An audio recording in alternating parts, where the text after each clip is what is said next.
Good morning, everybody. What's happening? It's an exciting show today. Gary Palooza today with Gary the Retard. Gary's going to be on at 7 o'clock for Gary Palooza. Does everyone understand what Gary Palooza is, Robin? No, I don't think I do. Oh, you don't?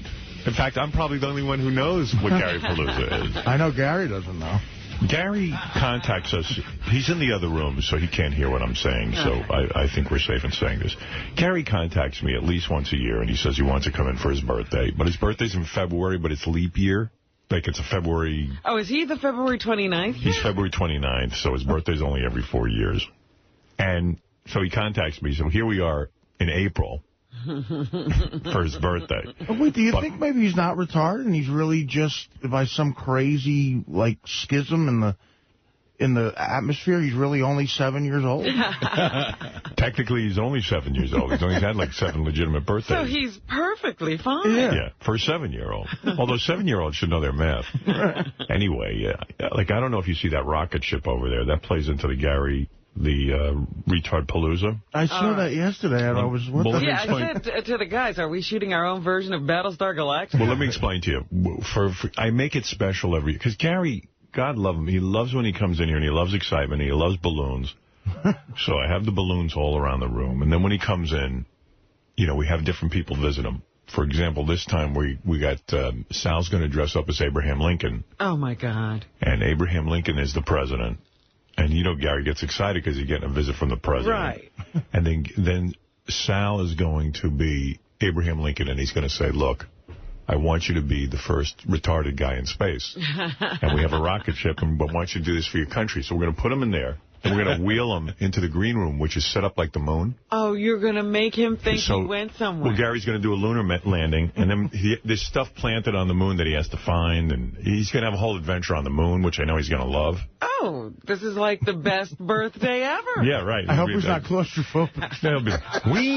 Isn't that a nice rocket ship, though? It's great. USA. It looks like a big tube of toothpaste. I was going to say, did Johnny Ferrado's father get that for us? Yeah, we built our own rocket ship for Gary, and then we got a hand truck.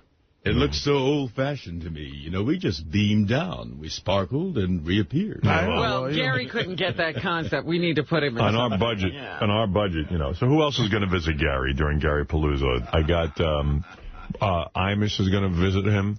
Does he know Imus? And I'll explain to him who Imus is, a rival, the disc jockey.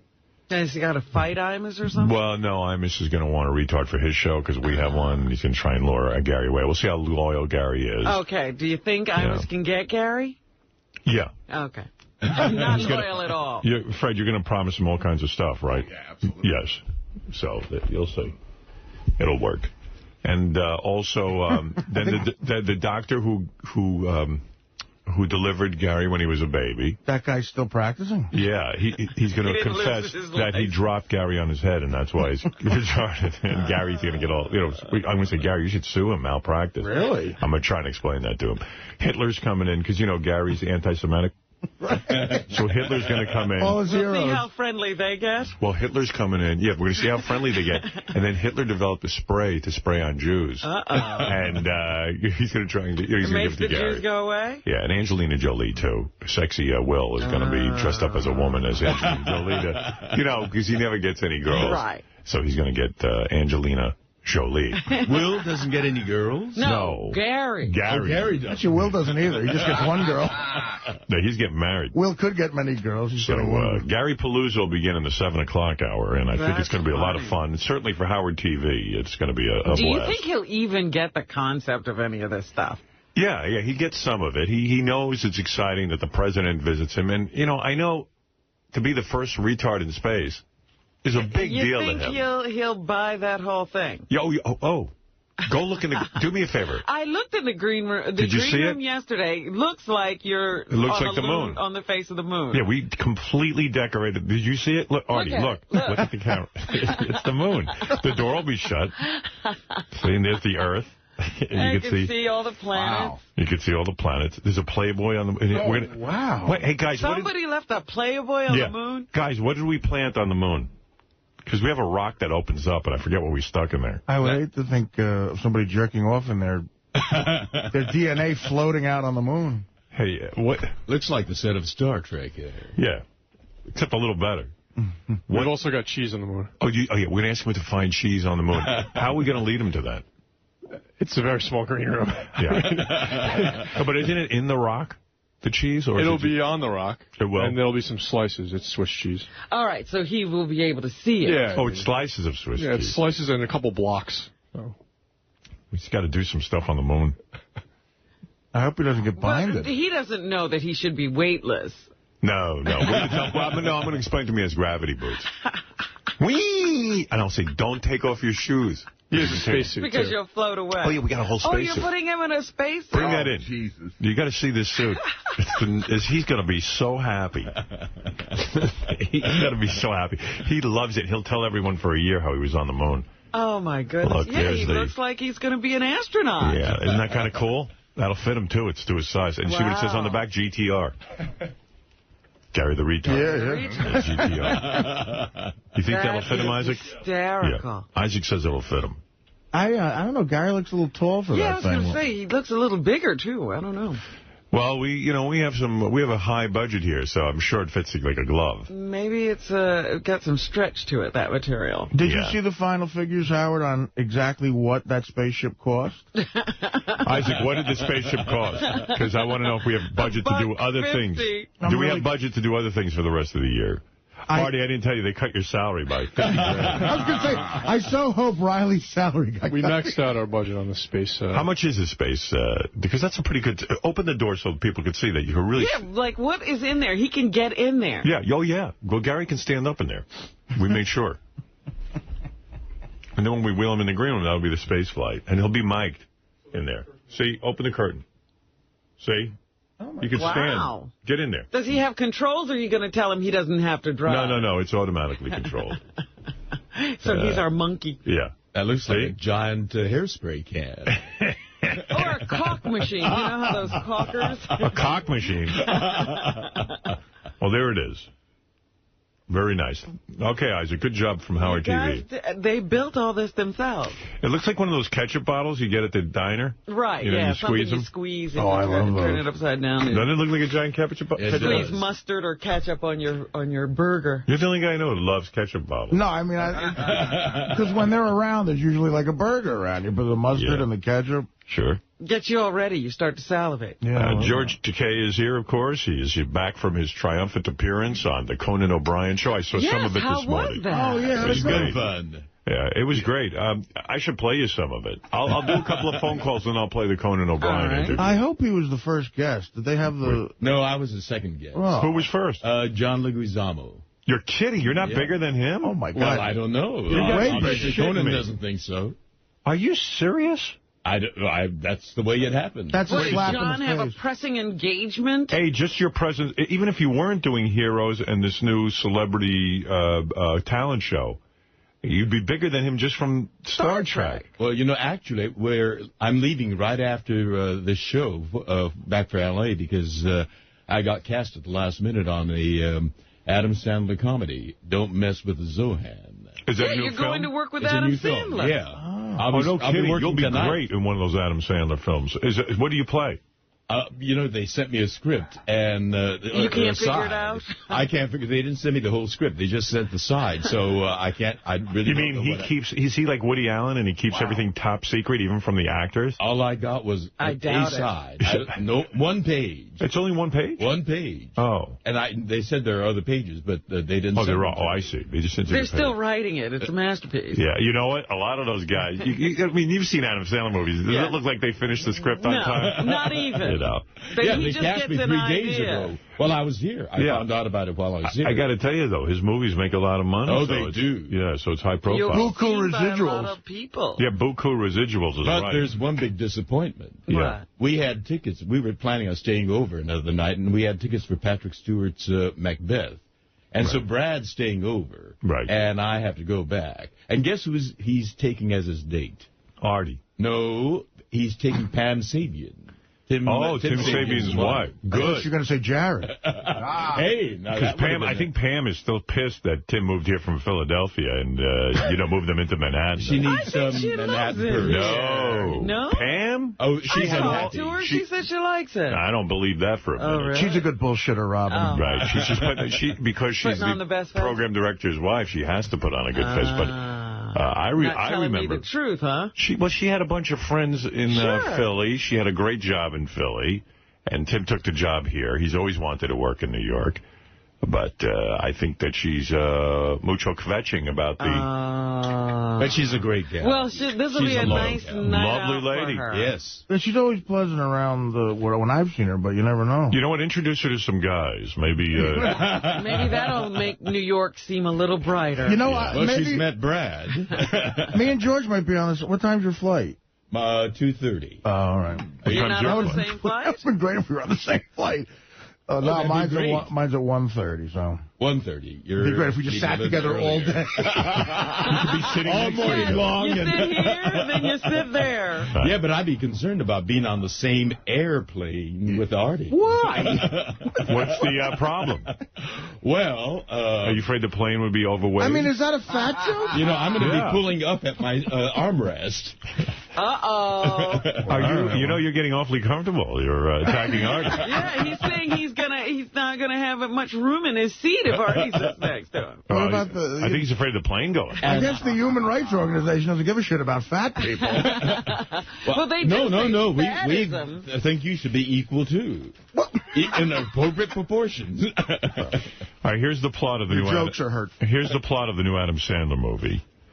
An Israeli commando fakes his death to pursue his dream of becoming a hairstylist in New York. Oh, no. Yeah, that's what it says on the website. Oh, that sounds horrible. And the title is Don't Mess with the Zohan. Is he playing Zohan? Yes, I don't know. Yes, I think I've seen bits of this.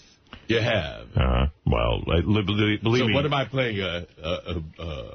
Are you going to be one of the hairdressers? I don't know. No, I don't think so, judging from that line. Really? Those lines on that one page. Are you a customer? I say something about, hello, stranger. And then he says something, and I say, I hope you like Ugly Betty. And that's it.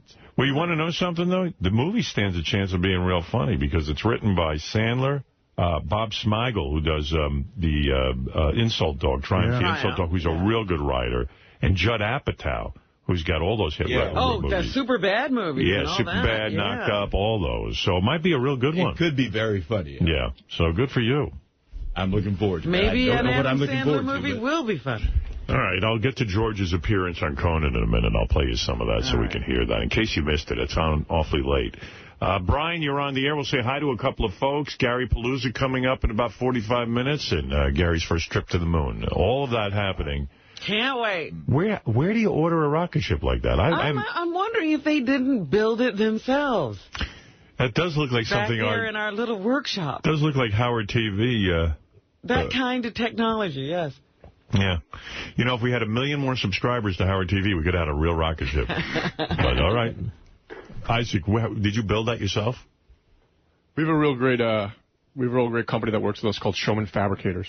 Yeah. And they were busy. Who designed this brilliant rocket? They were busy. Mark Viola. And we had a hand in it too, but I think Showman's been working with us for a while, and they really kind of work within our budget. How are you going to simulate space They work flight? within the budget. No wonder it looks like that. Yeah, what did that cost? We've done a couple run-throughs already, and we have What do you have, a hand truck? We have a hand truck with 4 wheels. We put it on a hand truck. Gary gets in it. Then we Why don't you put it on the hand truck now, I guess? It is. It's on there. Oh, is it? The hand truck's on it, actually. I'm sure a hand truck The hand truck mirrors tilts back. It has 4 wheels. I see. So when he gets in there... that will be Gary taking off. That's Gary taking off. Fred hits his sound effects. We be quiet. Will he hear the sound effects in his headphones? He's going to have headphones on, yeah.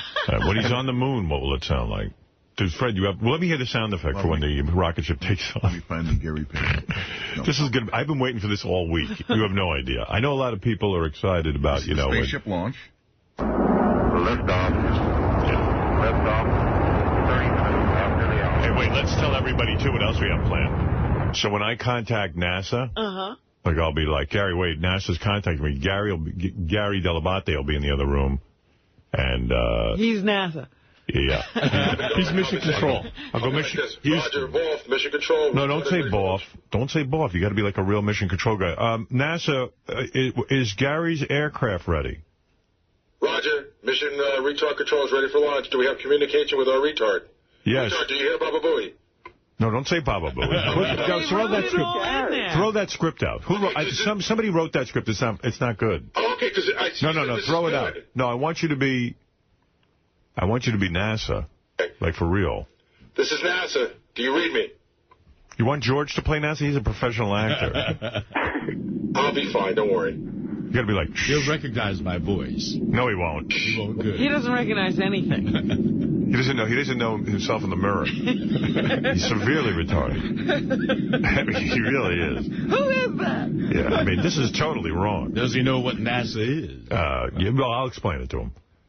I heard you got locked in the rocket yesterday. The Howard TV guys locked you in. Me? Yeah, and you freaked out. You know, the fucking, I'm as retarded as Gary. So I'm like, you sure Gary can get in there? And they're like, yeah, look, you can fit in. So I get in, and they shut the door. And you know how claustrophobic I am. Remember when you put me in the trunk of the car and I went nuts? Yeah. So now I'm banging. I'm like, Brian, it's Brian Fallon. I'm like, Brian, come on. And then I said, Brian, quit fucking around. So now he understands, like, okay, and now he can't unlatch the fucking thing. Well, how is Gary going to land on the moon and then unlatch it? We have a system. But you can't be on the moon with him. He's on by himself. We're going to unlatch it, but it doesn't open up when you unlatch it. It just becomes available to open up. So he'll just be able to push it. So we go in there with him. We face him out towards the green room. Yeah. Unlatch it. And then you give him, we'll come in. We'll give you the thumbs up. All right, Gary, you now have clearance to moonwalk. So Gary, when I go NASA, does Gary have clearance to moonwalk? Roger that. He's got clearance to moonwalk. Thank you. That's it. But I think Gary could be fooled into thinking Baba Booey is at the Space Center. Oh, yeah? Controlling him. Let me hear the script, Gary. Let me see. Tell me if you like this script. Okay, so you start, then I go, Roger Voss, mission retard control is ready for launch. Do we have communication with our retard? Yes. Retard, do you hear Baba Booey? Gary, do you hear Baba Booey? Whee! Yeah, go ahead. then at this point, Doug's supposed to come in. Doug? What's he going to say? Roger that, retard. Mission control is ready to launch our retard to the moon. T-minus 30 seconds. Well, let me hear how this all sounds. Is he there? Who's playing Doug? Yeah, where's Doug's Doug? not here yet. Doug's not here for rehearsal? Our actors aren't on set? What? We have camera blocking. Then Will This comes is in. dress Will? rehearsal. Will? So give Doug's lines to Jason and give Will's lines to Will now. And let me hear this script. So I'll see. Nobody printed it out last night except for me, so give us 2 seconds. Jason, Boy, our actors are so blasé. They don't even want their script. Oh, please. Do you think this would be tolerated on Don't Mess with the Zohan? You know what? Doug sends me this script last night, and I go, it's a funny idea to have, like, NASA, but we don't need this script is so lame. Can I be an asshole?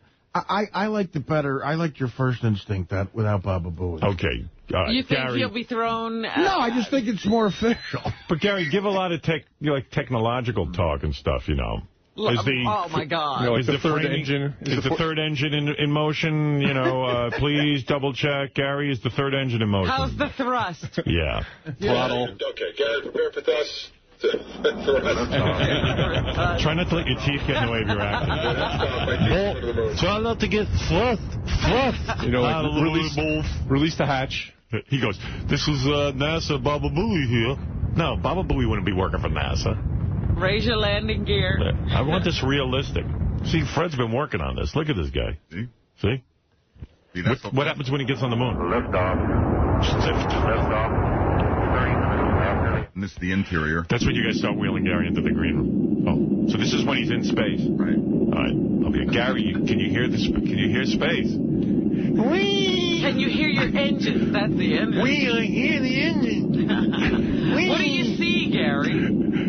I see the moon, I think. No, that's Isaac's head. I feel like we should also tell him not to move around that much. Yeah, no, he has to hold very still. He has no seat in there. He's just standing. You don't want him to touch a wall. Yeah.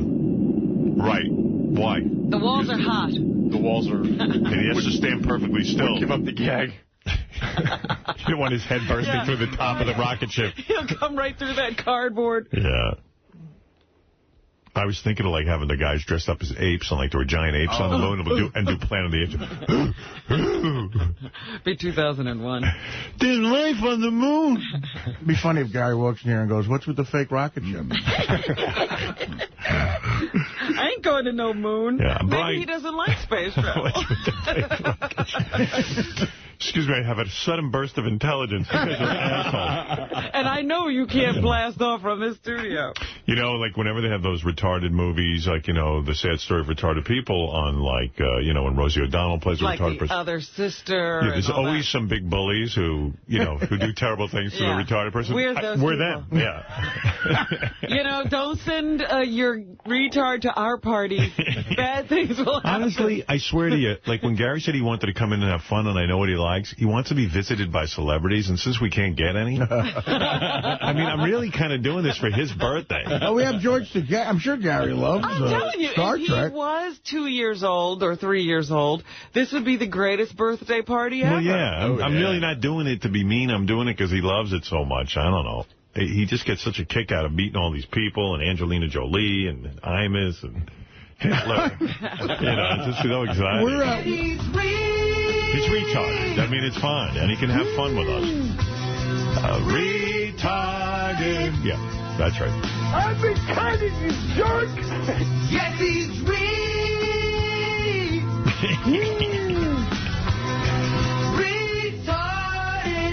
Say cheese!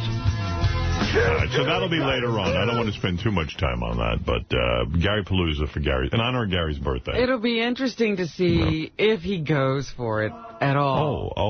Oh, you mean, is he brave enough? I know he'll go for President Lincoln and that sort of thing. Right. You do? Will he get into a spaceship? Let me ask him. Will he spray me because I'm Jewish with Jew spray from Hitler? Not unless he's already gone with Imus. And will Lincoln free Robin? Hey, I got an idea. What if one of the guys comes in dressed in as a Jewish guy, and we see if Gary will spray him with the he will. The Jew spray. Yeah, I think he will. Quickly run out and get a Jewish...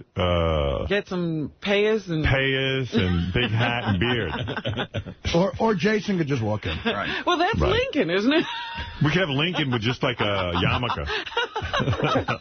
Who is Lincoln? Sal's Lincoln. Fred's Imus. Right. Will is Angelina Jolie.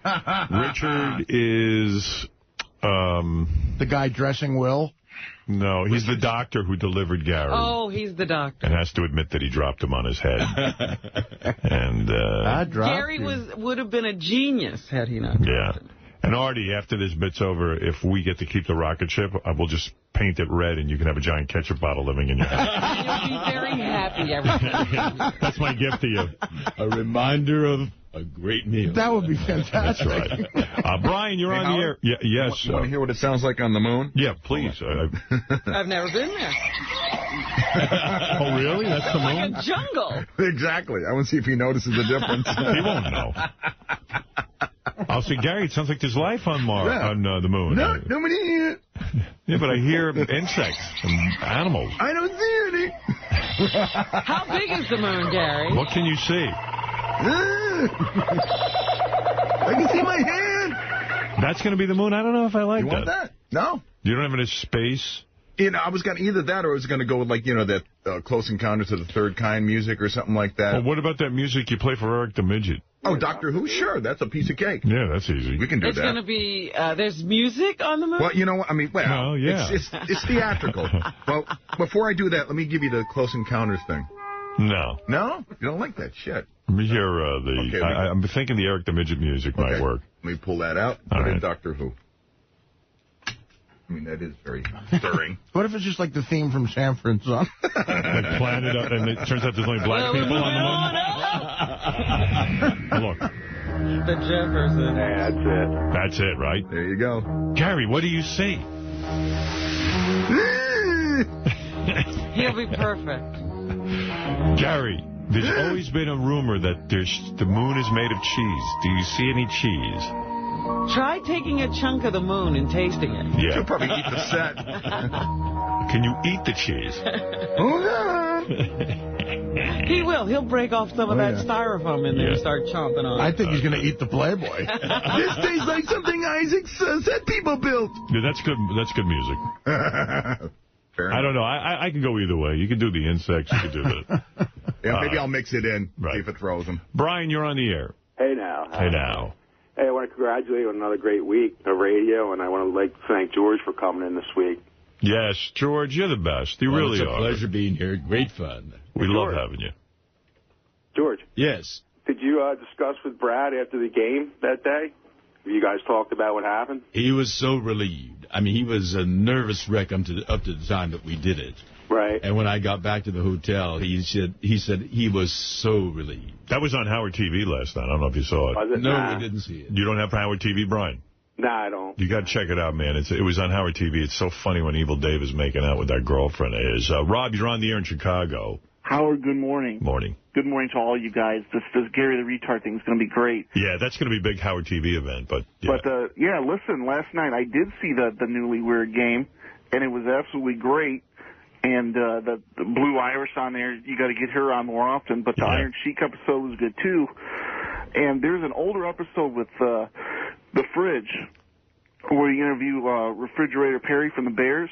Mm-hmm. Yeah. And there's an odd moment where you ask him what he ate for breakfast, and he's like, well, I had a couple eggs and some toast, and it already just starts cracking up. And I'm thinking, compared to what, the rundown he had the other day, it's just a huge wake-up call. There had to be something else funny about that. Yeah, there had to be something else to it. I'm trying to remember that. But it's just kind of ironic, though. What do you think when Evil Dave was sucking face with that girlfriend and he ate her head? It looked disgusting. Yeah, really, it's just too much. All right, well, thank you. Yes, and George has been great all week, and it's just great having you here. And I don't know when the next time is you're going to be our announcer again, but... I'll try to be back as regularly as I could. Yeah, I love it. I love Black Wang. I love your young Black Wang. Right. I love that. I like when you sing that Mozart stuff. Mozart? I love Black Wang. Yes, I do. I really love Black Wang. I love the bulging Mexicans and sexy teenage balls and beady Buddhist holes. It's really true. Wang. I really love Black Wang. I really love Black Wang. Good items, your lengthy penis, teenage dog. Yes, I love Black Wang. I can do without the verbal narration. Just the music pure is fine. Let's go to Mike. Mike, you're on the air in Dexter, Maine. Hey, George, I kind of want to reiterate what the other guy just said about how great it is when you're in. We always find out what a funny guy you are. Yeah, we love George, and it's just great having him here. Let's go to Daryl in Modesto, California. Hey, King. It's an honor to speak with you. Thank you. Oh, man, I just got done watching the Evil Dave segment when he was attacking his girlfriend. Yeah. I swear, it reminded me of Artie attacking his food. I love the word you're using is attack. That food doesn't stand a chance, and neither did that girl. I mean, that was extraordinary. Yeah, there he is. His girlfriend. I mean, April Fool's is already over. You guys should just let us in on the joke. No joke. I swear to God. It was the truth. That's really his girlfriend, and she's hot. And a lot of guys wrote in really angry saying they're better looking than Evil Dave, and it's not fair. How long can that relationship last before some guy just says, yeah, I can easily swoop in here? Yeah, I don't know. Someone's going to swoop in. It doesn't spell a nice ending for our good friend Evil Dave. You see some swooping? Eric the Midget, hi, you're on the air. Eric the Midget, by the way, wants you to know he has started his own modeling agency. Have you got any clients is what I want to know. He's going to strip clubs trying to find the hottest girl, and he's going to concentrate only on sign her to a 7-year contract. And she will live in his house or live very close by for 5 years. Do you really think that it's a good business plan to rely on one model? Well, Eric, I think the plan is to start with one and then expand. Is that correct? Correct. Yeah. Oh, I thought you were concentrating on only one. No. Shut up! Number 4, Howard. Eric yes, 4. thank you. Thank you, Gary. That's NASA. You got mission control back there. There's always a typewriter, pal. So, the modeling agency, have you decided yet what you're officially going to call it? Eric the Midget. Completely worthless modeling and talent agency. Wow. That's a long name, Eric. Funny, but long. Right. So how's it going? Have you gone to any strip clubs yet to look for the perfect woman? No, I have not started that yet. Well, how long does it take to get this modeling agency off the ground? Yeah, and what is the name of that agency? Eric the Midget. Ridiculous modeling agency. Better. All right. What? Are you stuck on that one? Are you stuck on that, or do you have a different name? Eric the Midget. Stupid modeling agency. No, that's not good, because no woman's going to want to work for Eric the Midget's stupid modeling she doesn't want to be the stupid model. That's right. Anyway, so where are you at with this whole thing, Eric? It will be started soon. Well, I mean, how soon? Fascinating. You're the best interview I've ever had. Yeah, how? I mean, say something. At least give us the real name of your modeling agency. Eric the Shitcock Retarded Talent Agency. Nope, not close. Well, have you then started on your modeling contacts? That's what you're doing, right? Right. What have you been doing to facilitate this new plan of yours? Well, not much really. Just trying to get things finalized on it. You know, trying to get where to go and stuff like that. Well, I got to tell you one thing I know. Like, if you start a modeling agency, a name is very important, because people will go to the modeling agency if they think it has a catchy name. Right, name is everything. Everything. So you've got to come up with a good name. Do you have anything there that's catchy? Eric the Shitty Actors Modeling and Talent Agency. Okay. What do you think of that name, George? Eric the Shitty Actors Modeling and Talent Agency. Well, I don't know whether I'm going to give it any business. See, I don't think that's a good name, Eric. You got to come up George with something says else. that's no good, Eric. What other names do you have? Eric's Idiotic Modeling Agency. What about Eric's brilliant, fantastic, gorgeous, most fabulous modeling agency? What about that, Eric? Do you like that name? That sounds good, but it's long. I mean, it's long, so do you have a shorter one? What would you Eric's say? Fabulous Midget Agency. How's that? Do you have a shorter name, Eric? Eric's Piece of Crap Modeling Agency. It's getting shorter. It's getting shorter. That's good. It's Eric's Modeling and Talent Agency. That's not catchy enough. Boring, do you have a catchier name? Eric's Retarded Modeling Agency. Wow. Oh, yeah, by the way. Yes. George, the T-shirt I got on. What does it say? Oh, Heroes. Well, what do you know? Are you a Heroes fan? Yep. Yes. You can see him, George? You see him on that video cam? I see him. I see the T-shirt. Yes. Yes. Well, this is very exciting. Well, I'm glad you're hard at work, Eric. Yeah, you've made Heroes T-shirts. That's very good. No, I think that's made by the production company, right? It is? You bought that. NBC. NBC, right. You bought that. And Eric is on his webcam where you can see his bed now, and there's things you can see in his room. He's got a little desk there. You've got a cap on. He's got a cap, a Hard Rock Cafe cap. He's very, very... you got a reading problem, don't you? It's Sacco. It's Sacco. What? Oh, Sacco. Yeah. Has he ever had a girl in that bedroom? Have you had any girls in that bedroom? No. But he will soon once he starts to model. In fact, there's a woman on the phone claims she auditioned for the modeling agency, and she's wondering how she did. This is Candy. Candy, hi. Hi, Howard. It's Candy. Hi. And when did you audition for Eric? Oh, well, I got to warn everybody. I'm in Eric's backyard right now, and I'm only a head in a box because they're farming body parts from strippers to use to rebuild Eric. This is all a scam. They're stealing your body parts? You're just a head. I'm only a head. I dialed the phone with my tongue. Shut up, Richard. Isn't he silly? Be original. This is Candy. Johnny Fratto's like Dr. Frankenstein. They're turning Eric into a cyborg. Well, this is a It's a big story. What is it, Eric? The day that I called in to talk to you guys about going to the strip club, you called in using the same name, retard. Well, there's lots of Candies out there. Is this really a stripper named Candy? Yes. All right, I believe you. This is Candy Melons. That was Candy Vagina. Candy Vagina? You know Candy Vagina. I'm best friends with her. When Eric, when you met Candy, what name did you tell her your modeling agency had? Eric's shitty modeling and talent agency. See, he lured me right in. You fell for that. I did. It was the catchy name, Eric Shitty Modeling Agency? It sounded legitimate. No, really, what name Eric did you give her? Eric's stupider than stupid modeling and talent agency. All right. I got to warn all you strippers out there, he's up to evil.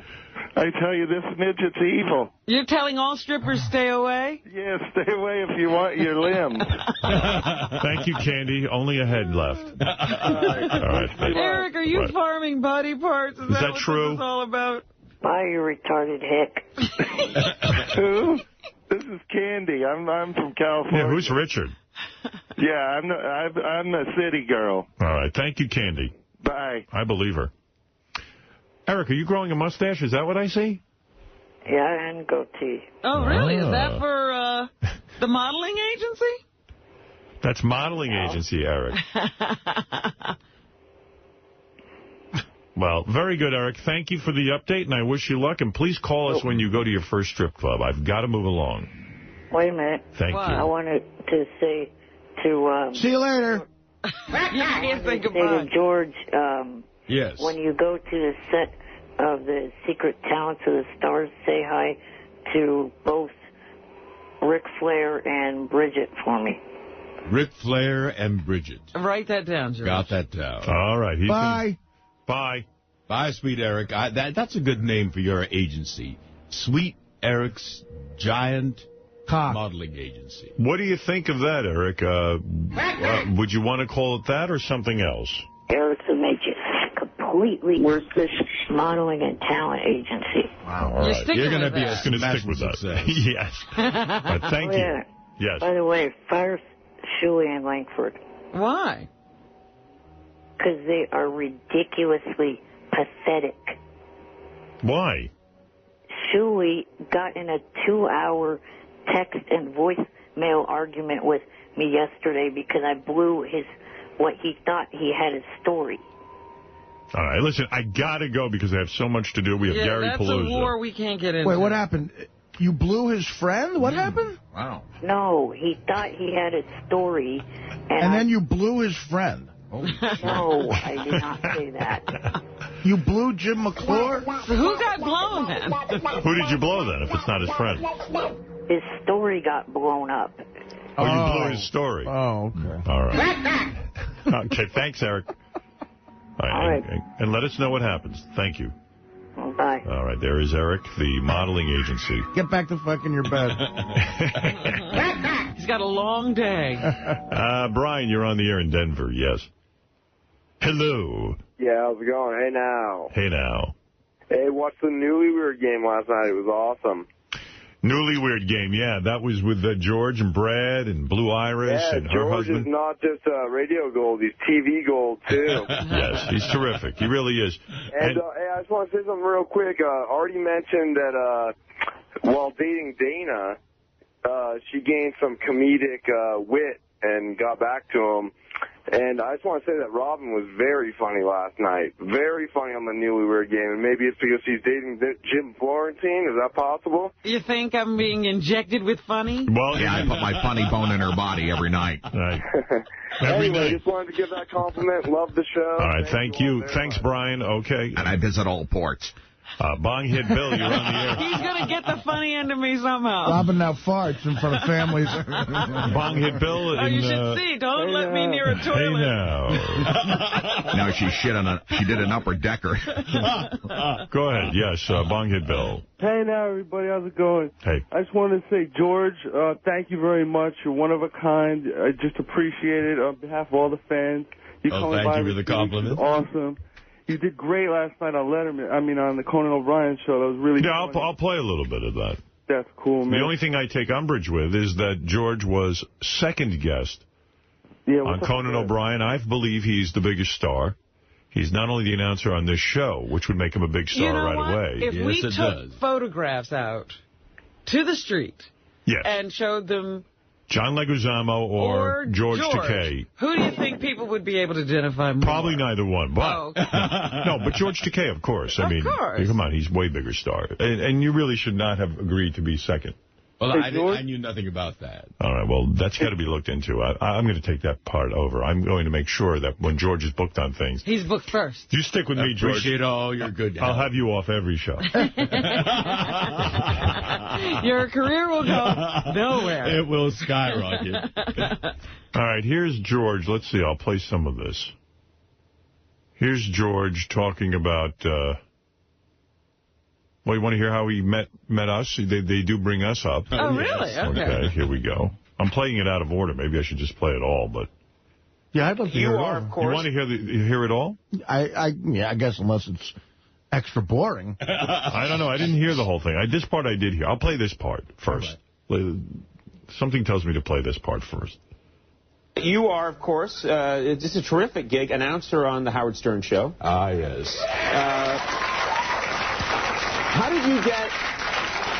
did you get involved with Howard Stern? I don't understand how this even happened. Well, in the early 90s, about 90 or 91, I was doing a play here. And when you're doing a play, you know, your publicist gives you your assignment to promote the play. Right. And I didn't know Howard from Adam. I was given this address on Madison Avenue, went there, and they asked me to wait in the green room. I was seated there flipping through some magazines, and they had this radio program on. It was the coarsest, most disgusting conversation. You know, right. I said to the guy next to me, why can't they get some nice music on? I mean, this is really offensive. You know. Right. He said, that's the show we're waiting to go on. You had no idea who Howard Stern was? I had no idea. Wow. I was taken aback. Yeah. And then they came to usher me to the studio, met this tall, skinny, wild-haired guy. Yeah. And I said, good morning, how are you? And he said, oh, you have a deep voice. Anyone with a voice that deep has got to have a big dong. I said, are we on the air? Yeah. And that was my introduction to Howard Stern. It's not really the... Yeah. It's not exactly the Charlie Rose show. That is the way it happened, right, Howard? I guess so. I'll take your word for it. It was a memorable meeting. Yes. Well, it's worked out rather well, don't you think? It certainly has. Yeah, we're an odd couple, but yet we've united.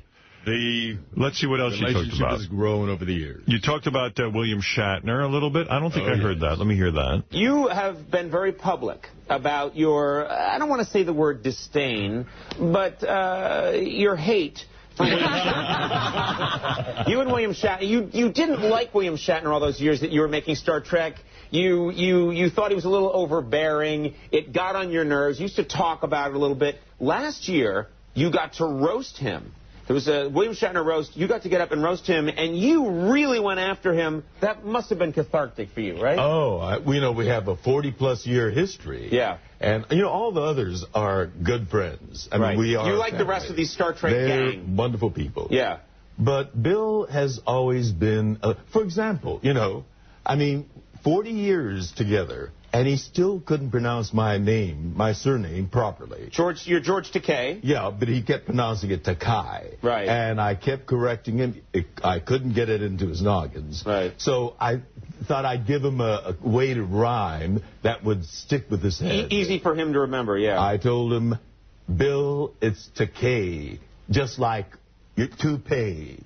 Rhymes with toupee. Right. Turned it into his noggin, so I got it on his noggin. You got... Real good. You delivered that well. Could have done better. I'm still critical. You also got very racy in your celebrity roast. Racy? Yeah, you know it. Oh. Well, the other thing about Bill, he has a special acting style. It's very staccato, gasping, Right. You got to. Exactly. Yeah, right. And I thought it sucked. And so,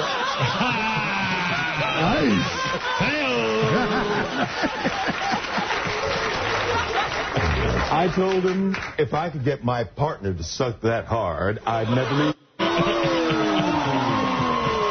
Wow. What? Who wrote this for you? They didn't believe that? That's great. Yeah, I asked, can I say that on the on the Conan show? This show has rubbed off on you. It certainly has. Wow. You have been a broadening and you're liberating, specifying influence. Do you think 5 years ago you would have talked like that on the talk show? So. Absolutely not. No. You are out of control. Well, you've been my example. It's been liberating. Well, you're a good talk show guest. That was actually a joke from the roast, though, right? It was. Yeah, he was leading him into the roast. I like that. Look at the applause. They love it.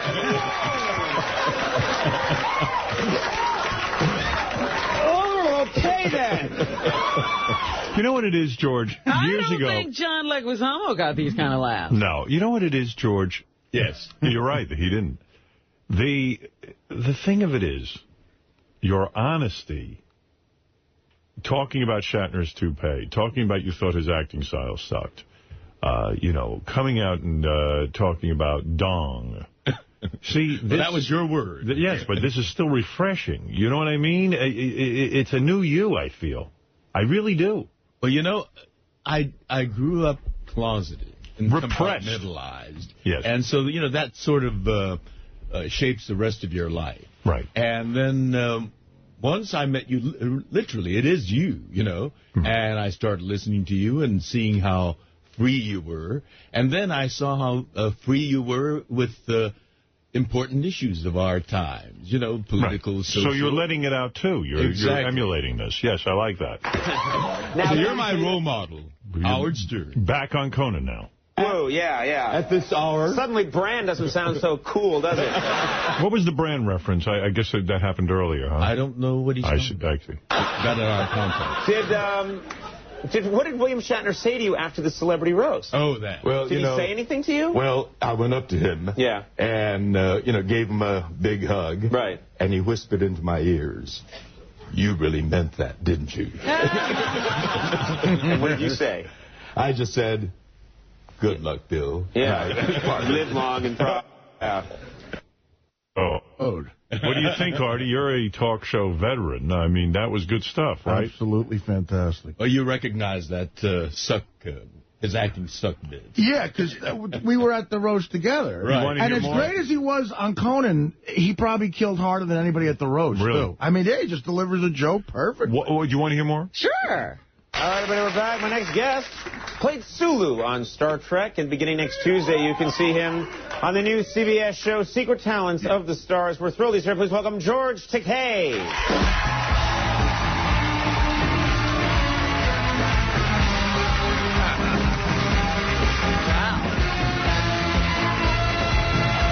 I like that version of the song. Isn't it? Here, George. Live long and prosper. That was... Wait a minute, that was Spock. Well, I mean, a good greeting we all incorporate. Everyone should live long and prosper. Exactly. Be he Vulcan or... Well, Vulcans are long-lived, about 200 years. Yes, they live to 200 years, But I was told by a doctor that our machines, our human bodies, are programmed to be operative for about 135 years. And it's what we do to it or not do for it that the machine breaks down before that full operative life. Hear that, Artie? If I just drink a lot of, distilled water and eat vegetables, I'll live to 135? No. Moderation in everything. Eat healthy, lots of fiber, take lots of sleep. Wait a minute. Who just wooed fiber? What the hell is that? That's what I love about the younger generation. Fiber! Whoa! Really? If he mentions fiber tonight, I'm going to woo. That's pretty good. And then you went on to talk about something that I think we've spoken about on this show, but it's still so interesting that you started his first job in, as a Screen Actor Guild member was voicing those old Godzilla movies. Oh, yes. Because they were all done in Japanese. When they came over to this country, they needed somebody to play the male role. And George, of course, played one of the male roles of the Japanese guys in the I did Godzilla. about 8 or 9 voices. Yeah, it's amazing. And then, you talk about you have to match the lip syncing. Well, that never worked. And, yeah, well, you're going to get an example of that. George said it's tough because Japanese, is so different from anything English. Yeah. And then, what was the word in Japanese? Takayaro, which means stupid fool, or you foolish thing, you. But the lips didn't move the right way to say stupid fool. Right. So what was the word they put in? Banana oil. Banana oil. And then now, Conan... How does that work with... Conan found the clip from the actual Godzilla movie. Wow. And in fact, instead of saying stupid fool, George says banana oil. It's crazy. And it fits the lip movement. Yeah, but it doesn't fit the script. So here it is. Listen, this is the actual movie. This is the actual movie. You got to see the scene, too. Now, I have to ask you about this. Oh, wait. Here, I'll see if I can find the clip. Maybe I don't even have it. I don't have it. Oh. Yeah, and it's pretty visual, too, because you got to watch the lip. Yeah, right. You need to see it. But anyway, it was a good appearance on Conan O'Brien's show from George. Home run. Home run. Thank you. It was good fun. Big week for you. Let's go to Wolfie, who wants to say hello. And then I have a mystery record for you. Hey, morning, Howard. How are you? Morning, Wolfie. Hey, I wanted to pay a compliment to Sirius Programming. They're doing something that's really cool. This week, R.E.M. came out with a new album, and they dedicated a whole channel to it. And you just don't find anything like that on terrestrial radio. No, never. Hey, speaking of R.E.M. Yeah, what does their new stuff sound like? But didn't he just come out of the closet finally, the lead singer? I thought he'd been out for a while. No, he's done that about, 3 or 4 times. Yeah, he's been out. I thought he never officially came out. No, you're wrong on that. What's that guy's name again? Michael Stipe. Stipe. Yeah. Yeah, their album actually went to #1 on iTunes, which is pretty good for them considering they're a bit older. Let me see. What channel is that? Spectrum 18. Let's see. Do I have that? Yeah, you don't have the numbers. You have them in alphabetical order, don't you? The Strobe. I don't have Spectrum. It's part of the rock. Oh, here it is. The Spectrum. Let me see if I can bring it up. Used to think I'm going to be a fireman when I was a boy. Used to think I don't know that's if that's Dave Matthews, isn't it? Yeah, that's not them. Is that the Spectrum? I don't know. I don't even know how to bring it up. Hey, Gary, what pedometer opens up the Spectrum channel? Hold on, I'm coming in with Scott. Hold on. Is this it? Router B? A. Router A? Router A. Oh, router A, okay. Is that it? That's it. And that's the new R.E.M. album?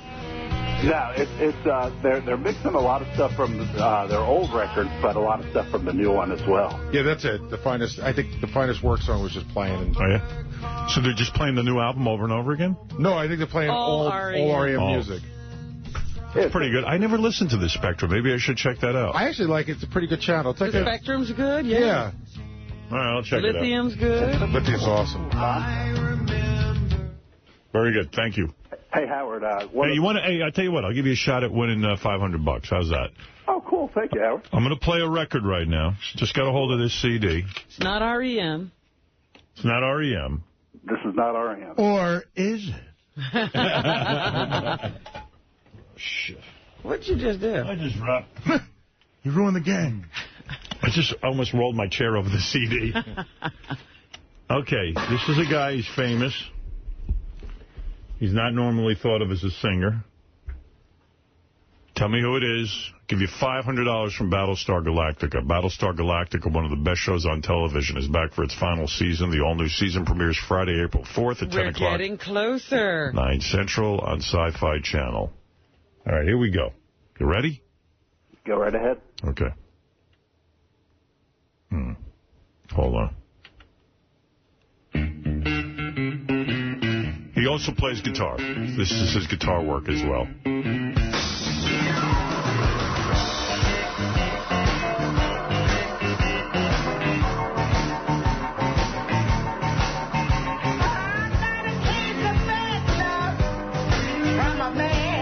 That's not him yet. It's a man. That's a woman. But that's him on guitar, and then he'll start singing soon. There he is.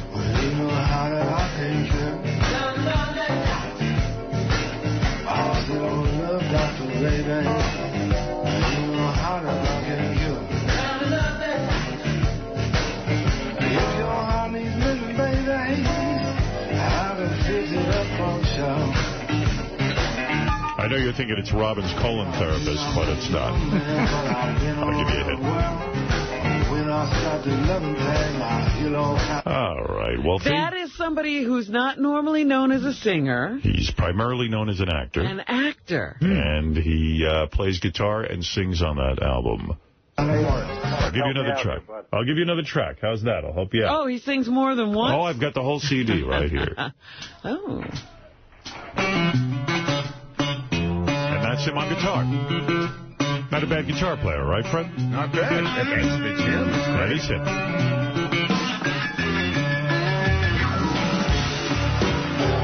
He plays slide guitar a lot. Actually. Got that little feet feeling. Yep. I'm gonna fly into heaven with a peak black in my eyes. All the ghosts around me, all the face that walk across the sky. And then the people see them when the time is getting near. I'll walk with my... What? I said, what actor is this cool? Well, I have a guess based on... What? Well, I'll let Wolfie go. Wolfie, go ahead. This is for $500 from the good folks at Battlestar Galactica, and if you've got to watch. Are we talking movie star or movie star? Movie star. Yes, movie star. I was going to ask for Artie's help because No, you can't have Artie's help. Can I help him a little bit? What do you think? Who do you think I give a hint. You don't know. The hint would be that the guy I'm thinking of, while he's not known as a singer, has... All right, who are you thinking of? I'm thinking Billy Bob Thornton. All right, you think that's Billy Bob Thornton? Just based on the fact that I know he's sung with bands before. He is not that cool. Well, hey, man. Robin, I thought it might be Bruce Willis. All right, Bruce Willis, you say? No, I've heard him sing before. Oh, you have? And he only plays harmonica. Did I hear someone say Gary Coleman? Anybody? Hey, Howard, if you play track one, it's a clearer... the voice is much clearer, but I don't know that it'll give it any extra help. No, I think we've played enough tracks. Really? Yeah. You could play the whole album for me. Right. You have no idea who it is. No, You feel he's cool? I feel he's too cool. Okay. The only person... no, I can't... it couldn't be. Wolfie, I'm going to ask you for a guest. It's for $500. Howard, I'm going to have to go with Artie's guess. I'm not messing with you. Just Billy Bob Thornton. I'm going to say Val Kilmer. Well, the answer is the album is called Mojo Priest, and it's from Steven Seagal, who plays the guitar and sings. Wow. Guess who just... Right. Remember, Wycliffe just said he's an amazing guitarist. Yep. He was right, and Wycliffe actually worked on this album. I know just what I'm here. Well, I ain't no good feeling, but we all got to die someday. Well, maybe he did write the greatest screenplay. I doubt it. Well, I know you will come for me. I hold on to nothing to be free. In the skyline nature of mine, this is how to be. Dissolve the veil of ignorance. Walk on. I like when he was on a mission to save the planet Earth. Yes. But would you challenge his band? He's good. Yeah. He's good. I thought the same thing. I thought the losers could lose to this one. Howard, if you play track one, it's probably one of the better songs on the record. Okay. I'll play track one. You seem to be pushing for that. Yeah, he wants to hear track one. On this one, he doesn't mumble. Well. Who are we inviting in? There ain't no black and there ain't no white. There ain't no black and there ain't no white. And there ain't no light. Sure there is. I'm just an illusion. Down these different shades of light. Well, if they do this song, the losers can beat them.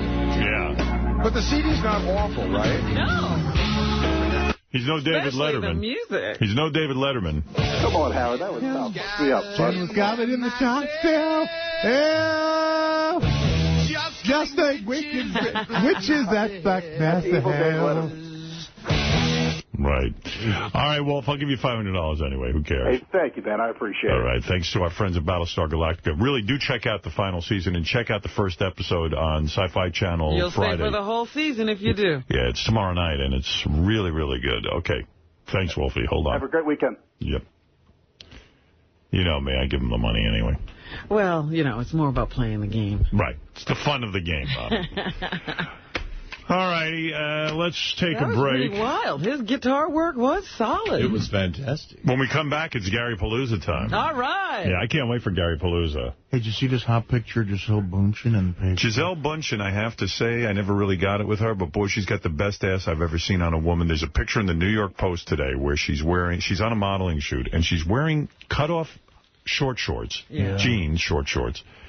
The ass cheeks are cut out completely on the short shorts. And she's wearing no panties, obviously, or a thong.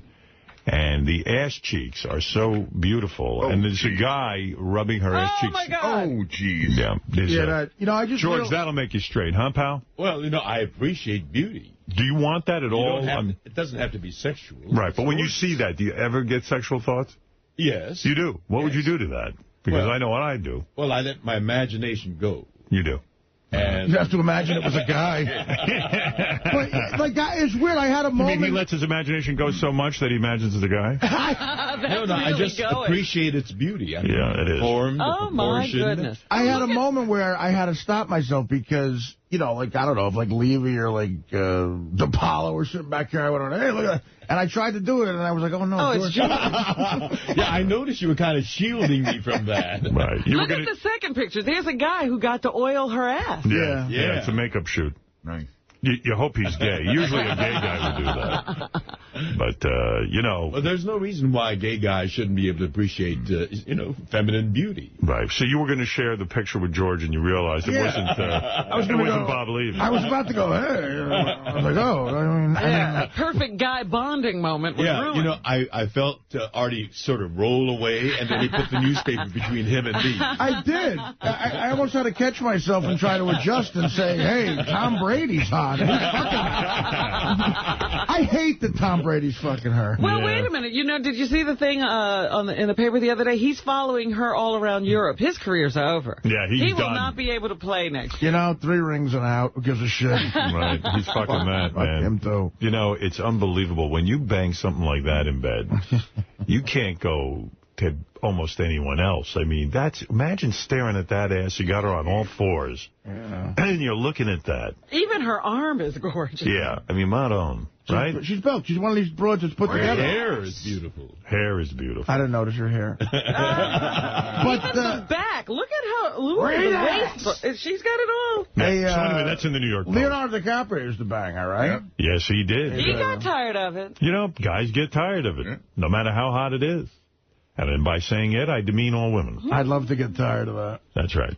All right, let's take a break. I meant banging her. Yes, banging, thank you. We're going to take a break. We have a lot of shows.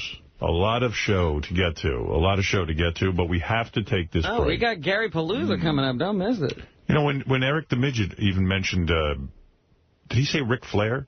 Yes. Yeah, I've got a great Ric Flair crying moment. Really? It's great. I got to play. Make sure I play that for you before the end of the show. Crying. All right, we'll be back right after these words. All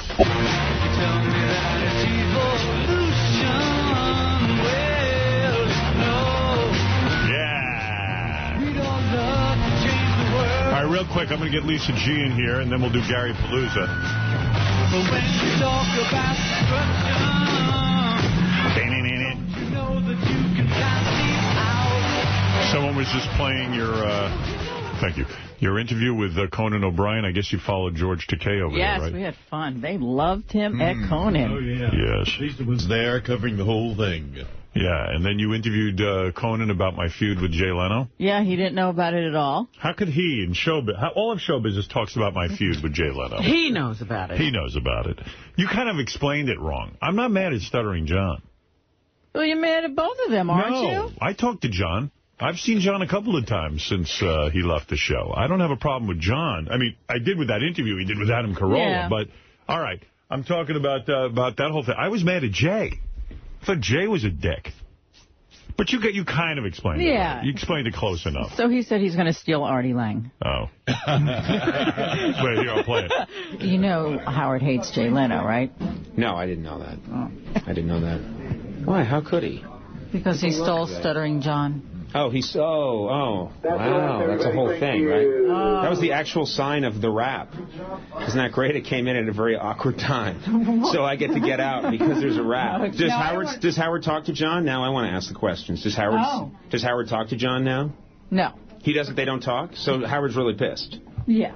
Really? No. I like hearing... Wait, when Lisa speaks for me. I've spoken with John. I've seen John. Person. I mean, I don't speak to him regularly on the phone, but we've run into each other and spoken. Right, but not recently. No, but we speak. I mean, it's not like going to run into each other. They're on two different coasts. Yeah, he lives in California. I don't go there. Hearing bad things about it. In fact, he was supposed to, I think, even go to dinner with us with a couple of people, and then somehow he got hung up. Right. Yeah, so no. Really, after the whole recent... Yeah. Wow, I didn't know that. Well, that's why you shouldn't speak for him. You're hearing another fuck-up by Lisa G. Oh, stop it. But anyway. Everyone can't be as perfect as you. This was Jay for stealing John, and then both of them not telling him that this was going down. Oh, okay. All right. So he wanted Jay. He thought Jay would call him. Right. I'm going to take you Stuttering John. I just thought that, so I'm just telling you in advance. He could have given him something like a vintage Stanley Steamer. He should have bartered for John is what he should have done. Yeah. Beads. Well, money. You would be a gentleman, I know. I will, yes. No, when I steal Artie. I'm going to take Artie. I don't know if you've heard this yet, but I'm not telling Howard. I mean, we're taking Artie. We're going to take Artie. I'll break the news tomorrow. Artie's going to be...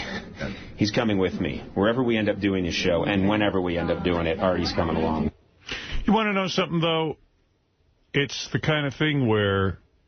Conan's making light of it because that's his attitude on the air, but he knows what I'm talking about. Yeah, he knows exactly what's going on. Come on. You take a guy who's a major player in my show and you hire him and you just do it all behind my back and then you want to be my friend? Come on, dude. Pick up the phone and call me and tell me what's going on and I'll be cool with it. Or not.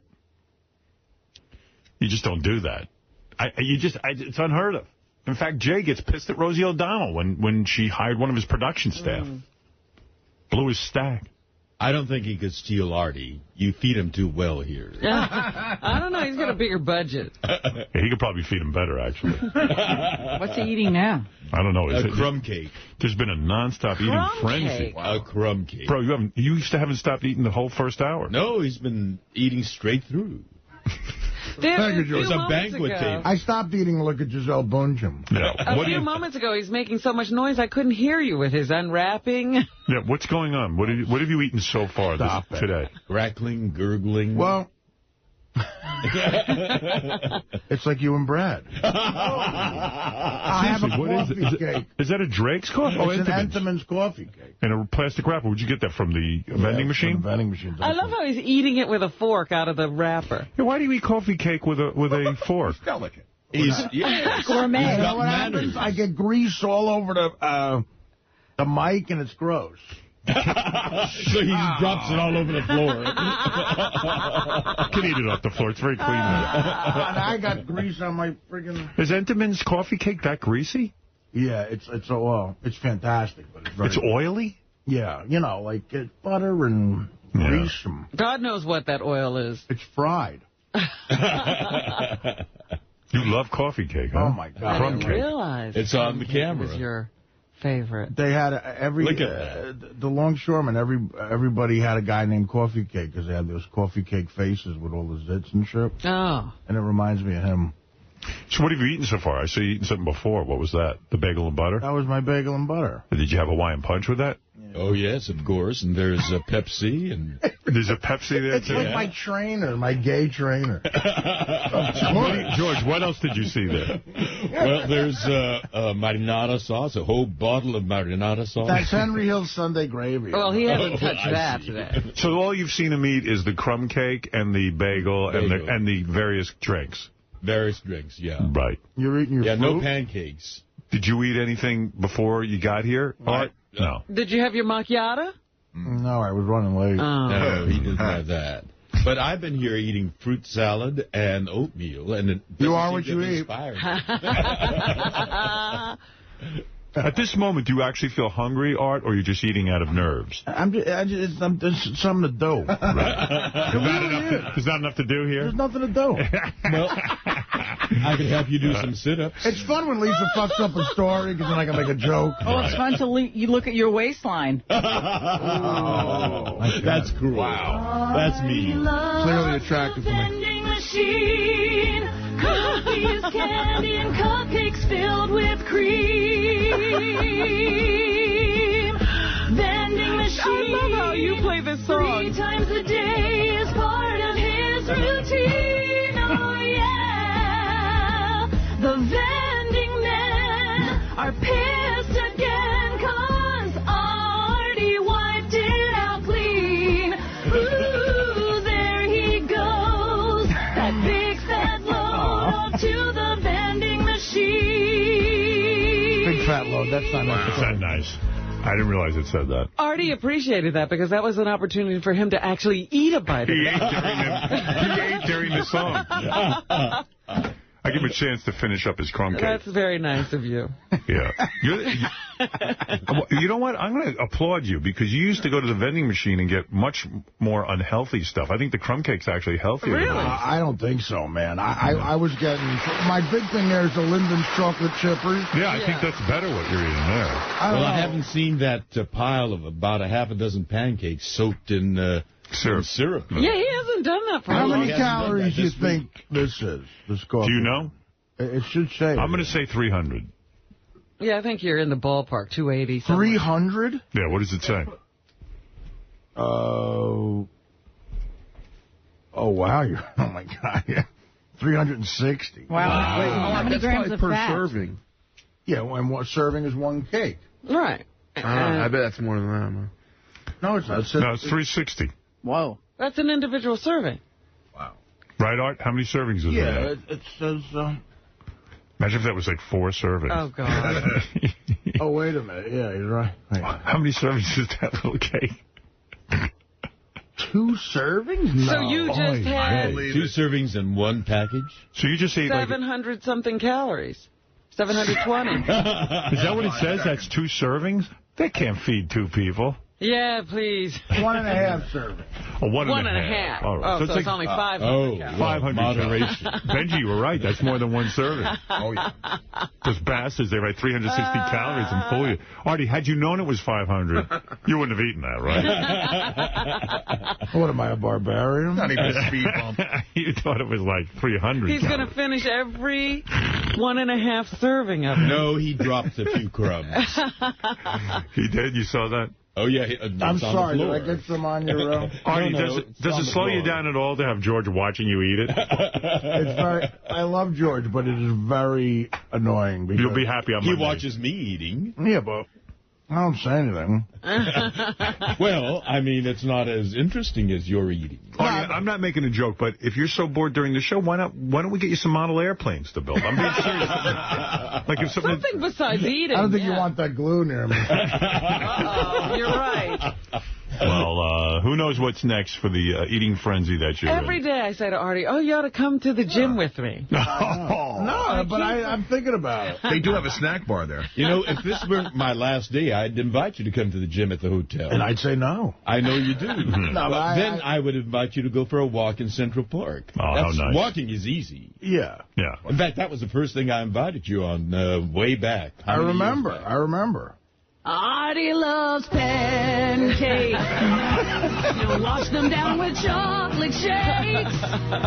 He's gaining so much goddamn weight. 'Cause Artie loves pancakes. He's gonna be on Entourage, but his ass is the size of a garage. He's gonna lose that job. What? He can't wipe his ass on the bowl, 'cause all those pancakes block his asshole. That slob, 'cause Artie loves pancakes. He'll wash them down with chocolate shakes. Everyone. He's gaining so much goddamn weight, 'cause Artie loves pancakes. Artie loves pancakes. Yeah, come on, Lisa. He'll wash them down with chocolate shakes. Yeah. He's gaining so much goddamn weight. Come on, George. 'Cause Artie loves pancakes. Did you actually get Kim Carnes? That's the real Kim Carnes, believe it or not. She was concerned. It's terrific. Robin, you should be grateful. Now the focus of the song is now on Artie instead of you. Well, they never wrote those kind of songs about me. Right. We all get a chance here. It's like a jazz band. Chad, we all get a solo. Chad, you're on in New Orleans. Howard, rid of this shit. Just get straight to Gary the retard, man. This is going to be the best shit ever. All right, we'll get to Gary the retard in a second. That's right. We got to get through Lisa and a couple other things, then we'll get right to Gary the retard. You got it. Lisa, who else is Howard mad at? That's right. Candace, go ahead. You're on the air.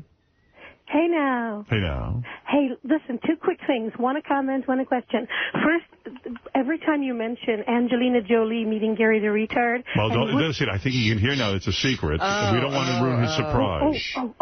That's right. All right, thank you, Candace. Wait. Yes, Candace. She hung up. Yes, Lisa. I also saw Sue Simmons last night. No, you didn't. Oh, yeah? Yes, I did. And Lucky. she said that I should give you a big kiss for her. So yeah, it's been a lot of years. Very happy to hear She survived. You know, she's a local... She survives every regime. She's a local newscaster here in New York, and the woman is a survivor. She's been on television longer than I've been on radio, I think. She has been here in New York longer than we've been on the radio here in New York. So good for her. She looks beautiful. Also, a big exclusive about details surrounding the October wedding of Howard Stern and Beth O. Uh-oh. Where'd you get that? Beth revealed to me yesterday that it's looking like the actual wedding ceremony will be just you and Beth on your own. Right. Followed by two parties. One in the Hamptons for family. Yes. You do have to have a witness. Are you trying to get away with not really legally married? Fred is my witness. There you go. Yeah. And I'll never tell. Robin, don't ruin this for me. I have found a loophole. Lisa G will be my witness. Yes, and who else? I will? No. You don't want her. Why not? Too big a yenta. Go ahead. And a formal reception in the city for friends. That's right. So that's what we were thinking about. Just the two of you getting married somewhere like... And then have my family and Beth's family together and do something intimate that way. And then maybe have a little party for our friends. That sounds weird. Yeah, well... Really? You know what? I'm glad. And you know what sounds weird, too? That you can't say you love Jim. So that sounds very weird to me. Why? What do you mean? A wedding is a declaration to your family and friends that you are a couple. Robin, and keep pushing it, and there will be no wedding whatsoever. I will just have a wedding with Beth, and that'll be it. Do whatever you want. I'm That's just telling you it's weird. It's weird? What's weirder than... yeah, that's first of all, weird. It's very weird. I don't want you meeting my family. I know. I wonder why you have to keep them away from me. What are you hiding? Because I can't take it. I certainly don't need Fred with my family and Beth's family. There's no mixing there. I don't need him doing his Fred thing with them. All right? You know how he is. He's out of control. I don't know what it is that I do, but whatever it is. Who will be marrying you? I don't know. Beth is married. I don't know. I don't want like a... Can I perform the ceremony? You want to know something? Yes. You could. You could.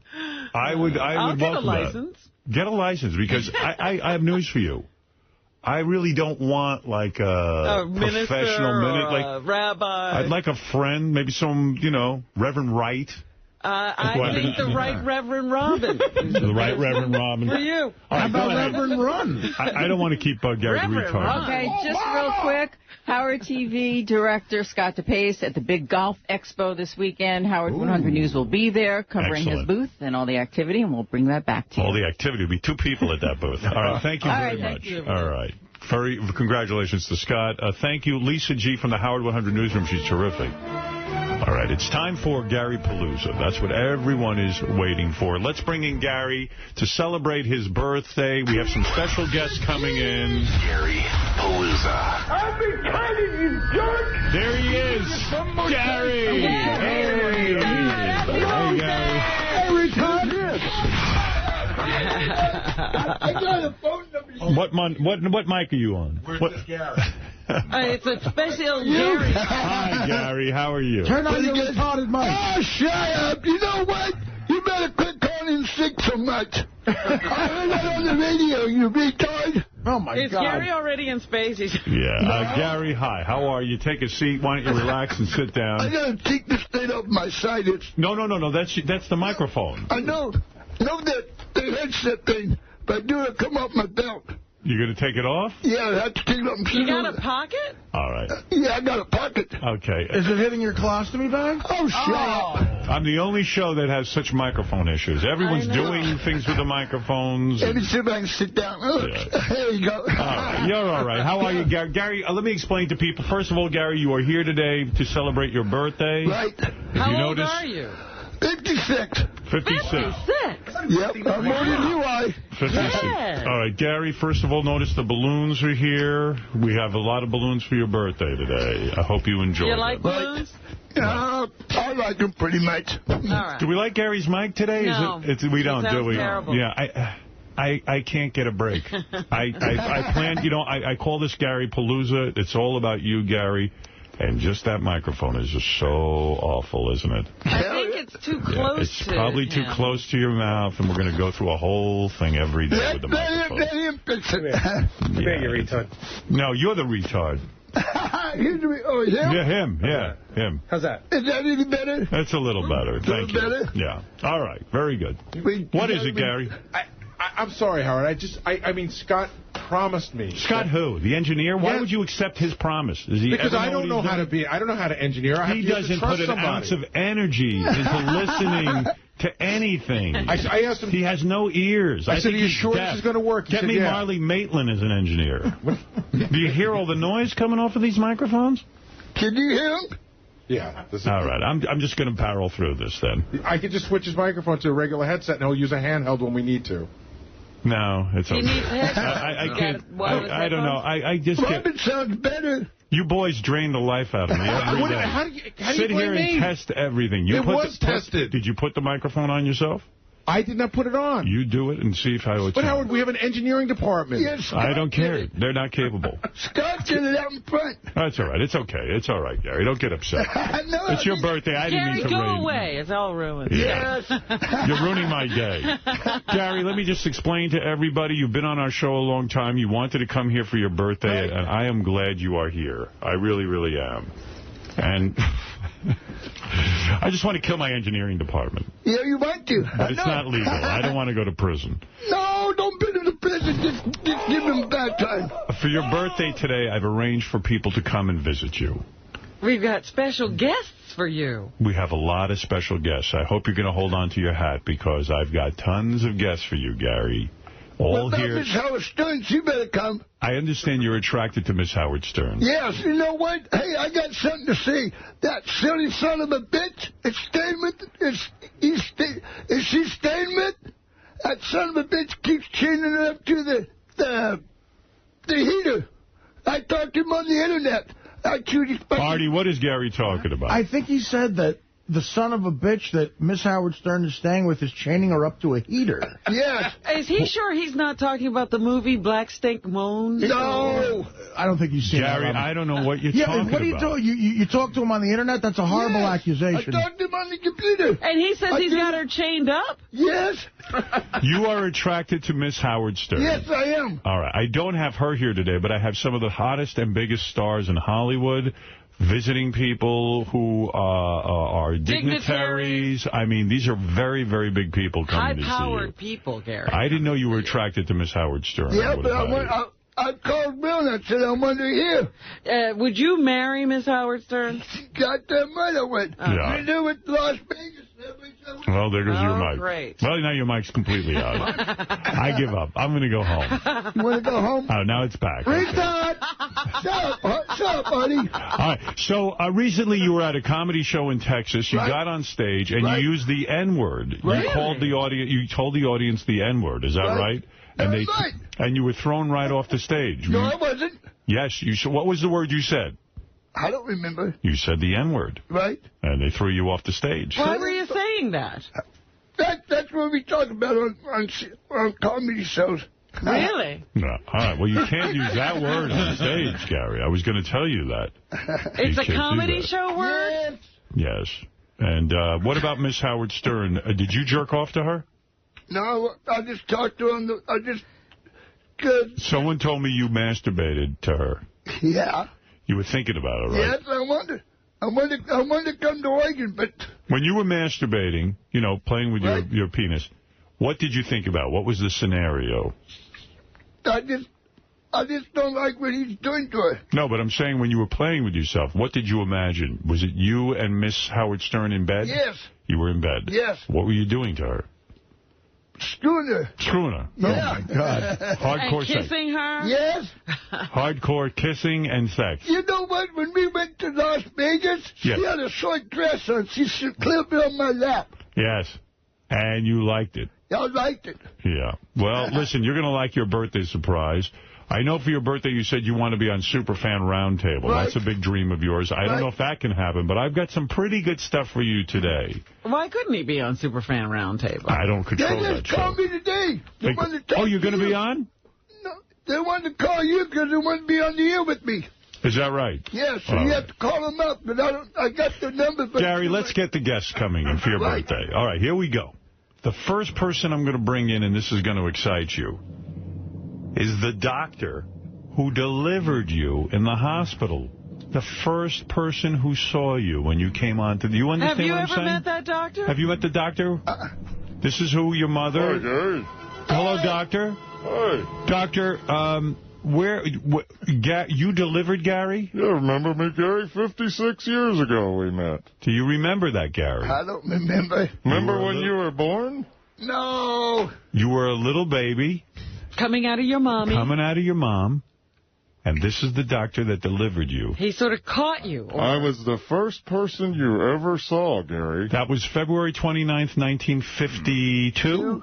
I can't believe you don't remember. I don't remember. Doctor, what was Gary like as a baby? Was he a good baby? He was a cute little baby.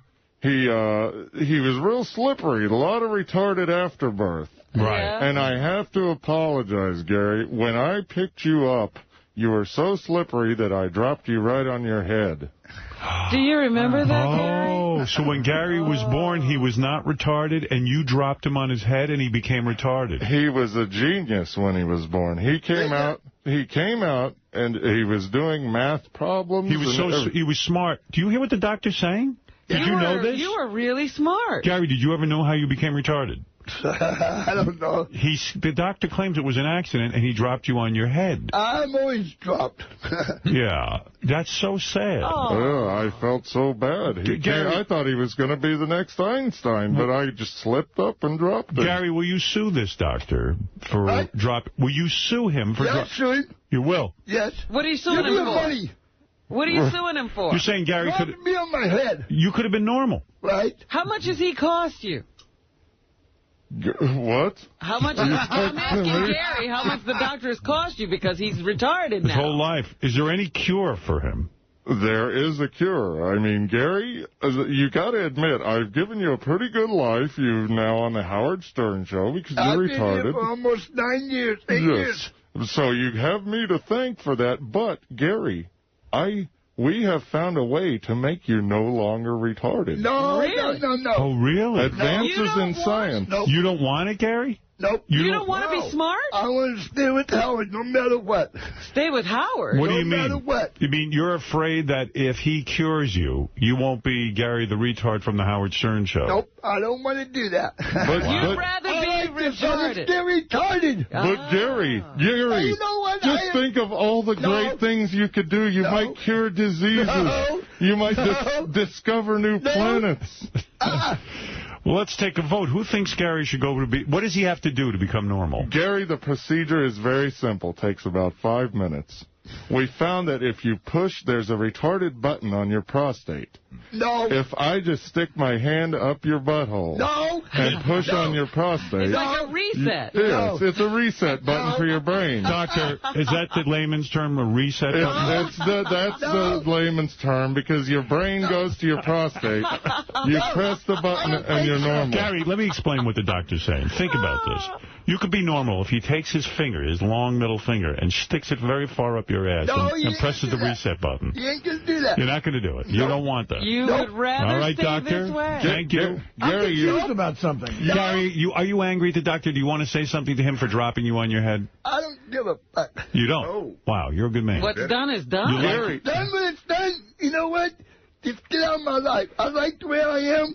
But if you were normal, you could get Miss Howard Stern, Andrea. Yes. Yep. And Gary, haven't you ever wondered what 9 times 9 is? Don't you want to know?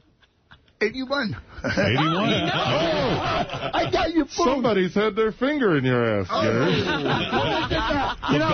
I'm confused about something. Go ahead, Artie. Why is Gary 20 years older than the doctor that delivered him? They have operations to make you younger. Wait a minute.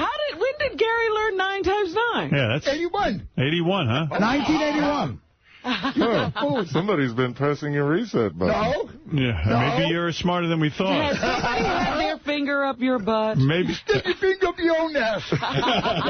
Well, doctor, thank you very much. I think that, Gary, the guy fucking you accidentally hit your prostate reset button. All right, this is a great birthday celebration. The man who delivered Gary. Happy birthday, Gary. Happy birthday. All right. Get that cord. Thank you, Doctor. Well, Gary... If only he could deliver a joke as well. Oh.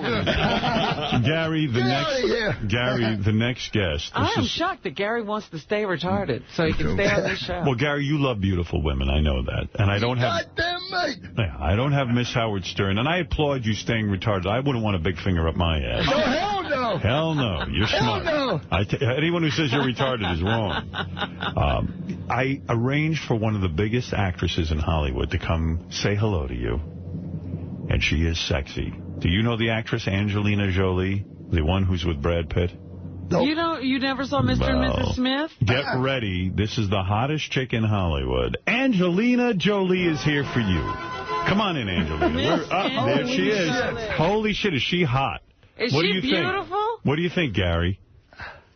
I think that's a guy to me. What's a guy? That's silly, Gary. That's Angelina Jolie. One of the biggest actresses in the world. Yes. I'm here for you. Show Gary your beautiful body and outfit, Angelina. Look at that. Look at her legs and her. Isn't she gorgeous? That is nice. Baby, you look good. You want her to sit on your lap? No. What? Angelina, get on the microphone so we can hear you. You look lovely. You're the biggest actress in Hollywood. What do you make a film? Excuse me? How much money do you make a film? Oh, $20 million. $20 million. And you're married to Brad Pitt, right? Oh, but I'm so over him. He's so boring. You like Gary? Yeah. You would have sex with Gary? Oh, right now. Gary, she would have sex with you. Right now? Right now. Yes, sir. You want it? Come on, Gary. You're not attracted to her? No! I thought you said you were straight. On. When I came here before, I had Benji thought he looked like a woman. No, that's a woman, for God's sake. Maybe I can come over there and convince you I'm a woman. Can she sit next to you on the couch? Please? I don't know what she's going to sit at. No, there's some room there. There's room there. It's all right. Go ahead, take a seat, honey. We'll snuggle up. Say hi to Gary the retard on his birthday. He is, he got to be excited by you. Such a big man. Hey, hold on a minute. Wait. My coin. Get out my coin. Wireless. Well, hey, she's a lady. What's the matter? Hurt her. Get off his cord. My cord all screwed up. Sorry about that. Oh. Anyway, that is Angelina Jolie, Gary. I thought you would enjoy meeting her. You got too much. No kiss. What's wrong? Angelina, he doesn't want to kiss you. No. He doesn't want to kiss you. What's wrong, Gary? I tried. Gary, what happened? Angelina, thank you for coming in. Pull your dress down. Starchy. I've never seen such poor behavior. Why did you not want her to kiss you? I don't like people with lipstick on. Oh, lipstick. She had too much lipstick on. Yes. Miss Howard Stern doesn't wear lipstick? Yes, she does, but she don't wear it that much. I see. Well, that didn't work out too well. Well, so far we met your doctor. Yeah. Are you having fun? Yeah, I'm having fun. Okay, you met Angelina Jolie. Yep. Do you know of the radio personality Imus? Have you heard of him, Imus? He's on the radio. Oh, Imus? Imus. Hi, Imus. Yeah, he wants to come in and say hello to you. Can he say hello to you? Yeah. All right, here is Imus. Oh, there he is. That's Imus. Imus, come on in. There he is, Imus. How are you, Imus? Good morning, everybody. Imus in the morning, and I just want to say one thing. I'm a little nervous. I'm in the presence of greatness over here. This happens to be the world's greatest retard. That's right. Yeah. And I profess my love for this retard. I'm not gay. I want you to know that. But I think you'd be the only retard that fuck me up the ass. Wow. I swear to God. That's how much I love you. You've got a smile. Can we see your smile? Yeah. That's a smile that lights up a room. Gary, you don't listen to Imus? No one does, really. That's bullshit. I've got millions of listeners. I've got more listeners than Howard does. Well, Howard has 30 people that has this cockamamie equipment. You rip everything. I'm nationwide. I'm all across the country. I've been in radio since 1910. Give him a minute. Imus, you rip off everything I do. I don't have a minute. I'm about to die. Are you here to steal Gary the retard from me? No. Well, as a matter of fact, I just want to say one thing, Gary. Howard does not pay his people jack shit. Hey. Why do you think Billy West left? Why do you think Stuttering John left? Why do you think Jackie Martling left? Because he doesn't pay them anything. Are you getting paid to be here today? Are you getting paid to be here today? Retard, over here. Are you getting paid to be here today? No, I'm just kidding. I'm willing to... I want you on my show. I want you on my show. I'm willing to pay you. Get this, $10 a week. Yeah, right. $10 Gary, do the math. Do the math. $10 a week. How many? In 1 year, what do you think you're going to make? At $10 a week, 52 weeks, how much are you going to make in a year? Gary wants to say something. Look, you know what? You're making fun of this man. I'm not making... No. I'm talking economics. Gary, you're loyal to me. If he gave Gary, don't you want to get married one day and have a family? I don't want to get How are you going to raise a family if you're not getting paid? I can help you. If he paid you $10 a week, you wouldn't $10 a week. You know how much that is? Gary, how much is 10 times 52? Imus, get out of here. No, wait. I have a list of stuff. Wait. I'll give you a limo. Get out of here. I'll give you a whores. I'll give you Mariah Carey. Do you know who Mariah Carey is? She got big old titties. Mariah Carey has big friggin' tits. I'll let you fuck Mariah Carey. Your limousine and women to go join his show. Would you like your own car and a bunch of women? I'll let you manage the Mets. I swear to God, I'll let you manage the Mets. I'll get you a role in the new Adam Sandler movie. George Takei is out. You're in. All right. What do you think about that? Oh, wait. One last thing. This is my final offer. Yes. John McCain is a personal friend of mine. He's looking for a vice president. How would you? You know, Gary the retard. Vice president. Okay, Gary. one last ditch effort. One last ditch effort. I'll let you fuck my wife's de-irriter. Because sometimes I can't get it up and I need to read. As long as you don't shoot your retarded cum to her pussy. Gary, are you interested in any of the offers that Imus has made you to join the show? A car and hookers? Do you want cars and hookers and be vice president of the United States? Come on. Vice president, I'm saying fucking... You could be the retarded Brad Pitt, for Christ's sake. Even when he offered you the Mets, I was listening to it. It was hard to hear over Imus, but you said you're in Oregon, and you can't manage the Mets from Oregon. Right. Okay. So, Imus, thank you very much. Thank you. So you're not going to Imus? Thank you, Imus. You know something? You are retarded. I am retarded. Thank you, Imus. Sorry, Imus. He's very loyal, huh? There he goes. That's Imus. Well, that was... his ass. I tell you can't quiet that Imus down for a second. No, he barrels right through. No, he does. He really does. I think he has a hearing problem. All right. Well, do you want to meet... You're not going to believe who's coming in next. Adolf Hitler. Do you know who Adolf Hitler is? Adolf Hitler, of course. Here he is. He's from Germany. All the way from Germany, here is Adolf Hitler. Wow. There he comes. Adolf Hitler, who was a top Nazi. The Fuhrer. Now, Gary, we know you don't like Jews, right? No, you're Jewish. Well, aside from me, you don't like Jews, right? No. Right. Hitler, you don't... Shut up, Hitler. Hello, Gary. I'm Adolf Hitler. And Hitler, you don't like Jews either, right? That's why I invited... What are you laughing at, Artie? I invited you here because Gary doesn't like the Jews. I agree with Gary. Jews are no good. No good. Gary, Hitler came all the way from Germany to meet you. Because he heard you hate Jews, Because he heard you hate Jews. You Jew. Okay, that's true. You know what? If you don't like Jews, you won't like Howard. So you know what? Shut up. But you don't like the Jews, Gary. Howard's a Jew. I have a recording right here of Gary saying he doesn't like Jews. Go ahead, play it. Hi, I'm Gary the Retard, and I hate Jewish people. Yay! There it is. That's you, Gary. How'd you get that fucking shit? Oh, you said it then. You admit to it. I like Jews. You ain't no Jew. I'm not a Jew. Howard's a Jew. What is that bottle you brought for Gary? What's that spray there? Gary, the Jews are bad, and we must do something about the Jews. Bring that shit on me. No, my good friend Dr. Mingler created an anti-Jew spray. That's anti-Jew spray. It will it turns Jews into Catholics. No.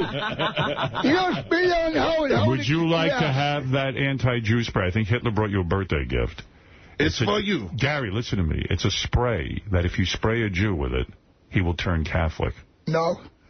You don't want the spray? You will be doing all Jews a favor, Gary. Nope. Show him how it works. Bring in a Jew. Bring in Jason. Jason, come in here. Here's Jason. He is a Jew. Gary, this guy's a Jew. There's Jason. Gary, do you like Jason? He is Jewish. I like Jason. You like Jason? He's from the Howard Stern. Just leave him alone. I love money, Gary. Yeah. I'm a big money grubber. So you love money. I love money. And you are a Jew. Now, Hitler, spray him with the anti-Jew No, don't spray me with the Jews. Don't. Oh, gefilte fish. I love Jesus now. Gary. Look at that. Gary, what do you think? What happened? What happened? He's what? This guy sprayed and dropped his headset. He dropped his headset. I'm okay. He's all better now, Gary. Let me ask you a question, Jason. Pick it up. Pick up your headset. I'm okay, Gary. Let me ask you a question. Do you love money now? No, I look. It's so weird. He drops his money. I just dropped pennies. That ain't nothing. I have no desire to pick them up. I'm going to walk away from this clean. You dropped 5 pennies on the ground and you don't want That ain't nothing. Hitler, your spray What works. are you going to do on Sunday? I'm going to church now. I can't stop myself from crossing. He is now Catholic. He's no longer Jewish. He's much better now. No more meat on Friday. It's a whole new world. Hitler, you're a genius. I cured him, Gary. Now Gary, would you like to spray me with the Jew spray? No. No, you don't. Get that shit Do you out want of here. him to? You want him to stay Jewish? All right, Hitler, that's enough. Thank you for joining Get out us. of here. I thought I could. Yeah, you leave Howard alone. All right, Hitler, thank you. You sure you don't want the Jew spray? All right, No. Hitler, Get that thank you. shit I thought I could trust you, Get out of retard. here. All right, thank you, Hitler. It's going to be a rough habit. You don't spray hell with that shit. Hitler is leaving. Gary. Bye, Hitler. Bye. Get out of here. So long, Hitler. Get that shit out of here. The anti-Jew spray, you don't want it. Nope. Well, I have to tell you, George, the Gary the Palooza, Gary so far didn't really like Hitler. You didn't like Hitler. Hyman. How does he feel about Asians? Oh, he likes Asians. Do you like Asians? Yes, You like Asians? Gary, you didn't like Hitler. You didn't like Imus. You weren't crazy about your doctor. Right. And you weren't even attracted to Angelina Jolie. Has this been a bad birthday for you? I've been okay. I just want to get out of Oregon, come see Howard. You know, I have heard a lot of stuff that people's been saying about him on the radio, and I want to get this shit cleaned up. People keep calling, bugging him about not paying him shit. You know, I've been sitting home listening to the radio. And well, Gary, your birthday so far, I feel like I haven't come through for you. But I know your last guest is going to be the best because this is really special. For your birthday today, I want to introduce you to someone who I think is a great man in history, okay? His name is Abraham Lincoln, the President of the United States. And here he is. Do you know the president? Have you ever met him? Here he is, Abraham Lincoln. Hello, Abraham Lincoln. Come on, stand over there. Abraham Lincoln, what do you want to say to Abraham Lincoln? What do you want to say to us, the President of the United States, for you, Gary? Hi. Gary. Hi, you old fart. I am Abraham Lincoln. Hey, that's the president, Gary. You don't call the president old fart. It's the president. I'm president. What you up to? What do you want of Gary, Mr. It is an honor and a pleasure to be here today for Gary's birthday. Okay. And because of your birthday, Gary, I have made arrangements, me, Abraham Lincoln, to put you in the presidential rocket ship and fly you. Go ahead. And fly you in space, Gary. But not only that, today you officially will be the first retard ever to walk on the moon. Wow, Gary. Listen, Gary. I ain't gonna be in that stupid thing. Wait a second, Gary. Listen to me. Gary, listen to me. This is a big deal. No retarded person has ever been to the moon. Today, because of... Thank you, President Lincoln. Retarded astronaut. All right, Gary, you're going to be the first retarded astronaut. What the president is saying is you can get in that rocket ship right now, and within seconds, because of technology, you will go to the moon. I don't want to go to the moon. Go in there. Gary, get in there. Gary, it's safe. Everything. I wouldn't put you in there. It's the president of the United States asking you to be the first retarded astronaut. There's even a proclamation and everything. There's the proclamation. Open the proclamation. What does that say on the top there? It says, this is the retarded proclamation, Gary. Whereas on the 3rd day of April in the year of our Lord 2008, a proclamation was issued by the President of the United States. In the name of Gary the retard, who shall be sent to the moon where he will no longer be retarded. And it's safe. I want to be retarded. And he can come back to Earth right away. I freed the slaves. I could do anything. Gary, of course. if you go to the moon, I can talk to you through the headsets when you're on the moon, and we can find out what's on the moon. I don't want to No. Open up the rocket ship. Open it up and show Gary it's safe. Is anyone playing John Wilkes? Open up the curtain. You can stand up and just get in there. Show him how it's done. Show him how it's done. It's easy. This is so easy. I can't go, but... Go ahead. You get in there. Send him. Send him. He's not a retard. It's already counting down. You see? And we put him in, and then for a few minutes, you'll travel to the moon, and you can tell us what it's like, and then come back home right away. How do you do that? Get in there. Give him his spacesuit. He don't need a spacesuit. You don't want him in a spacesuit? He'll be fine. Oh, it's his official spacesuit. Gary, get up. This is for your birthday. The president is going to take you to the moon. Come on, get over here. If this ain't true, I'm going to kick your ass, boy. All right. No, it's safe. The president's you ass? can't kick the president's ass. Get your shoes off real quick. No, he's okay. No, just put him in the rocket. He doesn't need a spacesuit. You guys are nuts. Go ahead, Gary. Get in there. Gary, I'll be able to talk to you in the rocket ship. Turn around. Bend down and get in. Good luck. What's going on? Good luck, Gary. Godspeed. Thank you, Abraham Lincoln. I can't get in there. All right, you can get in. Hey, I'm too big for this shit. And tell me what the moon is like. Put your foot in. Get in there. Get that foot in. Now stand up. No, get in there. Stand up. Watch your head. Get in the rocket. Stand up. Hold on, this guy, get up. You want to stay on your knees, or you want to get up? Stand up. You can stand up in there. We got a claustrophobic retard. He'll be fine. You can stand up, Gary. Stand up. Get up. Get up. Stand up. Get up. I'm pretty sure this just became illegal. It looks like a gangbang. You're going to be okay, all right? All right. Talk to Howard. Gary, can you hear me in the rocket ship? Take the flag. I want you to plant that on the moon. He's in there with the flag. Gary, can you hear me? Yeah, not very good. All right. Can you hear me now? A little bit. All right. You're in there. I'm going to contact NASA, and they'll count down. Go ahead. Start it up. Careful. Gary, just stand. Here you go. Off to the moon. Gary, you're fine. Like a kidnapper. Gary, you'll be on the moon in a second. Okay, Gary, you're going to the moon. Gary, it's fine. Gary, listen to me. Can you hear me? No, not very good. All right, here you go. You're almost at the moon. Gary, you're almost at the moon. 3 seconds. It's almost over. Gary, you're almost there, okay? Gary? What? Talk to us. Talk to me. Are you okay? You're back down. You're 1 second in the moon. You're on going into outer space. All right, you're in outer space. You're coming down to the moon now, and you're going to tell me what it's like. They're going to make him dizzy. Gary, you're fine. Go ahead now. All right, here we go. You ready to get out? Are you ready? Yes. All right, when you get to the moon, I will talk to you, Gary. Gary, I think you've landed. Oh, landed. You've landed, Gary. You're on the moon now. Open the door and come out. Push open the door. Come on out. Push it open. Push it open. Push it open. Ah! There you are. You are on the moon. Are you out? Get this out of here. All right.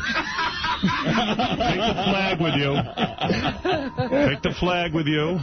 How is the moon? Oh, it's scary. It's scary? All right, tell me what you see. Please tell us. What do you see on the moon? Gar? What's on there? Bunch of Playboy books. There's a Playboy. Is on the moon? Books. Books. And what do you see on the moon? Please, tell me. I've never been there. Bunch of stars. Can you see Earth, Gary? No, I can see Earth. Yeah? And what is Earth? I need to go back and see Howard. Now, wait a minute. They say the moon is made of cheese. Is there any cheese on the moon? Look around. Explore. You're the first retarded person on the moon. No. You don't see any cheese? I see cheese. You do? You do? Yeah. Is it real? I don't know. Can you pick it up? No, I ain't picking it up. Why not? Because it's on the moon? Moon cheese? Yeah, I don't like Plant the American flag. Gary, put the American flag on the moon. Plant it. What? Plant it. Yeah, we gotta claim that for the United States. Gary, this is huge. I don't know if you realize you're the first retarded person to go to the moon. I am the moon. You're on the moon. Try the cheese. Try the cheese. No. Can you pick up the cheese? No, I can pick it up. Just bring a piece back. Can you bring a piece back for me, and I'll eat the cheese? Will it bite? No, it won't bite. So. Cheese doesn't bite, silly. Is it in a wrapper, at least? No. No. It's unwrapped? Okay. Pick it up. No. Did it bite you? I ain't going to pick it up. You're not going to pick up cheese? No. Pick up the cheese. I ain't picking it up. Gary, this is NASA. Pick up the cheese and put it in your pocket. Gary, that is... I won't fit in my pocket. All right, Gary, listen to me. Do you realize this is historic, that this is big, that you are the first person who is retarded to go to the moon? My headset's cutting out. It is, because you're on the moon. Because you're on outer space. You're in outer space. Gary, are you scared on the moon? Yes. You are. Okay. So well, wait a minute, Gary. If you bring back the cheese, you could sell it on eBay and make a lot of money. I don't want to sell it on eBay. Please bring back the cheese. I've never had cheese from the moon. Bring Howard some cheese. Did you get it? I got it. Okay. What's it feel like? Gross? Feel like... Did it bite you? No, it didn't bite me, but it's got all the paper shit around it. Oh, it's got paper around it. Unwrap it. No, you unwrap it. All right, I'll unwrap it when you get back from the moon. Get back. All right, are you ready to come back to Earth? How am I supposed to do this? I can't get in this stupid thing. You're saying you're stuck on the moon? Whoa, that's a problem. Well, if you don't get back in, how can I get you home? Get back in there, Gary. All right. Leave the flag. Yeah, leave the flag. Yeah. Leave the flag on the moon. Gary, have you, do you know the right coordinates to push to get back? Gary, Wait. NASA. Hold on a minute. You don't know NASA, Gary. Back into the capsule. Back into the capsule. Turn around, Gary. They're saying to turn around and back into the capsule. Turn around and back in. Astronaut Gary. All right, there you go. Good work, Gary. Oh, my leg's got a cramp in it. Our astronaut has a cramp in his leg. Yes. Why don't you just pull him out of the moon? Wait a minute. He's in. Oh, now, okay. close the door. Close the door and you'll be home in seconds.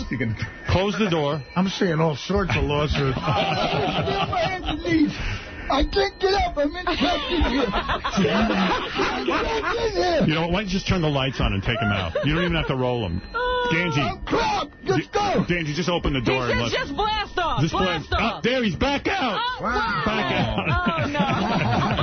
You're out, Gary. Just open the door. He makes me nervous. Something wrong about that. You want some cheese? Yeah, I want cheese. Gary, what did you bring back from the moon? Gary's back from the moon. What'd you bring? Thank you. Is that cheese? Eat this? That's moon cheese. This is real cheese. Wow. You eat it. All right, I will. You mean the moon is really made of cheese? I don't want it.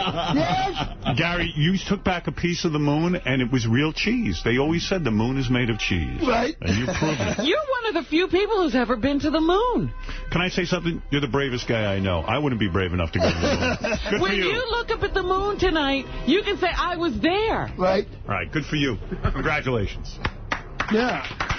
Our astronaut, Gary the retard. You're a hero. Out of all the jokes in that bit, the most believable one was the moon. Describe your trip to the moon for me, if you would. I was fun. Will you tell anyone? It was scary. Was it scary? Yeah. What was the worst part? Bouncing around in there. And the rocket ship. Yeah. Space travel is rough, isn't it? I see it on TV now. I wouldn't want to go there. No. Well, listen, Well, Gary. you've been now. No, I'm back. Gary, we did Gary Palooza. Let's review. For your birthday, you met the doctor who gave birth to you. We met Angelina Jolie. Didn't you like meeting a movie star? Yeah, a little bit. A little bit. Oh. Hey, Howard, can I say something to you? Sure, please do. Can I get pay-per-view? Pay-per-view? You mean Howard TV? Yeah. You want Howard TV? You got it. We're going to get you Howard TV. At home. Do you have cable television? Yes, I got a digital box, too. What cable company? Is it on all cable companies? Comcast. Okay, you got it. Yeah, no, but I had to order it. No, you don't have to Don't worry about it. You just went to the moon. You can get on-demand TV. Anybody who go to the moon is my hero. And you are officially a hero of this country for going to the moon and bringing back the cheese. It's you and Neil Armstrong. What was the best part of your birthday show? Come to see you. Coming just to see me. Well, thanks, Gary. What are you going to do in New York for the rest of the time you're here? I don't know. How long are you here for? I'm here until, I'm here Friday and Saturday. Okay, you but I got gotta some go time. do another comedy show with Jason Stewart, I guess. Oh, yeah? Go see a retarded play. You know what? You guys need to take me to Scores. Well, no more Scores. You know what? I could talk to Ricky Man. Rick's Cabaret is the new place, and that's where Ronnie goes. Do you want him to take you there? Ronnie. Ronnie the limo? Yeah. Ronnie, yeah. The perv who stands in the hall, pretends to be a bodyguard. That guy. You know, that's Ronnie. You going to take him to Rick's Cabaret? When do you want? How long are you here for? I'm here until Friday. Saturday. All right. What do you want to do tonight? It's up to you. All right, we're going. All right? Take me in the car. We're going to take you for your birthday. Take him in the rocket ship. Will you get in the rocket ship to go to Rick's Cabaret? Rick's Cabaret tonight, okay? All the naked girls. Why weren't there naked girls on the moon? Yeah. I know. I said, are we going to have any naked girls here? You were right. See? There should have been naked girls on the moon. There wasn't. Cheese they put up. Cheese is there. You brought back cheese. Could have brought back a naked girl. Well, we'll get them naked girls tonight. How's that? All right. But what if he has to go there by rocket ship? Would you go there by rocket ship? I'll go with him in a rocket ship. Nope. No, you would never get back in there, right? Nope. Never. No more space travel for you? Nope. Gary hates the rocket ship. Oh. I hate it. I thought you were going to love it. My so dirty, too. Yeah. I thought you were going to love it. But I was wrong. I thought you'd love all your guests, and you hated each and every one of them. Did you like meeting the president? He was okay, I guess. Did you like Hitler, at least? Hitler? I'm not no Hitler fan. No? So you hated the doctor, you hated Angelina Jolie, you hated Imus, and you hated Hitler, and you hated Abraham Lincoln. Well, anyway, everyone on TV can see your moon landing, which is great. Amazing. Amazing moon landing, and I thought it was terrific. And forever that flag will be lying on the He just left it lying there. Let's take some phone calls. Hey, there's a shot of the moon where you were. Look. Can you see it on TV? Can you see it? That's the moon. That's where you put the flag, and there's the Playboy you left. You left the spaceship, is it? You left the spaceship. There it is. Good for you. You remember being on the moon? That's kind of scary. Wow. Yeah, it really You're was. brave. Well, next year we have a time machine for you. Oh. I'm going to send you back in time. What are we sending him back to? It looks a lot like a rocket ship. We're going to send you back to caveman times. In fact, you know what I might even do? Next year when you come in, Gary, when you come in, I'm going to put you in the time machine.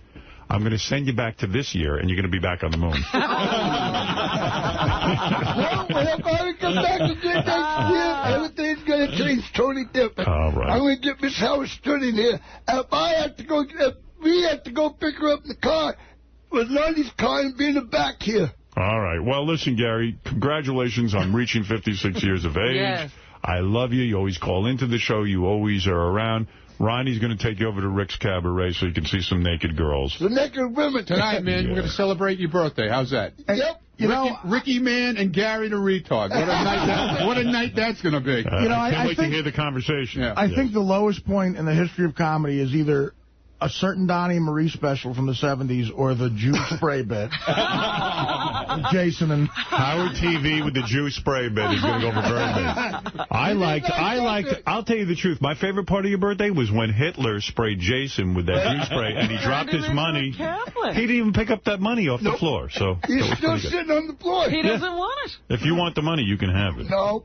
No way. I don't know, Jew. I don't want no money. Did you see that George Takei took the Jew spray and hid it in his bag? You want to do it again, I should leave him alone. That's right. Gary, happy birthday wishes. Honestly. Oh, I got somebody in New York told me to tell you hi. Who's that? Bob. Bob, okay. Bob said hi. Yep. All right. Well, tell Bob I said hi. And let me tell you, thank you for coming in. And going to the moon. And thanks for going to the moon. I thought that was terrific. I think you were brave.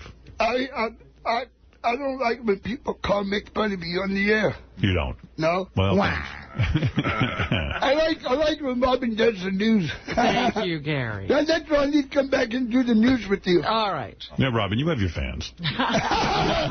Don't get all insulted. You know what? I want you to stay away from that son of a bitch. Who? You know what I'm talking about. The guy chaining into the heater. Mike. No. Mike, who do I need to stay away from? Jim Florentine? Yeah. Why? Because he was complaining all the time in California. I was hurt. And I went, bam. I said, you know what? Quit your fucking complaining. Mike, you're on the air. Hey, Howard, how are you? All right. Happy birthday, retard. Happy birthday. There's no need to say that. Say Gary. Howard, you got to end this bit soon. It is awful. Well, you know what? You kind of ruined it. Gary didn't really fall for it. No. He did fall for the moon. Yeah, that's true. Yeah, he liked the moon. He liked the moon. I think it's more of a TV show, baby. Yeah, probably. That's all. All right. Have a good day, guys. All right, thank you. Thanks. All right. Let's go to William. William, you're on the air. Hi. How's it going, man? I just wanted to say I'm a big fan. Just wondering how Gary, you said his doctor was younger than he was? Yes. Robin pointed that out. Yeah. No, that was Artie. Oh, Artie blowing the Artie pointed it, yeah. Couldn't seem to make it. Sorry. So you don't like Robin's boyfriend, Jim, because he said she has long stories, right? Right. Right. That wasn't right. All right, let's go to... Gary loves my stories. All right, Chris, go ahead. You're on the air. Go ahead, Chris. Good morning, Gary. How you doing? Happy birthday. All right, Chris. That's very nice. Right. And I think Robin should show you her boobs for you. You know what? You should just leave Robin alone. She's behind covered glass. You know what? You don't need to be calling bugging her on the air. But she should show you her boobs for your birthday. Oh, really? Yeah. That's all. Really? That would have been nice if on the moon Robin was there. Well, you should have had a couple of boobs up there. Yeah. I did, the guys who built the rocket ship. Very good. Let's go to John. John in Allentown. How you doing? Happy birthday, Gary. That was a classic bit, Howard. The fact that he enjoyed going to seeing you more than going to the moon is amazing. That just shows you how much he cares about you. Gary's a real fan, and he loves you. He loved me more than the moon. Right. Well, yeah, thank you. All right, listen, Gary, enjoy the rest of the time. Ronnie's going to take you over to Rick's Cabaret, because I know you really, more than me, you want to see naked women, and I know that. You're a real man, and who doesn't like to see naked women? You do. I sure do. All right, Gary. Hey, how you and Beth getting along? Pretty good so far. They're going to get married. We're going to get married. Are you going to get married? You didn't hear? I thought the whole world was celebrating. No. So that hasn't reached the retarded community yet. Actually, yeah, we're going to get married. A little something, you know, the family and all that. Do you think Are you happy for him? Yeah. Do you think that's a good idea? Do you think I should get married? Yeah. You do? Well, what about all the girls I could have from being famous? It's up to Beth. Yeah. You know? No, I'm saying maybe I should Like I said, you got an engagement ring, so now, you know what? You got your apron strings tied around her now. Right, that's true. All right. What? Apron strings. Okay. Hey, Gary, guess who's going to the wedding? Who? Not you. Oh. Howard can invite me if he wants to. No. I can invite him if I want to. Yes, then you... No retards. You know what? You shut up. No retards. No, shut up, Artie. Next time I call to talk to Howard and he wants me on the show, you don't have a fucking thing to say about it. You want to stay in for the news? Yeah. No. Yeah, shut up. You know, when you come in next time, my wedding will be going on, and you'll be a part of it. All right? You will be here. You're going to take him to the wedding? It's on the moon. In a rocket ship. Yeah, you're going to be here for the wedding in the studio. Listen, Gary, honestly, I do love you, and I love that you call in all the time. You're a good sport, and we have a good time with you. And have a good time at Rick's Cabaret. And you're the best. Yeah, you're a true enjoy fan. New York while you're here. You're a true fan, Happy and I birthday. appreciate it. Right. We goof around and everything, you know that, but nevertheless, we are true fans of yours. What did they ever do with the one that's getting in trouble with the law? Who's that? Hyperteric. Oh, we don't know what's going on with him. Oh, I don't know. I didn't know I don't think he's in trouble with the law right now. He was there for a while. For a while, but he's okay now. Yeah, we got you made an apartment? No. Last time I heard, he was living on the streets still. I think we're in an endless conversation. I know. He's asking about everybody. All right. Anyway, Howard TV will cover your trip to the strip club and everything, okay? All right. Gary, happy birthday wishes from the show. And, by the way, you owe us $190 million for your trip to the moon. You really do. And I want the money. Get to tomorrow. work. Get to work. Okay, listen. We are going to take a break. And then we'll be back.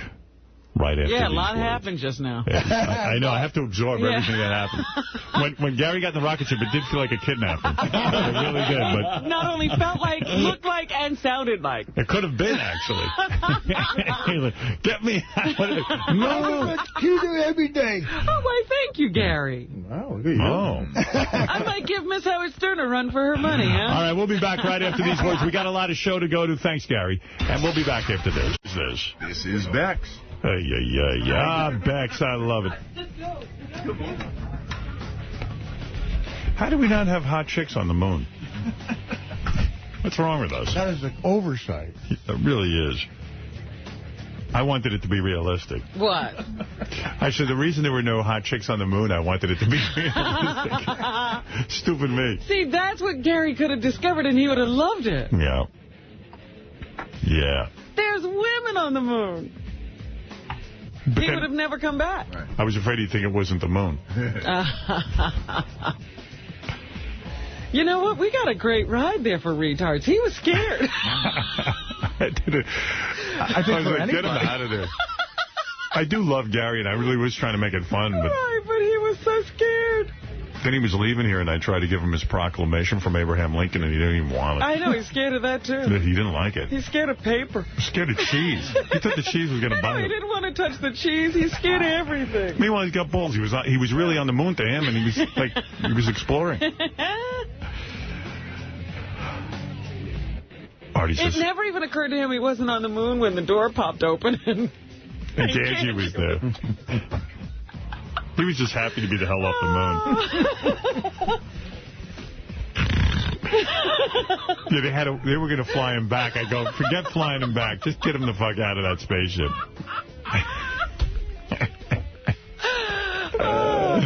Gee, what a great day at work. On paper, it sounded like more fun. I was watching it going... You didn't know you were going to scare him to death. Yeah, I thought he would have fun, but he loved it. He said to me afterwards he had a great time, so that's okay. Hey, Bex continues to uncompromise the quality of their beer. When it comes to beer, the brewmasters in Bremen have seen drastic changes. New flavors, new additives, preservatives. That's how those other parties go wrong, too. They think the retards are going to enjoy with them. Yeah. Obviously, we should never have retarded children because we wouldn't know how to raise them. Hey-oh. All right. Well, we're back. I hope Gary had a good birthday party. I do. I think he was happy just to see you. Yeah. And that'll make him forget all the horrible things you did. I I thought he'd like Hitler, at least. Now all of a sudden he likes Jews. He's no fan of Hitler. I thought that was a very succinct and nice way to put it. Hated Hitler. He hated the doctor who dropped him on his head. He hated everybody. Angelina Jolie, that was a surprise. Yeah, and she was very attractive. What? Angelina Jolie was very attractive. So Will look good as a woman? He looked very good as a woman. He could be a drag queen. Yeah, but Gary knew. He said, that's no woman. He did know, yeah. I hate when we're outsmarted by a retarded person. Like, we think we're so slick, and we're like, hey, we're going to give Gary this big surprise, and he goes, yeah. That looks like a man. Oh, my God, great. I ain't getting that stupid thing. He didn't want to touch the cheese. It might bite. Yeah. Well, hey, I got a bunch of stuff here. All right, I played you the Steven Seagal mystery record. Right? We're done with that. You wanted to play Ric Flair crying. Okay, I can play that. I have more Jillian Barberie talking about me on her show. Really? Oh, my God, she's the best commercial ever. I mean, I don't know if anybody watches that show she's on, but she loves me. She does. She loves me, that broad. Why'd she marry someone else? She offered herself to me sexually. She said, let's go. We'll go do it right now. Yeah, but she married some other guy. I mean, can he really think she loves him? She loves him when I'm not there. But you know Ric Flair, the wrestler, he was like, And Lex Luger, you, Ted Turner, Dusty Rhodes, Nikita Koloff, Ricky Morton, Steve Williams, all of you, take a look at it. Learn to love it. Because it's a... So that's the Ric Flair, you see on the WWE. Yeah, and what's funny about this is, I'm not going to play the whole thing. It runs like a minute 44. I'll play you most of it. We kind of cut it down, but Ric Flair got the key to the city of, I don't even know what city he got a key to, but you know, we've been given the key to a city. Yeah. It's bullshit. Right, doesn't unlock anything. No, when we went to Vegas, the mayor comes out and he goes, hey, Howard Stern, I'm giving you the key to the city. And the last thing you do is get emotional because it's such horseshit. Howard, he got the key to Columbia, South Carolina. Like, you got at least got the key to Las Vegas. Yeah, he got the key to Columbia, South Carolina. And Ric Flair really gets broken up by it, which is insane. Because, I mean, if I was there, I would have said, Rick, get a hold on yourself, because the key to the city doesn't mean shit.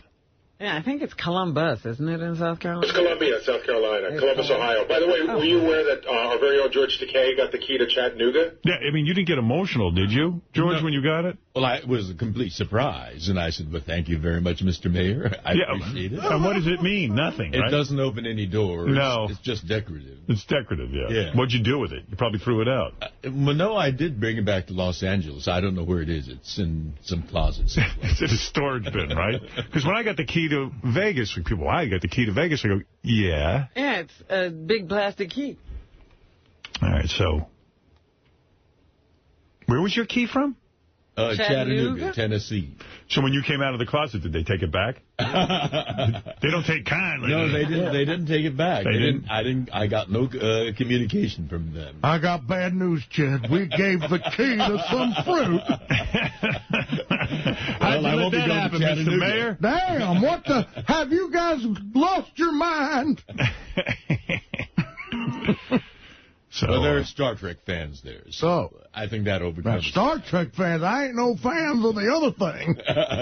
The key to the city is about as useless as Gary's rocket ship. In fact, Gary's rocket ship might be more useful. All right, let's see. So here is Ric Flair getting emotional over his key. Now, therefore, I, Robert D. Coble, Mayor of the City of Columbia, present to you, along with my other members of City Council, to proclaim March 24th, 2008, as Ric Flair Day in the City of Columbia, and present to Rick the key to the city. Rick, congratulations.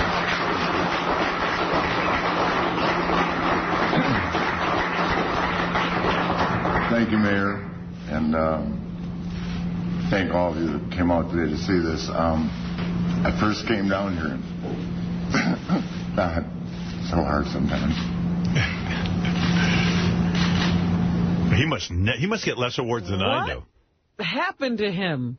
I don't know. I started coming to Columbia, to the township, in 1974. We came down every week on Tuesday night, and the fan base here, the fans have always been some of the greatest in the world to wrestle in front of it.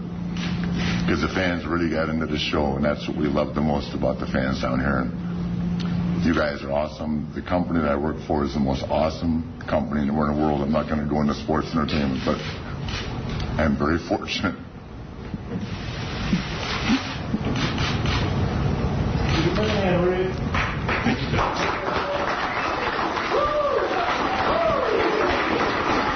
I started to think when I got the key to Las Vegas, really didn't take it. Well, I kind of disrespected the mayor, if you think about it. I mean, I didn't break down or anything. In a very humble and honored way, yeah. What made him break down? Did he have some kind of history with the city? Well, yeah, he got emotional. He says the fans are, but why did he get emotional? Because it's like somebody embracing him, yeah. How many awards get much love? Right. How many awards do wrestlers get from legitimate, mayors? I guess. All the things that I have supposedly accomplished in my career, I'm very proud of. But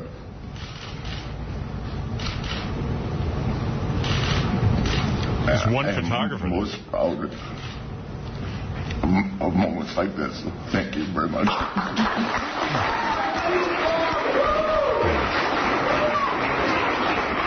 Damn, that's a reaction, man. But nobody tell them that those keys are worthless. It's kind of a stupid award, key to the city.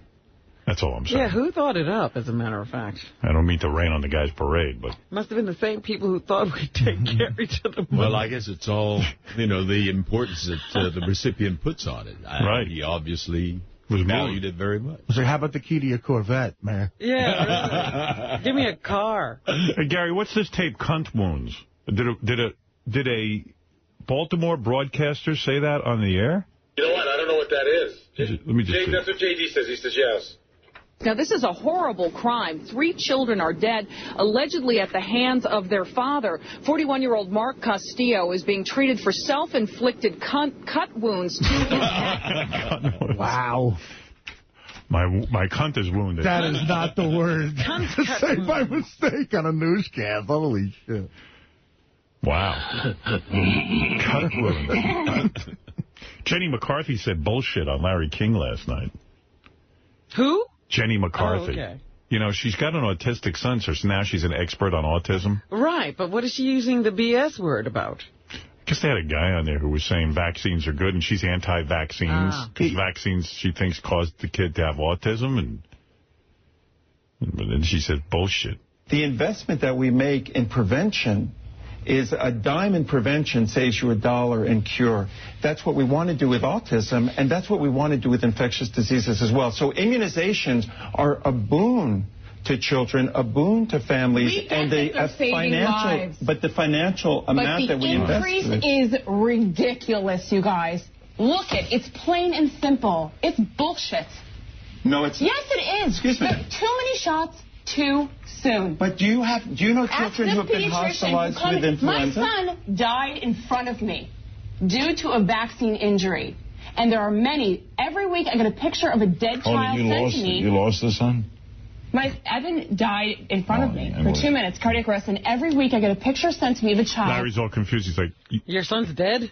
I really, my son died in front of me. No, he didn't die in front of you. Yeah, I have a real problem with that. He lost, I heard that earlier, and listen, I don't blame Larry King. I was confused, too. I don't get the Jenny McCarthy newsletter. I still think Larry King thinks the kid's dead. I don't think... Why wouldn't he after that explanation? You mean he died for 2 minutes and now he's back with us? She didn't really clarify. I got to tell you, I missed the Jenny McCarthy who peed her pants in the tickle chair and made out with Jenna Jameson. I missed that one. That girl, we lost. Yeah, She's gone. We lost her. She started dating Jim Carrey, and I guess she feels secure in her career now because she's with Jim Carrey. So she no longer has to pee her pants and to be fun. Mm-hmm. And I'm waiting for Jim Carrey to get sick of the autistic kid in her and throw her right the fuck out the door. I hope that doesn't happen because she'll be devastated. Yeah, but it's going to happen. No, don't say it. Absolutely. Oh, it's going to be rough. You want to bet me on that? He ain't putting up with that for long. Oh, Jim, don't you dare. That's fun for about a year. Cheat. Do whatever you have to do. Stay. I miss the Jenny who could make you laugh on a dime with a crazy face. Or yeah. But now the crusader Jenny McCarthy on Larry King, whose son died for 2 minutes. And he's on this story. He does one about once a month. Everybody just wants her to take her top off. You know, Larry's thinking, God, look at those titties. If autism didn't come in such a pretty package, I wouldn't be talking about it. Right. Oh, if I could just see those titties in my mouth. Yeah, you know, if an ugly actress had a kid with autism. Larry King was in the paper that he supposedly went to his 7-year-old son's baseball game and got into a fight with the umpire. What? Yeah, he got into a yelling match with, you know, he's one of those dads who has to get involved. Oh, he's got to prove his love. It's about him. Yeah, it was some weird story. Larry was all confused. Wait, your son is dead? No, he died for 2 minutes. You know how dramatic women are sometimes. He died in my arms. He died in my arms. Oh, so your son is dead. No, for 2 minutes he died. He died for 2 minutes? What is he, Jesus, that he came back? Fuck that. Did that retarded kid get to suck on those titties? Larry, shame on you. I'm sorry. I've got Tourette's. Give me something, honey. I gotta make a show here. Take out your titties. Talk about breastfeeding. Your kid's not dead? Here, let's see some ass. Probably dressed in a conservative outfit. Yeah. She's Amish all of a sudden. That's what I need. A conservative Jenny McCarthy. Yeah, she's in a business suit. Yeah. I tell you, though, the last time she came on this show, I was very impressed by her body. Yeah. Oh, she's got one. Yeah. That's one I let get away, too. Yeah. You know, if Beth ever says I don't love her, I'm going to say, listen, I passed up Jenny McCarthy for you. I could attest to that. I saw the chemistry. She was blatant about it. She said to me during a commercial, I'll go out with you anytime you want. Does Jim Carrey know that? Jim Carrey can come here and kiss my ass. I could have had her. But I was not taking the autistic child. I said to her, I point blank said to her, Robin, I don't know if you heard me. You're not taking a healthy child. No. That's what I said to her. So you did hear. I said, honey, I won't take a healthy child. I'll bang you. I know a couple of women who lost you because of kids. So why don't you go be with Jim Carrey? He'll sit there with you and that kid. Something wrong with him. Jim's bored. Yeah. He needs a challenge. I don't. I don't care how good looking you are. I'm not taking in that kid. Does he wear a football helmet, that kid? I don't know. I can't even handle your healthy child. So forget it. Go back to your husband. Let's say Giselle Bundchen with a healthy kid. I don't care. No kids. I love me. Giselle Bundchen with a healthy kid, I think I'd take that. Yeah, see, I got 3 kids. You don't have any kids. Yeah. Well, who says I want any? No, I'm just saying, you know, it's for you, at least it would be a novelty. Hey, Cyrus, you're on in Philadelphia. Hey, now. Hey, now. Hey, today's my birthday, like it's Gary's birthday, and y'all gave me, like, the best birthday present ever with that bit. Gary going to the moon? Yeah, you know, the funniest thing that made it was that nothing actually worked as planned. No kidding.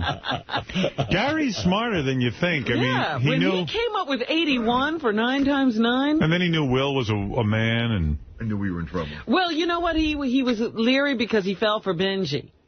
That's what he kept saying. You got me once. You can't get me again. You know what I was surprised? So the doctor comes in and says, look, Gary, I dropped you on your head when you were born. And if I put my finger up your ass and press a reset button, you don't have to be retarded. And he doesn't want to. He wants to be retarded. Well, can I ask a question about that? Sure.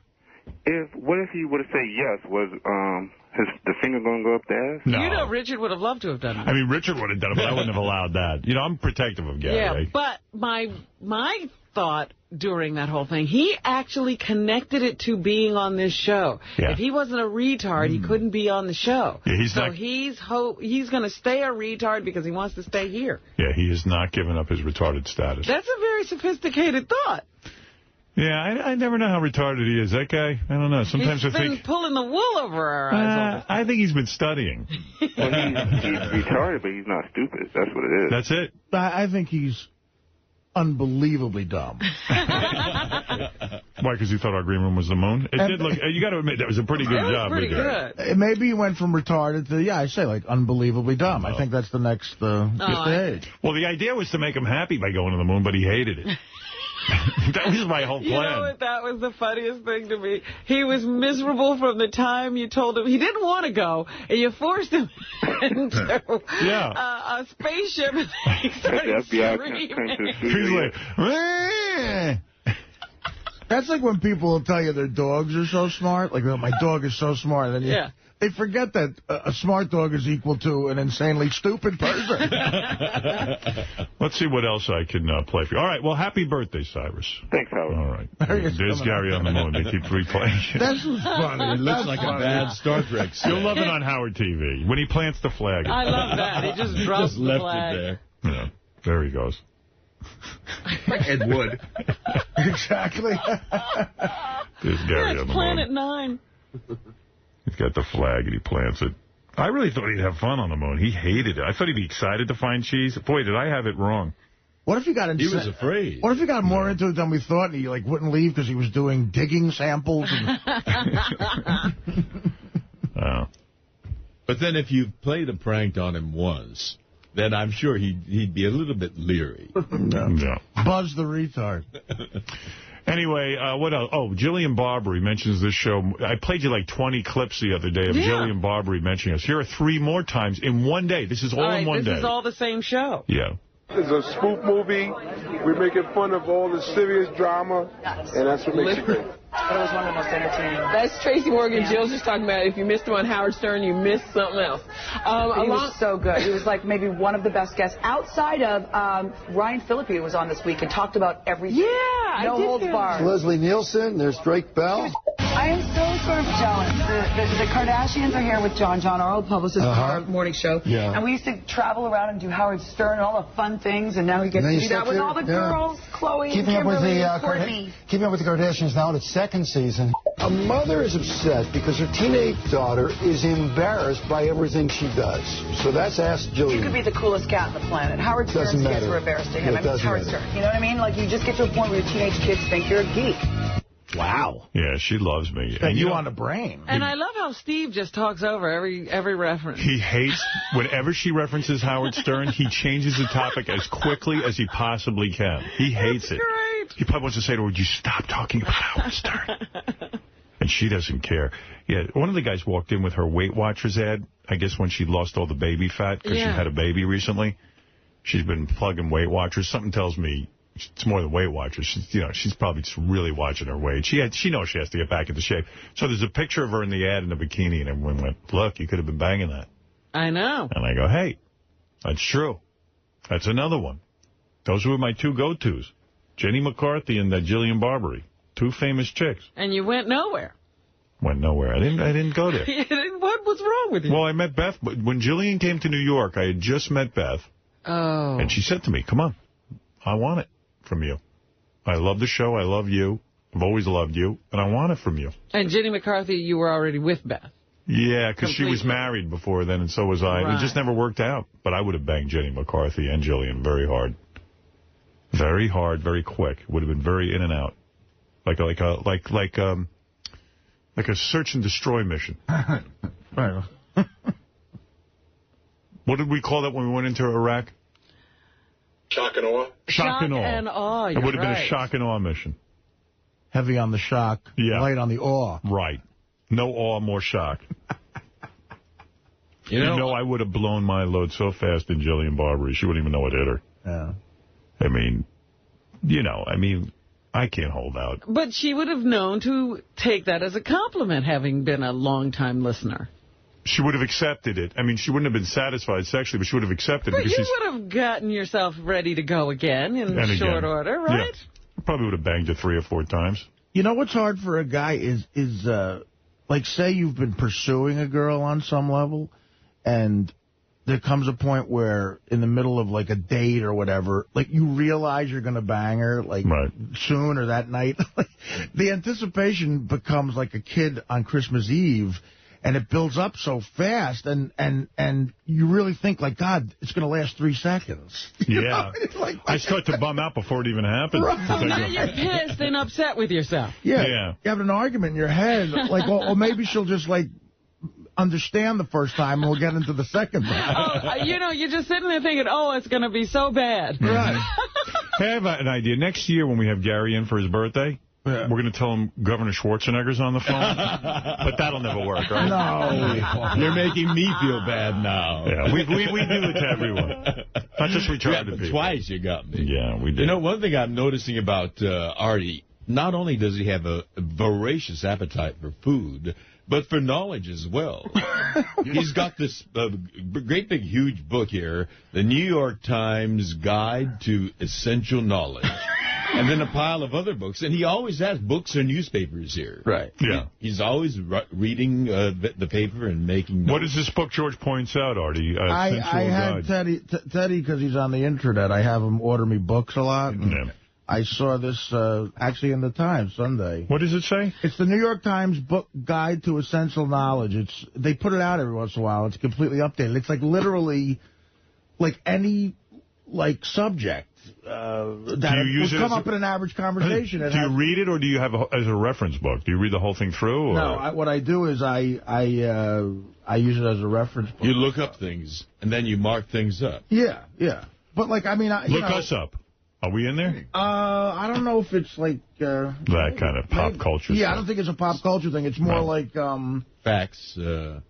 What is it like? Facts. See, Fred would read the whole book. Right, Fred just... Well, I don't know how Fred could do that with an encyclopedia, if that's the truth. How old were you, Fred, when you read the entire encyclopedia? You know what? I was about 10 years old, and I was in school, and it was public school, and I was bored out of my fucking mind. They had you do all the classwork. And they had a thing called World Book Encyclopedia. And the way they wrote that, if to be believed, was more like a People magazine. It was kind of like, it was informative, but it was also light in a way that you could kind of digest the information. And from that, I started reading that and then other books. And you read the entire encyclopedia? And World Book. Wait a minute. I can't believe this. Just flipping through. Okay, so here's general knowledge about stuff. This is the most updated version. Just came out. Okay. Satellite radio. I literally just flipped to this and I saw... Okay, satellite radio. In the 21st century, new digital systems for transmitting radio have bypassed local stations altogether. Introduced in 2001, satellite radio transmits digital programs directly from satellites to individual receivers. The rival services, XM satellite radio and Sirius satellite radio, require consumers to purchase a special receiver and pay a monthly subscription fee, but they provide a wide range of commercial-free programming that contrasts sharply with the homogenized content and aggressive commercialism of local radio. And here we go. Here's where they mention you. You're in the second paragraph. Pioneer. Oh, good. Wait, let me get my penis out so I can rub it. No, seriously, this is a big book. Do you want to be wearing your dark glasses for this? Robin, rub me while my name is read in the book. Proponents of satellite radio hope that the turning point for the new medium had arrived when iconic morning radio host Howard Stern... Sure it's not idiotic. Iconic morning radio host Howard Stern abandoned regular radio for Sirius Satellite in 2006. Very good. And it goes into, talking about your deal, but this is an example. You're probably the main reason the subject of satellite radio is in here. That's pretty cool. Yeah, I like that. Well, okay, there it is. The New York Times book. Page in history. George pointing out all my shit back here. By the way, Richard Christie celebrated. Richard Christie celebrated his birthday this week. Yeah, what did he do? How did he celebrate? So Gary informed me that Richard was saying this is how he does it every year. He goes to Papa John's.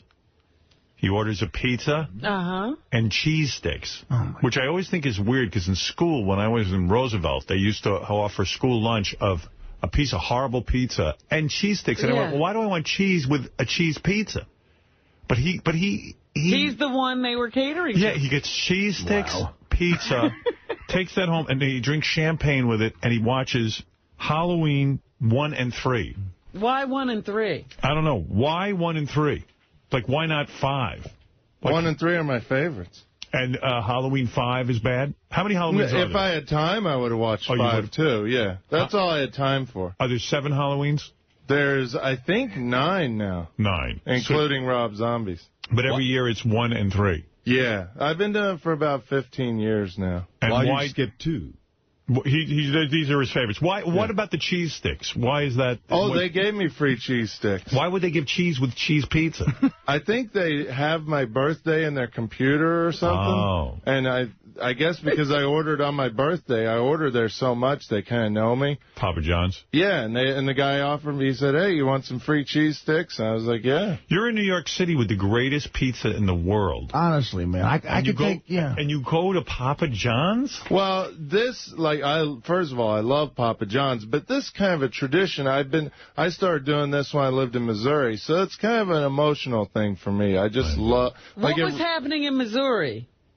Nothing much, just eating Papa John's. Richard, you really want to hold on to that. In about a half an hour, I could show you 5 pizzerias you'd never go back to Papa John's. Do me a favor and show them that. I don't think you can train those taste buds. They won't like good pizza. No, I know good pizza. The place downstairs, Bellinopoli, that's a good pizza. You know, I've never had Papa John's pizza, but I imagine when I hear the name Papa John's, it's more like the Pizza Hut pizza, right? It is, yeah. Dough it's probably worse. No, it's good. It's got tons.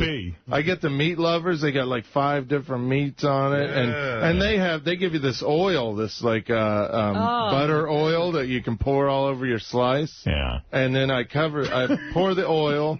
And then I cover it with Parmesan cheese. It shows you how bad it is. You got to put all that shit on it. Right, you're not tasting pizza. No, but I love that stuff. Even the best steak in the world, I just still like sauce. Just take a loaf of bread, melt some cheese on the bread, and then pour some tomato sauce. It's probably the same thing. It's just in my... Well, happy birthday. Thank you very much. I enjoyed it. And I just want to mention the Benji thing, and I don't want to get into a long discussion about this because it's kind of weird. But everyone's aware, Benji, that you're now brushing your teeth in the hall, so here's your attention you were seeking, okay? He's been walking around for 2 days, and he walks around with a toothbrush and brushes his teeth and is waiting for someone to notice. I know. I said something to them the other day, like, do you know where you are? This is not the bathroom. Yeah, and it's another cry for attention. And so you got it. You got my attention. I know you don't have to do it anymore. We know you're brushing your teeth in the hall. It worked? Yeah, it worked. It worked. You got my attention. Why are you doing that? You don't have to do it. You don't have to try to be the weird guy on the show. Howard, I'm not.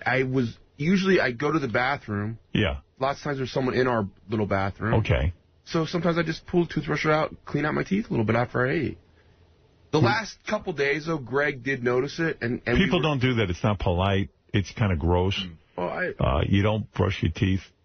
I don't do it vigorously. I just swirl it around in my mouth. Toothpick might be appropriate, but sometimes not. But I take a toothpick. I understand. But a toothbrush, I mean, you're carrying on like a lunatic, and everyone sees it. We know you're doing it. You don't need to do it. You do it in the bathroom. All right, I'll come up with a new idea. Am I right, Robin? Right.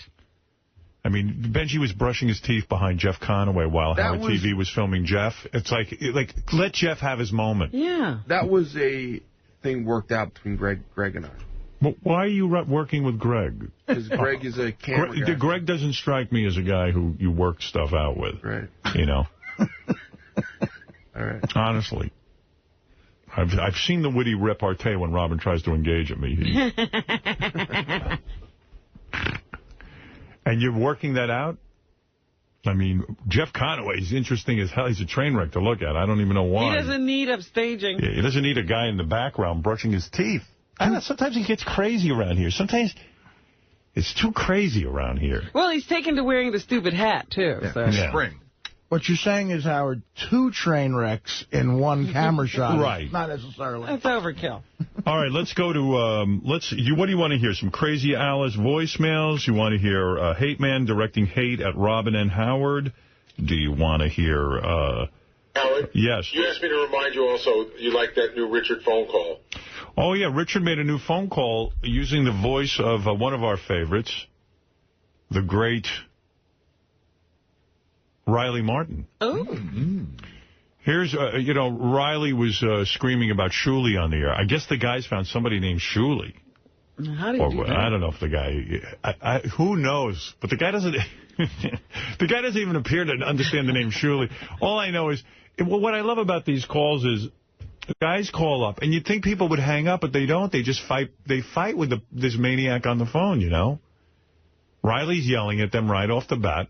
It goes from 0... And they stick with it. And they stick with it. So here's Riley, a tape of Riley yelling at a guy named Shuley. Yeah, who is this, Shuley? Who are you calling? Shuley. I think you must have the wrong number. God damn it. What? Oh, that's bullshit. You're bullshit. Who the hell are you? You stupid bastard. You asshole son of a bitch. You motherfucker. Yeah, that's good. You're not a decent fucking human being. You got any more to say? You fucking dirtwad. Give me your name, you cocksucker. Shuley. Hello? You sorry, bitch. You son of a bitch. Hello? Motherfucker, I'm on probation. What's that supposed to mean to me? Do you think I'm playing? Do you think I'm playing with you? I know you're playing with me. I'm talking about you, Shuley, you fucking worm. Who are you, man? Who are you? Shuley. Who? Shuley. And what do you want with me? You fucking dirtwad. You asshole. What do you want? I would appreciate it if you stayed the fuck out of my business and do not come near me and my family. Are you out of your mind? I gotta tell you, son, your act is a piece of shit. Next time you call here, mother, I'm calling the cops. Be so kind to stay the fuck out of my face forever, you sorry motherfucker. You asshole. God damn it. God damn it. You call here anymore, and I am calling the police.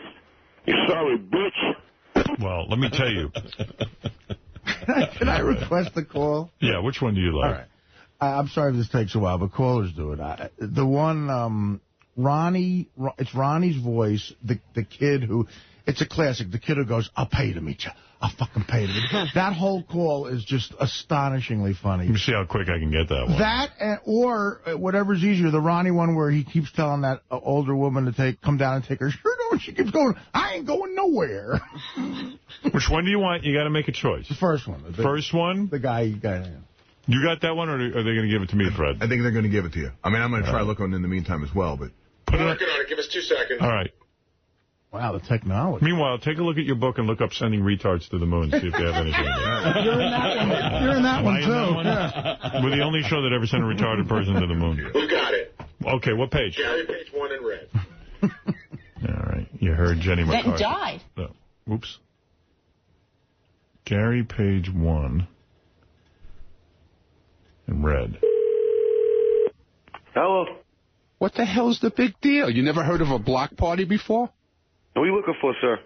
Dude, what is your problem? What are you talking about? Who are you looking for? You know, everything bothers you, you know? I know, but who are you looking for? You don't know what it is to have fun, you know?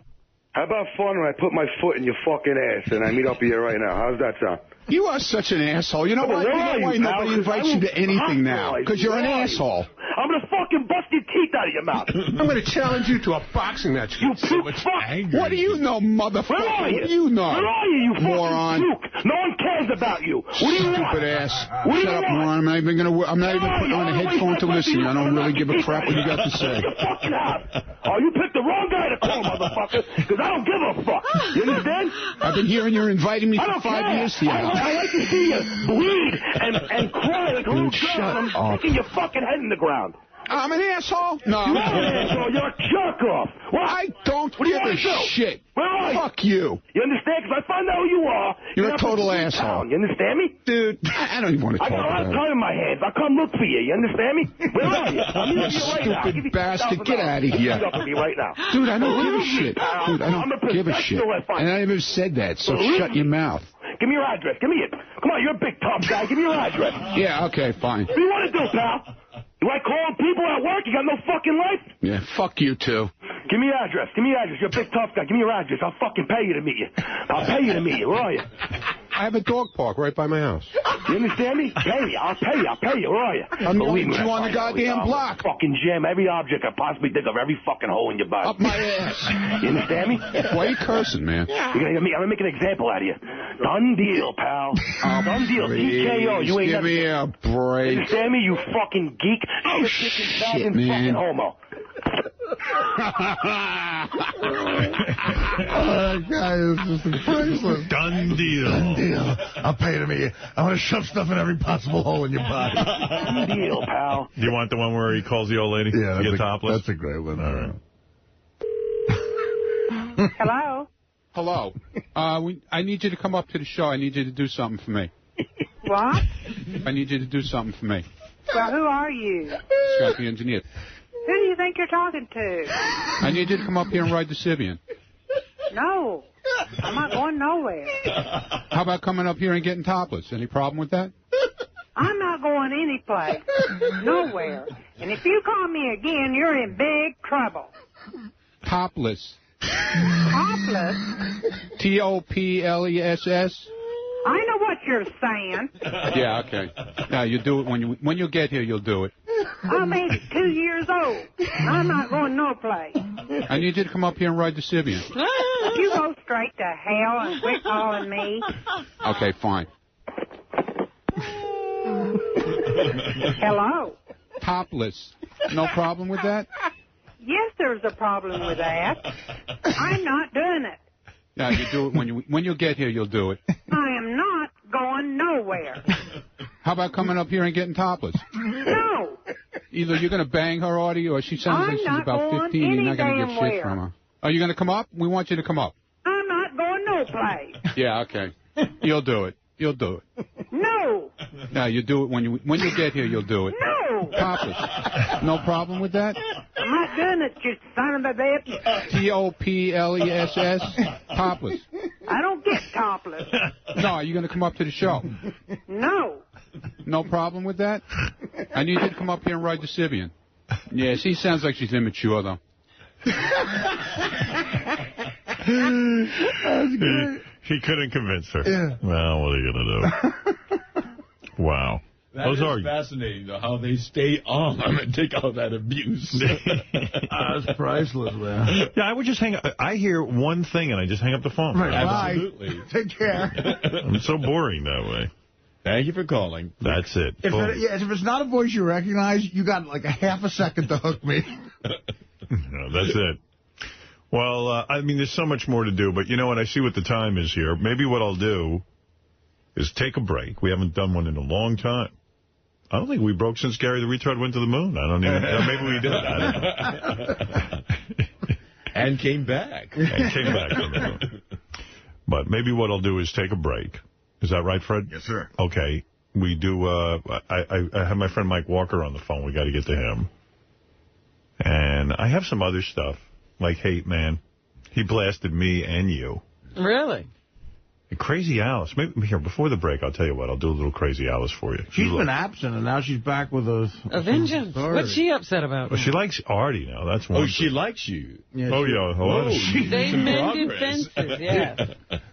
Let's see, Alice. That's what happens when you drop $800 on a chick in the Yankee store. Last time I was here, she had this vitriolic hatred, venom. He spent a little money on her, and she changed her mind. Money will do it all the time. Yeah. Let's see if I can't find this. I'm trying to remember what the hell she was yelling about so I can give you a heads up.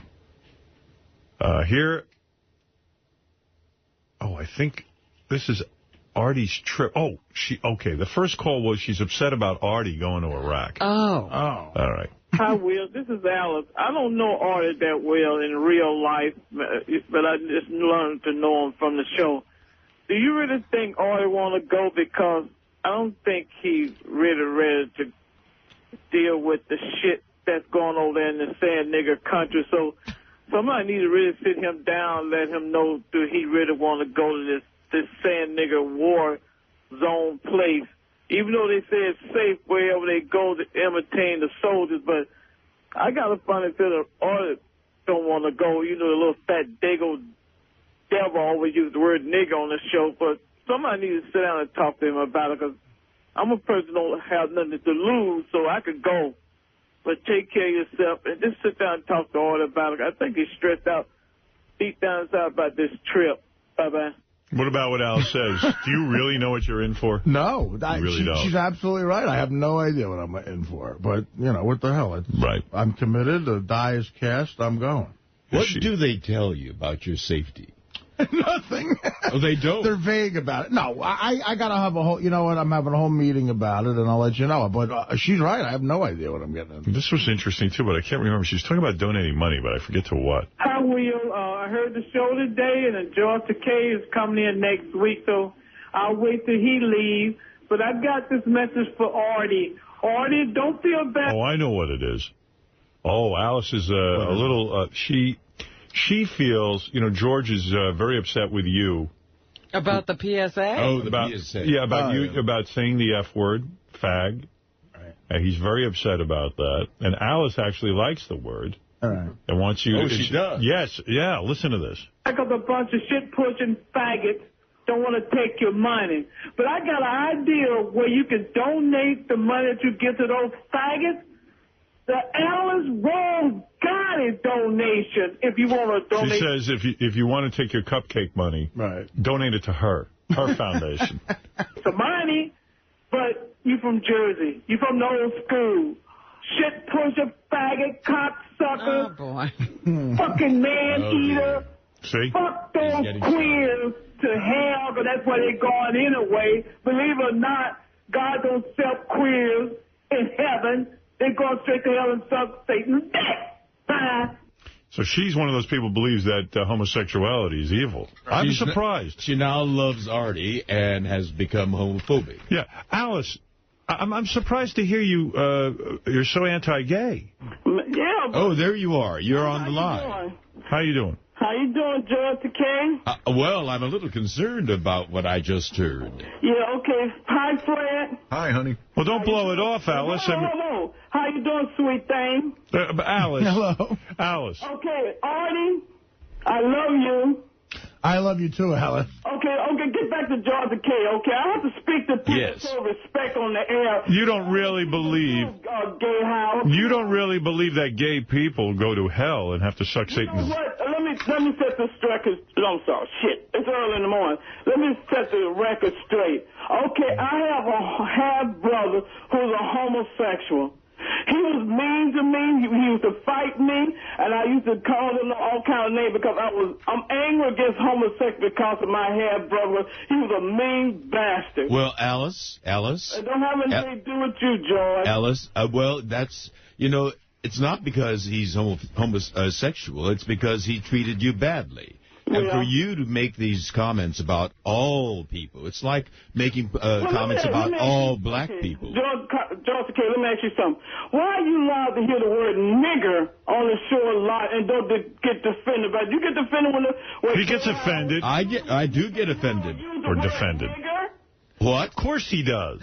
I said, do you get offended when you hear the word nigger? I certainly do, and I've campaigned against it. And other epithets against other people. Well, Alice, you're the one using the N-word.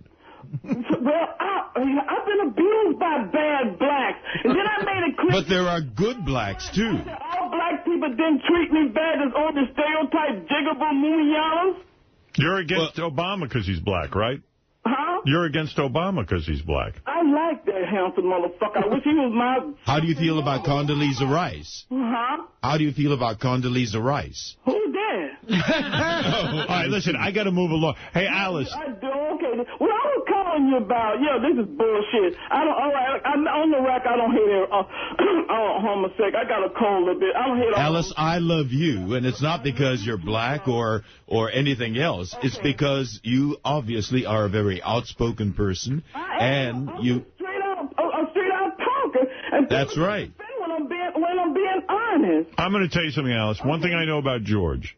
Yeah. He loves all people, and he's against all these racial words, except for the word kike. He does not like Jews. I am passionately against that. You are. I thought you were for that word. I want you to come back, George. When you're coming back, I love you. He'll be back thank too. you. Thank you, Alice. You'll be coming back. Well, I don't know yet, because I've got a movie to do and some TV shows to do. Mr. Busy. Okay, what I'm calling you for, I heard y'all yesterday, y'all thinking about hiring me to take the place of Riley Martin. Mm-hmm. Is that true? We're thinking of a test show. Okay, give it a test. But right now, I have to let you guys go because you're on a tight schedule. But I'll talk to you soon. Yeah, no, I was saying... I'm planning to move out of this shithole that I'm living in, Artie. So I will let you update to let you know when I'm moving. I'll let everybody know when I'm getting out of this shithole, okay? Hey, I'm Alice, glad you made up with... Alice, you coming to the show Saturday? You promised me you'd come to my show in L.A. Oh, you know, where is that located? The Universal Amphitheater. I'm going to be there, too. Oh, you're going to be in the same place? You're in Los Angeles, are you? That's right. So oh. How you going to arrange this, Artie? Because, you know, my money's kind of tight. We got to get a camera to film you on stage for Howard TV. Universal Amphitheater. Okay, will you let me, how can you, okay, when I get off... All right, you guys we'll get you. Thank you, Alice. We'll get you to go on stage. I'm getting a headache. All right. I like her when she's angry. Yeah, she was very... She's a little too lovey-dovey. Well, that's why she calls in. You know, she can't manufacture that anger. She has to really be angry. I like this one. Yeah, we are that George K. supposed to come in this week. I wonder if he's going to bring up or use the word faggot or fag. Well, I'd like to know, do you get upset when Kite, Gay Howard, used the word nigger? And they go wild. See, that's it, angry. She's on yeah, that's what I like. Because her brother treated her badly. That's right. You got it right. All right, listen, there's a lot going on. It's been a very busy show. But I do have to take a break. I have to squeeze one in. Come on. Let's be professional, all right, George? Absolutely. All right. We'll be back, right? Sorry. We'll be back right after these words. Major Tom. Thank you. Yeah. A ground control to Major Tom. Oh, right. Countdown. Something engine's on. All right. Well, Mike Walker is on the line. Mike, you there? Yes, I am, Howard. All right, it is time to play the gossip game, Robin. This is where Mike gives us 4 stories. One of them is fake. We have to figure out the fake one. Most of us, most of the time. And to play the gossip game with Mike Walker online, you go to nationalenquirer.com. I read the Enquirer all the time. I love it. Except if I'm ever in it. I wouldn't love it. I like when the Enquirer, I'm going to give them a plug. Thank you, Robin. Yeah, the Enquirer. You've read this week, huh? How can I play with you? Well, I actually haven't. Gary showed me a couple of articles in there. There is a full spread, Robin. You'll love this. I haven't read Mike's column on purpose. You know that. There's a full spread here about women who they think have gotten breast implants. Oh, really? Like they show Brooke Hogan here with the biggest bodacious tatas. Brooke Hogan you're staring at. I am. I like her. We've known her since she was a child. Kelly Pickler. They show pictures, the revealing pictures of the girls in their bras.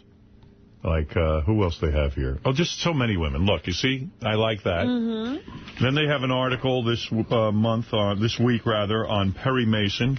What about Perry Raymond Burr was in the closet. You know, Raymond Burr was a closeted homosexual in Hollywood for many years. Yeah, I did a guest shot on the Perry Mason show. And did you two sort of... No, he was so closeted. He wouldn't talk to anybody. He was. Did you know, George? I did not know. You didn't know? Because my father told me that Perry Mason, Raymond Burr, was gay when I was a little boy. Because my father had a recording studio, and they did commercials there. And he would come home and go, you know who was at the studio today? Perry Mason, Raymond Burr. And I go, yeah, Dad. He goes, and he is a big fagula. I go, really? What is that all about? I was a kid. And he go, he gets on there, hello, this is Raymond Burr. And as soon as the microphone's off, he flits around. And he has a whole different voice like a girl. So he let himself out of the closet to your dad, but not to George. Not to George. I didn't know, and I didn't care. He didn't look very attractive. You know, I have Raymond Burr's St. Christopher Medal. Ooh. You do? How did you get that? I do. Well, after he died, people in Palm Beach handled his estate. I was on the radio there, and this woman who ran this place, you know, they sell estate things, and she liked me, and she said, would you like something from Raymond Burr's collection? I'd like to give it to you. Yeah, I said, sure. This is a good article. Raymond Burr created a history of false wives to hide his gay lifestyle. Oh, really? I didn't know that either. Yeah. So he really never married. I heard about that later after I did the show. But listen to this. The overweight star was so food crazed, Artie, you'll like this. He'd whip up lasagna for 200 people and then devour it all himself. He'd eat 200 servings. Yes. These are just some of the fascinating disclosures in the new tell-all biography of TV's Perry Mason. What are you eating now, Artie? Yeah, Artie's It's a burrito. No, Wow. it's a turkey sandwich. Oh, it's a... What? No, Listen, a turkey burrito. He eats what I eat there. That's healthy. This right is there. healthy. That is healthy. Yeah. It's the quantity. Scott, the engineer, has some tape you're going to love to hear. What do you have? I did a Sal Governale with an apology. I did 4 or 5 takes. For George's PSA? Yeah, and I think... Oh, you did? Yeah, and I think the last take is as good as it's going to get. It is. I think it sounds sincere, but I took them... There's 4 or 5. That, So why don't we do the gossip game, and then we'll listen to it. Yeah, all right. Scott said that he could have it ready. No, I can't wait to hear that. All right, I'll talk about Perry Mason later. All right. Listen, here is 4 stories from the great Mike Walker from the pages of the National Enquirer. One of them is fake. George, play along with us. Try to pick out the fake story. Here we go. Okay, I hate to be a stinker, but here's the untold story behind Britney Spears' highly publicized, super successful How I Met Your Mother TV guest shot. Co-stars were stunned when overripe Pop-Tart showed up, quote, smelling like a bag lady, reveals My Spy. After Ms. Trainwreck roared onto the set, said a source, her first move was to make a move on star Josh Radnor, who quickly ducked her, so she flirted outrageously with out-of-the-closet Neil Patrick Harris, whose gay lover angrily warned, stay away from that skank. Neil stayed away, as did everyone, when they suddenly sniffed something in the air that turned out to be Britney. She stank like one dirty woman, said a source. Ew. Several cast and crew members bitched to producers, begging them to send Brit to the showers. Horrified, the execs balked, saying, we can't do that. Be patient. She'll be gone. Annoyed staffers turned Brit's stank attack into an inside joke, rolling their eyes and holding their breath when she was nearby and expelling a big gasp when she moved on. Happily, however, on taping day, Brit showed up smelling sweet, a very good thing because her show clothes were auctioned for charity. What was it, like a duty that she had in her pants, or was it just body odor? No, it was more girly. Breath? Yeah. And breath? Mm-hmm. Wow. And others things. Vag? Mm-hmm. Yeah? Fishy smell? You think it was vaginal? That's what we're told. The source who said she smelled like a dirty woman, if you know what I mean. I didn't actually... Well, what does that mean? Well, I don't know. But if you know what it means... She smelled like liquid ass, or she smelled like vagina? I would say vagina, yes. Vagina? Oh. Oh. Wow. That's bad. Well, you know, I mean, this thing of not wearing panties, I have female reporters, their theory is that if you do that, I mean, that's what's going to happen. Why? Because I would think the air would clear out some of the stuff. Well, I don't know. I don't know. Perhaps we could... You think the panties hold in the smell? Well, yeah, that's sort of their theory. I'll tell you, there's interesting... I don't buy this. You don't buy that? Nothing better than guys discussing shit they don't know. I know. I mean, I don't know. You don't know. I'll tell you something. This is true. The wardrobe staff stocked up on a bunch of various outfits for her, you know, and they threw in a selection of bras and 6 pairs of panties. When the show wrapped, everyone was buzzing that Britney had stuffed all 6 pairs of the panties into her purse and split. Now, why would Britney Spears need panties? Wow. All right, listen, let's move on. We're spending too much time on this. We are. Okay. Rock on, Kid. Checking into a Kingsport, Tennessee Marriott with his band and entourage, Kid Rock, scheduled to play a nearby concert, booked 20 rooms, was warned the hotel had just gone non-smoking, and anyone lighting up would be charged a $250 penalty to cover special cleaning. Look, we're going to smoke, growled the Kid, and forked over an extra $5,000 on the spot as his posse high-fived and hooted, yeah, rock and roll. So they put up money to smoke? They did. Mm-hmm. We're smoking, said the Kid. All right, number 3. Okay, Gary's, let's see, allow me to rat out a New York wise guy. Today host Matt Lauer freaked as he walked 16-month-old son Tice in his baby carriage down his neighborhood street, and a giant rat leaped out of a garbage can, sailed over the stroller, and scampered away. Lauer so upset he's joined a New York City action group that's declared war on the millions of ruthless rodents nibbling away at the Big Apple. All right, number 4.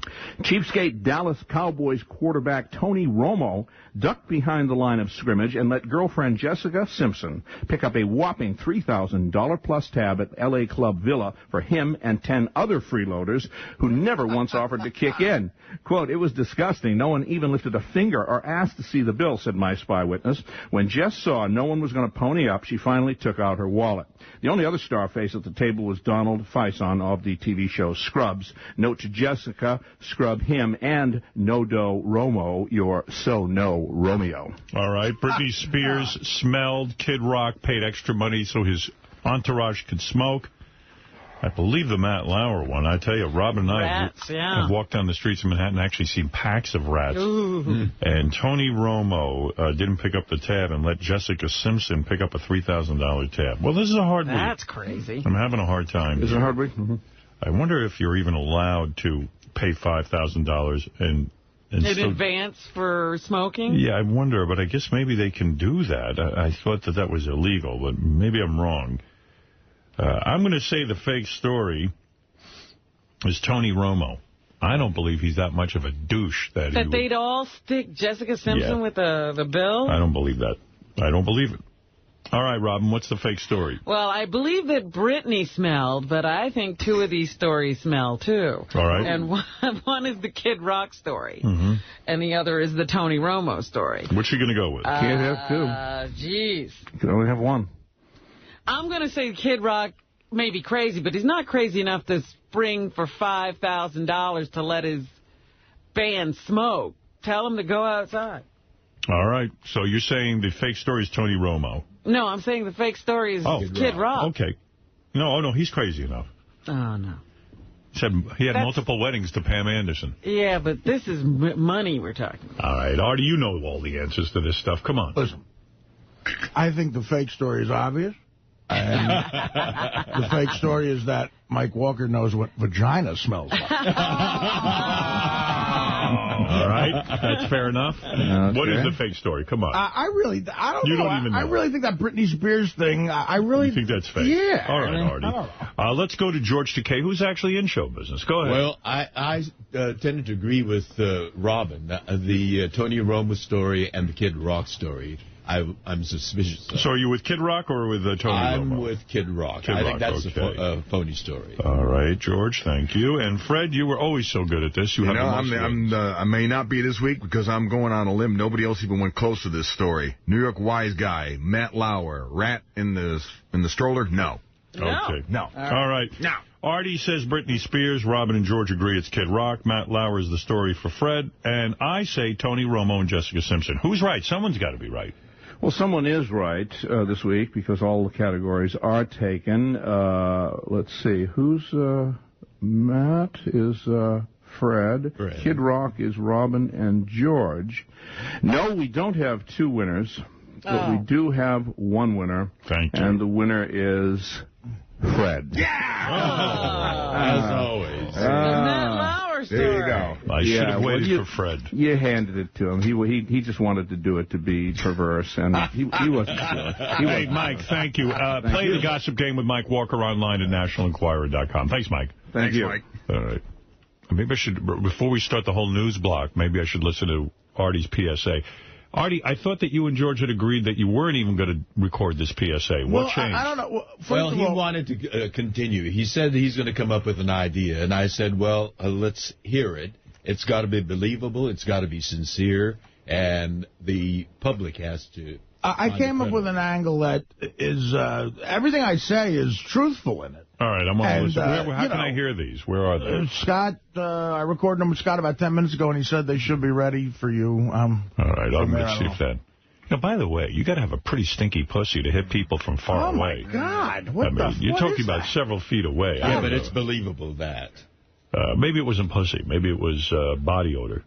Yeah. Or but ass. Even that, ass can travel. She's showering, isn't she? It's happened to me, yeah. Hey, Howard. Yes. They're not ready yet. It's just not ready yet. It's not. Oh. That's too bad. Why are they not ready? I don't know what already. Again, I'm hearing about this for the first time. All right. What I did was it's a very simple version of what we were trying to do. It's got to be a minute. So, I just... but everything I say in there is sincere. Okay, we'll listen to it. Did you just do it? Yeah, he just did it. Must have put a lot of thought into it. Also, no, I did, because I thought, I've been thinking about it for the last few nights. I begged George to let me have one more shot because these HRC people now hate my guts. Right. And they can ruin your life. Sure they can. Sure, that could be it for you. They want to put out a big press release bashing me. Oh, my goodness. I know. Really? Yeah. I mean, you know. We're educating Artie. Right, George? Well, Artie can play a very influential role because of his history. George, have you ever smelled bad pussy? I have. You have? Yes. So you know what it can be. I know what it can be, and I find it not very pleasant. Isn't all pussy for you bad? What? No. Yeah? These ones are tolerable. I don't think I don't think I'd ever find it. What's erotic is his penis. Something else. Penis, yeah. I don't think I would ever call someone else's penis even tolerable. That's because of your vantage point. Is there such a thing as bad penis smell? Oh, yes, there is. There is? Yes. Just like, bad vagina smell. Yeah. I mean, we're no different. Right. Oh, we're a little bit Clean different. ones, dirty ones, handsome ones, ugly ones. Right. Erotic ones, dead ones, Right. Dead ones?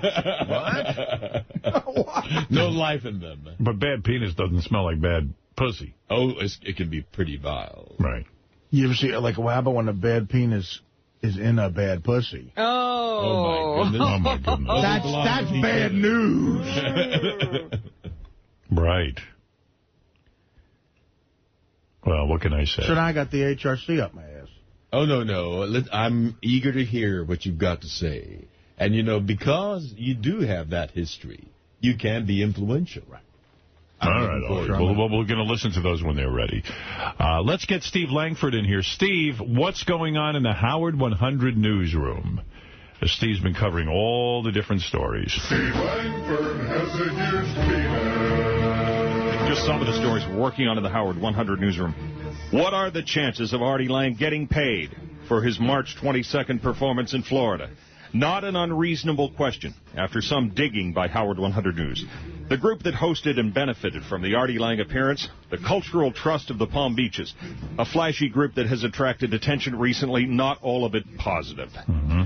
Another recent performer at the Cultural Trust's 2008 season, piano player Billy Stritch, telling Howard 100 News his agent told him some of the travel expenses from his February show with Broadway star Christine Ebersole have not been paid by the Cultural Trust, Stritch says.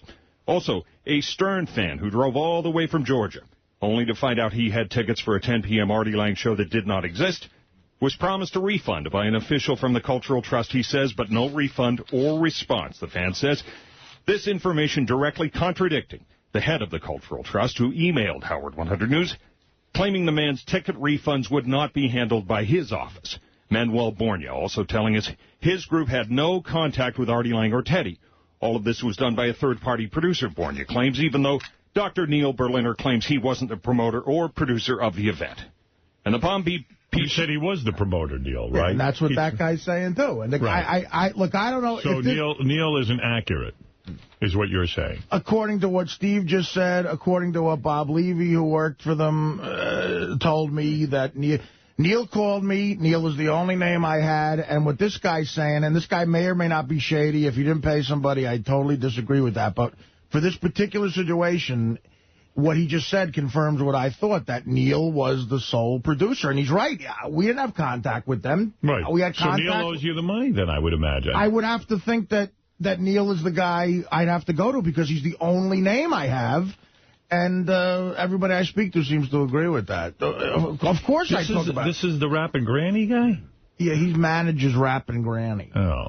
And that's what you made a deal with. Well, listen, yeah, I guess so. Yeah, all right. Okay, no, I'm just asking. I'm trying to understand this. So this whole story where you didn't get paid for your concert gig upsets me. I called Artie yesterday. I was very upset about it. Yeah, I know. It was, I don't like it. I don't like seeing one of my guys get stiffed. No, he went down there and he did all the work. And then some. He did a lot of extra stuff, too. So, but you know what he didn't do? Was get a signed contract with all the we signed the contract. Oh, I'm almost positive there was a contract. Well, then you can sue him. Yeah, I know, but I agree that Neil Berliner is as far as I'm concerned, Neil Berliner is responsible for this money. I don't know what kind of guy this guy is from the Cultural Trust, if he's a bad guy. I'm not for that. I don't know anything about it. But Neil... Right. You don't have any contact with him, just No, Neil. that's the problem. Neil should have put me in contact with the guy. So Neil should get the money for you. Yeah. Right. That's what I think. So put Neil, you're in charge of getting Artie's money. Right. Wow. And the Palm Beach Post recently raising questions about the operation of the Cultural Trust of the Palm Beaches, citing board members past and present who've asked to see financial statements for the trust but are still waiting for reassurance about the group's financial accountability. All right, well, maybe Neil can straighten it out for you. That's what we're hoping. This guy referred to Neil as a third-party producer. Yes. As far as I know, that's accurate. So he knows, Neil owes me the money. And Neil Berliner told us that he had nothing to do with this other than inviting you, quote-unquote, inviting you down to perform. Well, everybody disagrees with him, so... Well, why did he invite Artie and then not be in charge of it? Great question. Why would he do that? And where did all the money go? We should get Neil on the phone and find out. I know he listens quite a bit. You want to try and get him, Howard?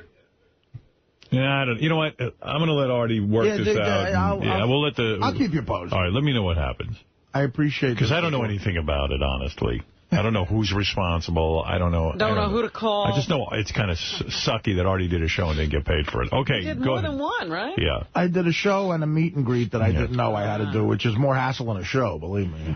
Go ahead. Also today on the always busy Artie Lang beat, Artie's set to board a helicopter later today from LAX to San Bernardino, California. But word is the chopper had to be upgraded to a 5-seater out of weight concerns, even though only Artie, Teddy, and J.D. are scheduled to ride the chopper. Well, a similar thing happened when I took a helicopter out to the Hamptons to see Petty. They were afraid of your weight? They got it. We showed up and we got to wait for a different guy. Because of your size? I guess. They didn't want to Each seat takes 150 At the West 30th Street helipad, I showed up this summer, for the Tom Petty. Right. And a couple of black guys there in the jumpsuits. So then he looked at me and he went, man, we're going to need the helicopter. I was like, man. That's got to make you want to lose weight, pal. No. It's a wake-up call. It is a wake-up call. That was months ago. He's had a wake-up call almost every day, Howard. Oh. Well, this was a new wake-up call. Sometimes, Robin, a great hotel will offer you a second wake-up call 20 minutes later. Well, let me tell you, wow, I didn't know they were swapping out helicopters for you. Well, that happened in the summer, so what this guy's saying might be true. Right. It's just me, Teddy, and J.D. Wow. I'm no mathematician, but Teddy and J.D. ain't the issue there. Right. It's probably you. I probably weigh more than the two of them combined. You do. Anything else? Oh, fuck you, George. Got me in trouble with the biggest gay group in the world, and now he's insulting my weight. I calls them as I see them. I'll be out of show business in 2 fucking weeks. James, you're on the air in San Bernardino, California. Hey, what's up, guys? Hey, Artie, I'm going to come see you tonight. Thank you. I'm just a little afraid because you've been bitching and bitching and bitching for the past couple of days about doing the show. Am I going to get a good show, or am I going to get pissed off, bitching, fat piece of shit Artie? Listen. Are you going to be in a good mood for the show? Not for this dickwad. Oh, come on. I'm just messing with you. I love you, brother. Artie's always in a good mood at his shows. You're going to get you'll get a tired, you'll get a below par show. How do you know you're going to be paid at the end of the night?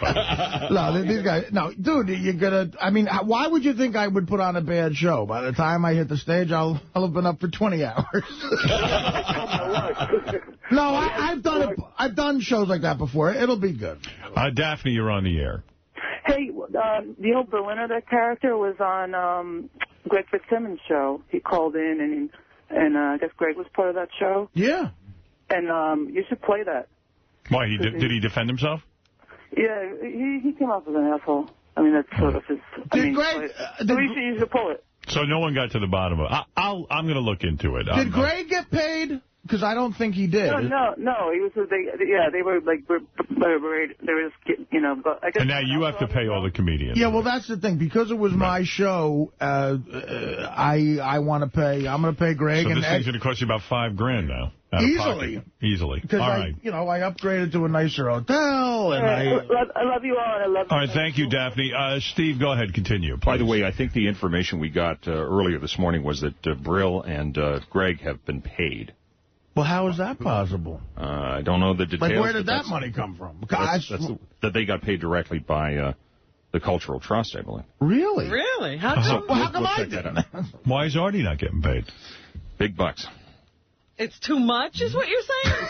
Listen, but it's easy math. I mean, people bought tickets, so therefore there's X amount of dollars available. They factor all that together. And in the email we got yesterday, this group claims that they weren't getting the money from the ticket agency. Again, 20 years, I've never heard of that happening. Never. Yeah, well, all right. Let's continue on, and then we'll hopefully get to the bottom of the story at some point. All right, go ahead. And finally, Artie Lang on Adam Carolla's radio show yesterday, spending most of the interview talking about high-pitch Mike and gays. The word fag apparently dumped. Artie telling Carolla in show business, Artie has to lie about the kind of guy he is, lie and say he's not grossed out by gay sex. Oh, no. Well, you know, Carolla agreed with me. Uh-huh. Anything else? So if you see Lang news happening, call the Artie 100 News tip line 877-33 Sirius, choose channel 100, or email us at Howard100News at Sirius-Radio. If you see Artie hooking up a gay kid to the back of a pickup truck and dragging him along, please call. Right. You're going to do the PSA. Huh? I did the PSA. PSA's ready. Oh, what page? Gary, page 2, third column in light pink. Well, is the one marked that... well, you could just play them all. Just put all four of them together. No. All right, let's see. Is this for real or a joke? No. This is completely... I thought of an angle that was believable. And everything I say is very truthful. I just hope it sounds that way. So he's going to submit this to the Human Rights Campaign. All right, let's see. Hello, my name is Artie Lang, and I'm a comedian. Some of you might know me from the Howard Stern Show on Sirius Satellite Radio. My comedy is about many things. It's about religion, race, sexuality, and sometimes it can go over the line and be what some people consider offensive. Recently, in a rant on the show that reflects completely on my own opinions and not Howard or anybody else at Sirius, I used the word fag when referring to someone who I felt was a gay person. And I understand that is probably the most offensive thing a homosexual could hear, and I'm very sorry about it. I don't mean any... where was I at? Like, I stopped at 50? Yeah. All right. About a little over 50. I'm trying to think if I'm... This is retarded. All right. Okay, I guess that's the only thing that I'm enjoying the anguish here. Can I see Mrs. Rogers, please? Hello, my name is Artie Lang. I'm a comedian. Perhaps you've heard me on Sirius Satellite Radio, the Howard Stern Show. In my comedy, I talk about many things, and one of them is human sexuality. I'm a heterosexual man, and recently on the Howard Stern Show, I went on a bit of a rant that I'm not proud of.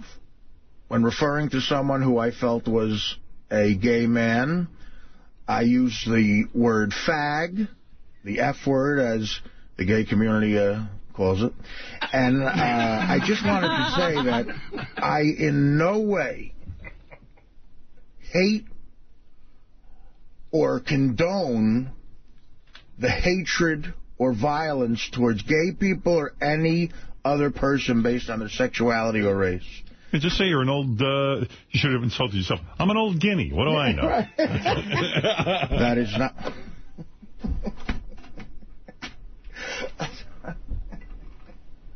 Oh, wow. I believe it. Hello, my name is Artie Lang. I'm a comedian. Perhaps you've heard me on Sirius Satellite Radio on the legendary Howard Stern Show. Recently on the show, I went on a rant that I'm not proud of. When arguing with someone who I felt was a gay person, in my opinion was a gay person, I referred to them as a fag or faggot, two unbelievably offensive terms in the eyes of the gay community, and I understand why. I would just like to say that I have no hatred in my heart towards anyone based on their race, sexuality, or religion, or anything like that. I judge people individually. And the last thing I would want to do would be offend someone who's gay or is infected with the HIV virus. Am I done? So bad. Well, this is so bad. Well, why don't you just go on and say this? Here we go. Here's the one. Is this the one I'm going to use? Yeah, here's the one. Here's the one. Let's hear what you think is good. Well, these are the takes. You're almost at the point you're going to think, fuck it, I just hate fags. Well, yeah. It sounds, doesn't he sound that way, George? No, George is believing. He sounds like a gun is to his head. Yeah. You know what you ought to say? You know what? Recently in my work, I won't even leave my name out of it. This is about you. You just say hi. You say, hi, this is Artie Lang, and I've used the F word. It's a word that is offensive to gay people, the word fag. And you know what? I'm thinking this through, and I think it offended some people, and I'm really sorry for that. And I'm going to rethink my use of that word. Yeah, but you might good night be and God bless. Honest when you say that. I don't think he has remorse. I see. Yes, I do. Right, let me hear. Let me hear the final one. It's just like let's try it again. This is great. All right. Loving the Mets and well. Hello, my name is Sal Governale. Yeah. And here we go. Hello, my name is Artie Lang. I'm a comedian. Perhaps you've heard me on the legendary Howard Stern show on Sirius Satellite Radio. All right. And I want to apologize for something. Recently on the Howard Stern show, I got into an argument and lost my cool when talking to someone on staff who I felt was a gay person, in my opinion was a gay person. In my anger, I used the word fag when referring to him and the word faggot when referring to him.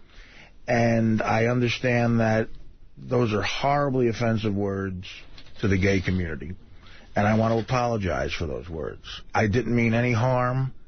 I don't have any hatred in my heart towards anybody because of their sexuality, religion, or race. I treat people individually. If I in any way offended anybody out there, I'm sorry. And I will try my best never to use those words again in anger. And it was only a joke. What can I tell you? Thank you. Hello, this is Artie Lang. I suspect I work with a fag. I don't believe his name is Artie Lang. I like the last one. Yeah, I believe Leave that. No one's going to hear it anyway. I think if you know Artie, that's true. That's honest. I would just go on and say, hey, this is Artie Lang from Howard Stern Show. Look. What I miss, though, is the $100 penalty for each I said, fuck that.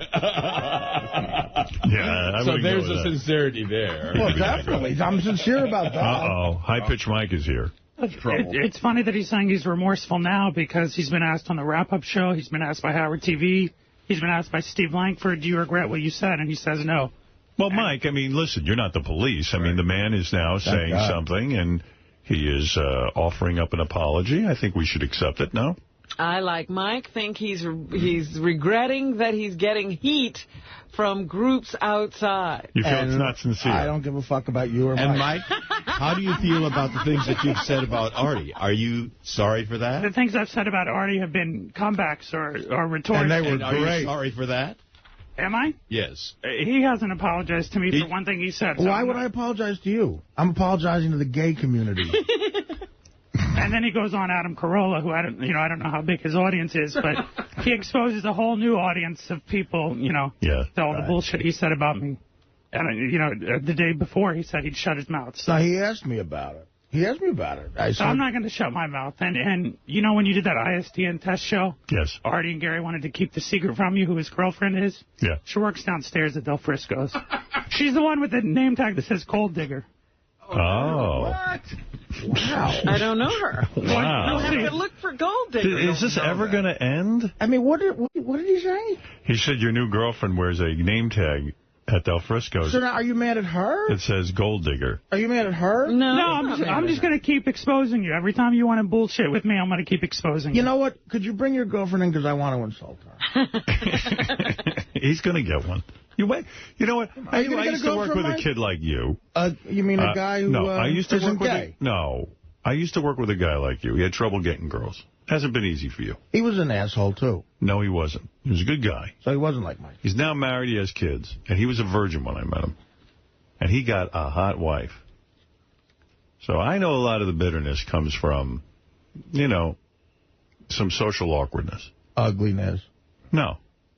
No. You're being cruel. I'm sorry. No. Let him be cruel. Let him be cruel because I'm gonna fucking give it back to him. I'm being cruel? I promise you, Howard, I will give it back to him 100%. As long as he wants to go, I'm gonna give it back. You feel Artie's new girlfriend is a gold digger? First of all, she's not my girlfriend. Okay, look at him. First of all, look at him and tell me that she really thinks he's handsome and he's a great guy. Look at him. I know I'm ugly, but you need to fucking admit your ugliness too, my friend. Well, when do I say I'm not? No girl can be attracted to you the way you look. Wow. She's after your money. You talking about my girlfriend or his? Yeah. Howard, I'm not talking about that. Of course he's not. Well, listen, Mike. What is it, Gary? I'm trying to broker a peaceful agreement. But I got a question. I think I speak for everyone except Mike. Why are you in here right now? Like, seriously, what is your purpose for being in it? This PSA, he said shit about me that I have Mike, what did you want? Day after day after You day. always wanted an apology. So now Artie's giving an apology. You fucking... He's giving an apology. You said horrible things about him. You got the charity to fucking throw Artie out. They lost 10 grand. I got the charity you complained bitterly. So fine. So now Artie's going to make an apology. I got the charity to throw them out. Wait, how did I get the charity to throw them out? By bitching and moaning and stirring it up and everything else. By getting on the air and acting like an asshole and everything like that. Yeah, what Artie said was wrong, but you brought it up and you brought it up. Artie wanted to let it go. What, Gary? You know his history. You know his history. I'm you not chose interested to put him in the charity. I'm not interested in his history or your history. The guy's fucking apologizing. Go fucking somewhere else. He's apologizing. What can he do that's right? Who is he apologizing to? He's apologizing to the gay community. George asked him to do a PSA, and he's fucking doing it. And you're shitting on that. What can he do that's right for you? Apologize to fucking me. He's still bashing me on fucking He doesn't radio. like you. He doesn't like you. He doesn't have to apologize to you. Die. No, he doesn't. Right. He hopes you die having nothing to do with AIDS or gay. He just doesn't fucking like you. He said, I'll bash your gay head in, Gary. What the fuck do you think that means? Is your head gay? Answer the question. Are you a gay guy? I've said no, asshole. Okay, so how am I bashing gay guys when I bash you? If you want an apology, that's one thing. But why are you coming in and shitting on this? If you have some sort of guilt for putting him in that charity, I have no guilt at all. That's not my problem. I have no guilt at all. That's not my problem. You're put him in the charity. like the dweeby kid who needs constant attention. I know, and you're Mr. Perfect, I'm not, right? No, you're Mr. Perfect. No, you act like you're Mr. Perfect. Well, wait a second. You act like you're above everyone. I'm not mad at Mike. I'm not above everyone. I want a fucking apology for what he said. So go get it from him somewhere else. This is about the charity. This is about the gay community. This is about me being defamed, and I have to put up with this day after day. You're not famous. What Artie just did in the PSA is not about you. Mike. Oh, he didn't just say, I called a kid a fag. Even in the apology, he's calling me a fag. Wake up. Wake the fuck up. You are the quintessential example of love me, daddy. You just need attention. You're using this show with your... Hold it a second. I don't agree with you. I don't agree with you. No, I don't. When Artie and Mike fight, they both fight very dirty. Well, Mike, you said horrible things about his sister and all that. Of course I did. And his father. And Artie and Artie's father. Terrible things. First of all, that girl down at the Fresco's is not my girlfriend. Okay. And she's the farthest thing on earth, as far as I know, from a gold digger. Right. So, I mean, you know. So, okay. So here's what I'm saying. Take it up with her. It's getting very ugly. And what I'm saying is, Artie has, called you gay. I mean, to me, big deal. Crazy Alice calls me gay every day. I could care less. I'm not gay, and I don't think you're gay, and I don't even care if you're gay. Doesn't matter to me. I know you're not gay. But look, here's the thing. You guys are fighting dirty with one another. You should probably call a détente. Now, as far as this PSA goes, Artie has done something for George. I believe he's coming from a place where he feels sincere. It really isn't your job to say whether or not Artie is sincere on this. That's a separate issue. As far as his personal relationship with you, you two are going at each other in a very low-blow kind of way. You're saying terrible things and he's saying terrible things. If it's getting very uncomfortable, you guys should declare a détente. Did I not say that 2 days ago? Yes. Did I say I'd shut my mouth if he would shut his mouth? Right. I forget about AIDS, Mike, because clearly you're offended by that. I hope you die in, like, a bad car accident where... Why? Why? Do you really feel that way? You're in pain for 10 years. You really feel that way? Oh, yeah. What are you saying? Because I don't like him. I think he's bad for the world. I hope you become a quadriplegic. Well, I can see where that's coming from because you made fun of Artie's father. Dad, yes. Now, Mike, should he cut a PSA for Quadriplegics of America? No. You're a bozo. No, that's cruel. But you've been cruel, too. So you both have to man up now and come to some sort of decision. Now, I'm not mad at you, Mike. I'm mad at the fucking kid who let you out of the locker in high school. I'm mad at that do-gooder because you would have died in there of starvation. And you know what? Also, don't come in here and just try to get attention anymore. Gary's right. Listen, I'm going to walk out. Nobody likes you. I allow Mike to come in here. Howard. Yes. I'm going to say one thing, that I won't come in here and deal with Artie ever again if that's what... Okay. Everybody hates me around here. That's fine. I don't hate care. you. George, if you ever want to know what Artie really thinks about you, come listen to some audio I have. Well, wait a second. Wait. Mike, what is that about? Mike, what is that about? Oh, gee. This is going from bad to worse. Man. You two don't I don't know what kind of Howard, diplomat you summed it up well. Right. They're both very hurtful to one another. Yeah. And I'm going to ask you, Artie, as a friend of mine. Right. I would like a détente here. I would like you to stop, and I would like Mike to stop. It's got to start from one side. You guys are Tell him to stop fucking coming into my territory. Well, and if he says the same thing. So somebody's got to be the big guy, and you are the big guy. Another fat joke? No. I would like you to, Artie. You take the initiative. Stop talking about Mike, and Mike will stop talking about you. How's that? Let's do that. Can you do that? Mm-hmm. Okay, fair enough. That was not a sincere. Who are you to say that's not sincere? Gary the retard is mad at Artie, and he's yelling at the radio. What? Is he? Every retard is so High Pitch Mike does have some friends. Uh-oh. Gary, if you want to say something, go ahead, speak your piece. You goddamn Mike, you motherfucker. You know what? I'm telling you fucking bullshit. I just heard you on the fucking monitor, you son of a bitch. What are you saying? You're sitting there saying bad things. You know what? You need to do some weight. You know what's going to happen if you don't? You're going to have a stroke, you son of a bitch. Well, that's actually very smart. Now, Gary, there's some interesting... you are a High Pitch Mike fan, I guess. Right. And you feel Artie's out of line. Right, he is. You're the head of the High Pitch Mike fan club. Well, all right. So you got mad at Artie, and specifically, I mean, look, both these guys are at fault. I mean, High Pitch Mike has said horrible things about Artie's sister and father. Well, I know they've heard it on the monitor and in the other room. And so that's wrong. But again, Mike also has taken a drubbing from Artie. It's very painful to me. You know what? You need to quit doing drugs and quit missing so much fucking work. I mean it. I wish you could say something I could argue with. He's making too much sense. You're winning an argument for the first time? Honestly, Mike always says shit I can argue with. Gary's making sense. You know what? You need to get out and walk more, you son of a bitch. And Gary, what about another great suggestion? Gary, what about the hot chick from Del Frisco's? Is she a gold digger?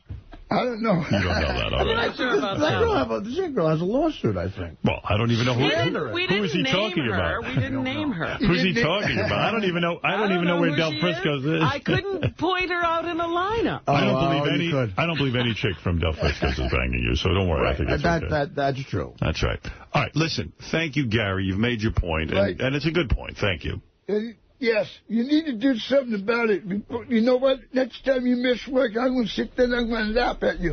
All right. Thanks, Gary. I appreciate it. Happy birthday. I have my right.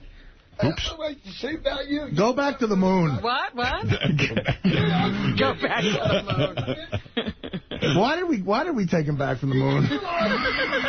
Gary, Artie's going to send you back to the moon. Why couldn't we have left him on the moon? He was brave, though, on the moon. I got to hear the audio he has where I bashed George. Yeah, I'd like to hear that, I'm sure it's just your rant. He doesn't have it's just usual, bashing George. Shtick, I'm sure. Ralph, what is it? First of all, I don't understand why Artie's apologizing, making these messages. Anybody knows Artie knows he doesn't mean what he says in a hateful way. He's getting an argument. He's saying something insulting. When you get in an argument and you say something insulting, you don't call somebody something nice. Well, you know what? You don't use the N-word, right, publicly? Yeah. And it's got the same kind of meaning, really power. Does. It really does. Can we stop here, George? I'll be fucking doing something for the NAACP. I think that a lot of people are not realizing that Artie and Mike have said a lot of things in anger. You know what? This is the kind of argument you would never hear on the air. It got very real. That's right. And that's so what I'm saying the unfortunate thing here. It's time to back off. And like Gary said, who the fuck is Mike? What is all of a sudden he's the moral compass of the show? Right. I'm not looking for a moral compass. I'm not looking for Artie to be critiqued. I'm not looking for Mike to be critiqued. It's getting too intense yeah, he for always me. starts it too. Michael, he grinds at Artie. I mean, he's the one who's starting this shit. All right, I agree with that, too. All right, well, that's why I'm saying... You called me a fag. Just shut up, you fag. Go away. Jesus Christ. I thought we were stopping fag. We're going to have a Ralph PSA. I love how everybody in the room is so... all of a sudden, they never heard the word fag before. Yeah. I mean, what I've heard it, but we're not going to use it. I know, Robin hasn't. All right, thank you very much, Ralph, for your... Neil is on the phone, Berliner, the one who made the deal with Artie. Let me... Hey, Neil. Hey. Hey, were you the... I figured it would be a good time to call after High Pitch Mike. Maybe I'd get off a little easier. Hopefully. Well, Neil, first of all, I'm aggravated a little bit here with you. Okay. I love Artie. I do. I really do. No, you don't. How do you know? I'm going to tell you why you don't. Because from what I understand about this ridiculous story, it's very simple business. You called Artie up. You asked him to do you a favor and be a part of a show. Correct? Yes. Okay. When you do that, and you facilitate him coming, you tell him you're the producer of the show. Well, that's where there's some dissension. That's where Artie, did he represent himself as the producer of the show? I felt he was, like, involved with taking me down there and promoting the show, yeah. Wait, let me just say something, because I've taken a lot of abuse on the Fitzsimmons show. I was his whipping boy for an Well, hour. hold on. Did you sign the contract with Artie? I didn't sign a contract with Artie, All right, no. who signed the contract with Artie? The venue. The venue, okay. But who gave me the contract? Well, they gave me the contract to give to you, because they made me... So, Neil, Neil, why... Yes, Fred? I have a quick question. Who brokered this deal initially? Was this a Neil suggestion? Yeah, of course. So he is involved. But, guys, can I just explain myself for a minute? But why is the venue calling you the producer? I'm sorry? The venue called you the producer. No, they didn't call me the producer. They said that Roast Writer brings you. They did that as a favor to me just to promote my Roast Writer company, whatever. But... So you know these people who hired Artie, right? You talked to them. If you would let me explain for 1 minute, you'll have the whole story. All right, go ahead. My point of view, okay? Did you make any money off of this? Hello? Did you make any money off of this? Absolutely not. I never want. I'm an unpaid volunteer. My wife and I and my family moved down to Florida a couple of years ago. An agency, and they were putting on some shows, and they had a volunteer meeting. So we joined as volunteers. Okay. I told them that I know some guys from the show. Would you like me to contact them and maybe set up some comedy shows down here? They said that would be great. Now, I called Artie. This is about 2 years ago already. I called Artie. I told him, I remember mentioning the words, I was new in this community. I wanted to have some civic pride. I remember saying those words to him. I told him I was volunteering for these people. I didn't even know that. All right, quickly, Neil. So just tell me, who owes Artie the money? Okay. The venue owes the money. Now, the issue is that... you went to these people. He never dealt with the venue. He dealt with you. Yes, I was his contact. Correct. You were the contact. Yes, I was. So why are these people not paying him? Since you are the contact, answer the question. I Why? will answer the question. The reason that I've been told is that there was a miscommunication between the ticket company that they deal with, the internet ticket company that takes the money. Yeah. There was some kind of confusion with the event, and they are recalculating the amount. There's nothing to recalculate. There is something to recalculate. They don't have any tickets. How long is it going to... When is he getting his money, then? How long is the recalculation going to take? Because obviously this is harder than E equals MC squared. How long is it going to take? Well, again, I can't speak for the venue. A month, a year, a week? They have told me... What is the name of this venue? What? What is the name of this company? They can't calculate how many people were sitting there. Well, it's known now. It's the Cultural Trust of the Palm Beach. And they can't figure out how many people were in this theater? No, they can. Yeah. What happened was there was confusion about how many shows there were going to be, and then... It doesn't matter. There was one show where people were satisfied. There were X amount of people there. He wants to be paid. How does he get his money? The way he'll get his money is as soon as this is settled between the ticket agency and the venue. Why do I have to wait for that? Right. Yeah. What is that settled? There's money sitting in an account. They collected money off of tickets. Artie wants his cut. Right. I know, absolutely. Who could... Why did you get him involved in this, then? Who could agree with that more than me? I mean, I feel that I've been caught in the middle of this. I have no financial... What is it, Fred? I have another question for Artie. Did they promise you like a flat fee, or was it based on some sort of... it was a percentage. A percentage. Okay. He knows how many seats were there. The venue knows how many seats were there. Yeah, so then there shouldn't be a problem. The number of seats, though, because there was confusion. They added a second show. And the second show, Artie didn't want... Doesn't matter whether Artie wanted... He did a show. So he did at least one show that you knew what it was about, so you should have that money already ready. At least 50% of that money should be in Artie's pocket already. Right, well, look, I am a green, unexperienced, and a guy who will never do anything like this, get involved with anything like this again, but I didn't deal with any of the financial aspects. Yeah, but why is there so much confusion with the show? And why were they relying on you, a green, inexperienced guy, to broker this deal? Well, if you want to call just inviting the guys down to this nonprofit venue, as you know, to do me a favor to come down in my new town where I was trying to do something good. If you call that being a broker, then Neil, that's exactly what a broker is. What you did. Listen to me. You were a go-between. Neil, here's your assignment. Neil, this is a Bubba mindset. Here's the assignment. Okay. Today, Artie wants an answer. Where's his money? Okay. And I want you to get me that answer by 3 o'clock today. Thank you. Thank you, Neil. You're on it. Go ahead. Neil, can I ask you one thing? Was Fitzsimmons and Eddie Brill paid? Yes, I told Teddy that the venue, that you had no financial obligation to Eddie Brill or Craig. Why were they paid? Because they were paid a specific amount. They were paid specific fees, not a percentage. The reason Artie has not been paid is because he was given a percentage.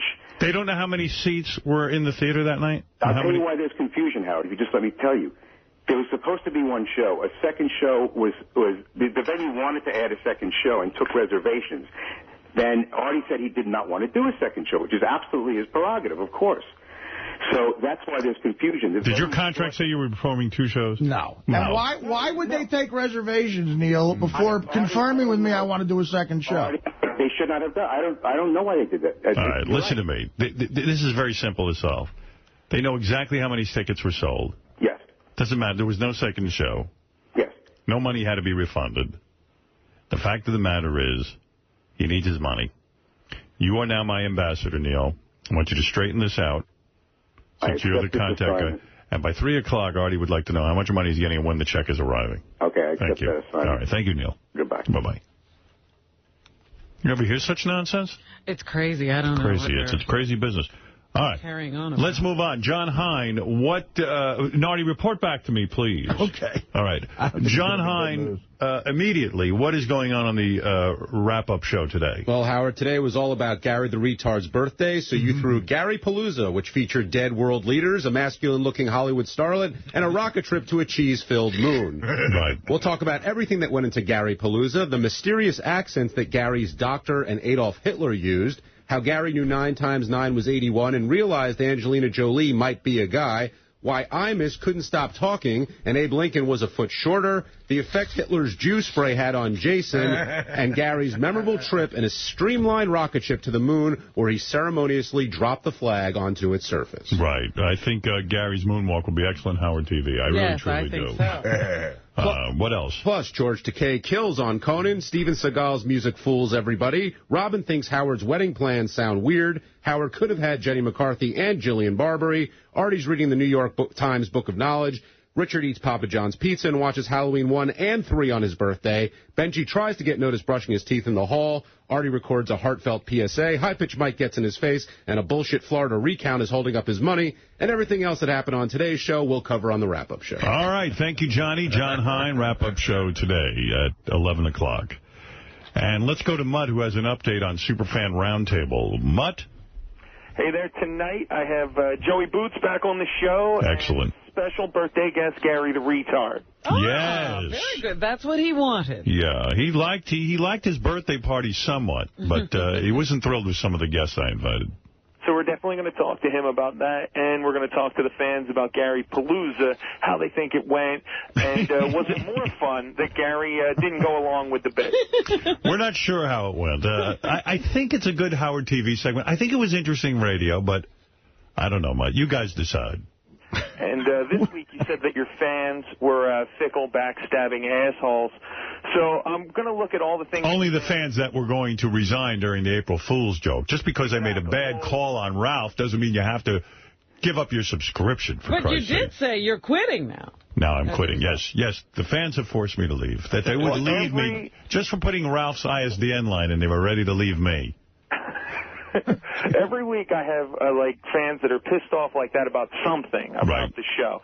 So I'm going to look at all the things that they've been pissed off at recently. I don't feel fans have a right to be pissed off ever. If you're a fan, you got to accept the good and the bad. I don't get it either. So I only want praise. I do not. Have the fans changed? Yes, I only want praise from now on. I do not want to hear negatives. Everything I do is wonderful. Well, I need to be loved and worshipped. I don't want to hear that anything I do is ever subpar or bad. Take your negativity away. I am perfect. Compliment me always. I'll figure out how to make that happen. Thank you. You're the head of the You're in charge of that. And report back to me on Monday. And let me know how that's going. I'll get them all in line. And right after Neil Berliner calls me. Compliment me. Now, everyone. You're wonderful, sir. Thank you. Thank you, Mud. All right, we'll tune in tonight. It's a great show. Superfan Roundtable tonight at 7 o'clock. Have a good one. I really don't do well with criticism. I see. I go on that website at Mutt's, that Stern Fan Network, and if I see one negative, I blow my stack. I think I'm perfect. I truly do. I'm not joking, George. Oh, well, that's obvious and very clear. You are. I am. Thank you. And you would think always the perfect one. You would think the one place where you get that validation is on my fan site. I'm king of all media. They're the worst. They are the fucking worst fans I've ever seen in my life. I never saw bad fans. That's your problem. I got to tell you something. When that fucking Mariah Carey was running around like a maniac, her fans were so loving and supportive. Yes. Britney Spears fans. The guy was crying to tell everybody to leave her alone. Please leave Britney Spears alone. You pour your soul onto the air every day, and it's like they go, it just sucks. Me, I give Ralph a little ISDN line. Everyone's quitting. Elvis could have taken a crap on stage, and they would have applauded and jumped out of their seats. Elvis took a shit on stage, and his fans complimented him. I think he did do that in Columbia, South Carolina. Right. My fans were busy bashing me. Can't take it. Anyway, what can I tell you, Robin? Where is that merger? I need my new listeners. Somebody told me the other day that they think it'll be 30 to 45 days. For what reason? I don't know the reason. For what reason? Let these companies get on with it. I was told. People are so thrilled. I got this Wayne Siegel, who's a car dealer. He sent me some article, an industry trade piece. That said how thrilled the car dealers were because now they can sell satellite radio and, football, baseball, everything all together, period, and that's it. And they don't have to sit there and worry about striking a deal either with XM or Sirius. And how could that not help the consumers? Right. It's great. The pricing is going to be better. And and the Department of Justice says it's not a monopoly. So what's the problem? What's the problem? I just want my more listeners. We're gonna the day they turn that on, we get what 7-8 million more listeners. It's 8 and 9, right? 8. Yeah, we have 8. They have 9, and that's 17 times. Let's figure 2 listeners per family. We're gonna have 1 billion people listening on that day. Yeah, because you know what? In this book, it mentions the merger. Yeah, and you could tell that the guy totally felt it would be a quick thing. And this was probably written a year and a half ago. Right. Jeff the Drunk wants to say hello. Let him say hello, Robin, before you start the news. Come on. Be a little gracious. Yes. Yes, Jeff. I wanted to congratulate George. On? What? I wanted to congratulate George. On what? On what? On another great week. Oh, well, thank you. That's all. Thank you, Jeff. Well, it's been a wonderful week. Exciting week. Very good. And Artie's come through. Artie, you're walking away with a PSA, yeah. Yes, indeed. Yes. Next week. Wonderful PSA. I'll be watching you.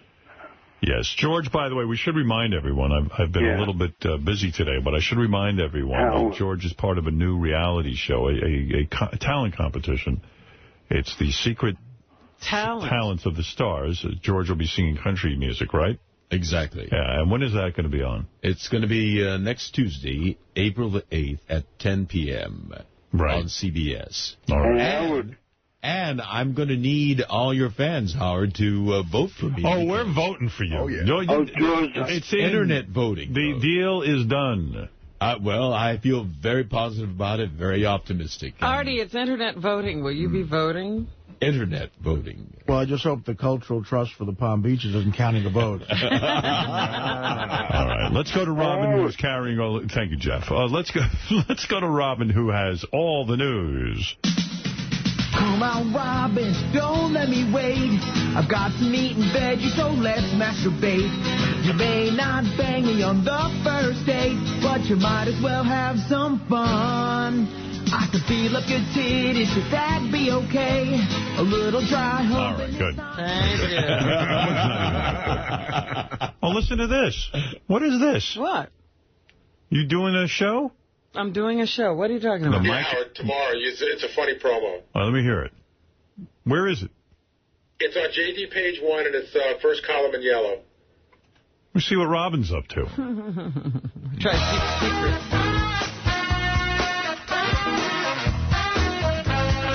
Coming up Friday on The Morning Show. They promised to turn back time, but which anti-aging products actually work? Also, how did she do it? Howard Stern's Robin Quivers shares the secret to her amazing weight loss. And a rare albino alligator in... Wow, look at you. Hey, Howard Stern's Robin Quivers is going to... Yeah. What show is that? Amazing. It's the Mike and Juliet show. When are you doing that? Tomorrow. Where do you tape that? In Manhattan. Where do you see that? On Fox. Fox, like Channel 5 local here in New York, or the Fox Net News? It's the Fox Network. And you're going to be on there talking about your weight loss? Well, I guess they're going to ask about it. About your enemas, your... I'm out promoting the fact that we're throwing a big dinner, and I need... I see. I'm selling tickets. Will you do a coffee enema live? Yes. Yeah. Yes, Gary. You should hear Robin's itinerary. Not only is she doing the Barbara Walters show here at Sirius, Robin, while we're on vacation, will be appearing on The View. Oh! Man, cool. Oh, my. Is that right? Yeah. You are arriving, my dear. I haven't arrived anywhere. Your new boyfriend, The View, Mike and Juliet. Wow. You're on fire career-wise. Really? This is your time. Promoting the dinner, Howard. Getting the word out about healing bridges. That's Girls' Night Out charity has legitimized you. You will be on The View. They will be pouring coffee directly into the Queen of all media's ass. Yeah, I'll be like Katie Couric. She got a colonoscopy on TV. I'll do a coffee enema. Good for you, Robin. Are you going to give your opinions on The View? If they ask. No. With that cackling lunatics over there. None of them make any sense. But good for you, Robin. Congratulations. Got work to do. Yeah, you have a lot ahead of you. Wow. And what is that going to be on with her? A rare albino alligator? An albino alligator. Good for you. What a lineup. I can't believe the alligator's going out before you. No, the alligator seems to be after. Oh, after. Okay. I'm between the anti-aging products and the alligator. Well, good. Believe me. You want to do one story and then we'll break? Yeah. Is that okay, Fred? That'd be terrific. Okay.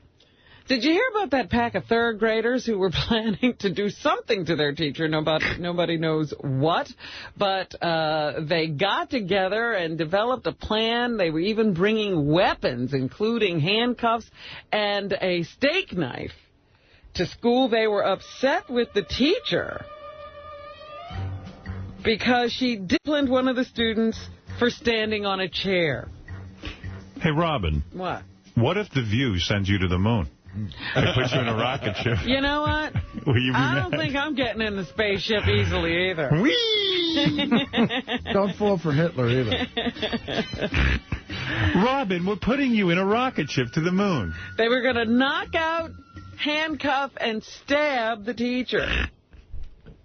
So Can you imagine your third grader being part of a plot like that? Yes. Those kids are about 8 years old, 8 to 10. Lift off. Robin, can you hear us? This is Barbara Walters.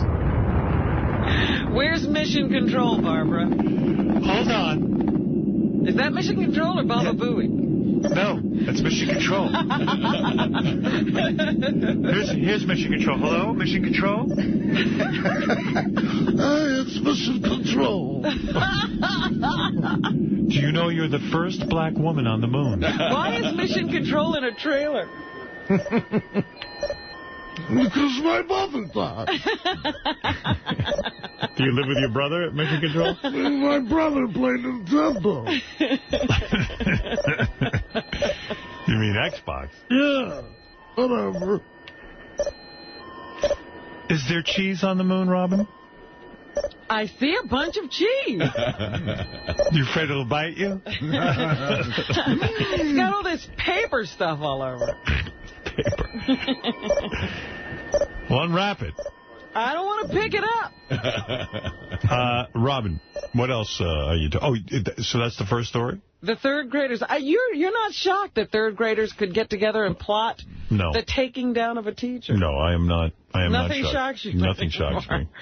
Experts are saying that the kids would probably if I was in shock, not have been successful. If I was in shock when George admitted to masturbating in the shower, why would I be shocked by that? Charges have been filed against only 3 of the 9 students involved.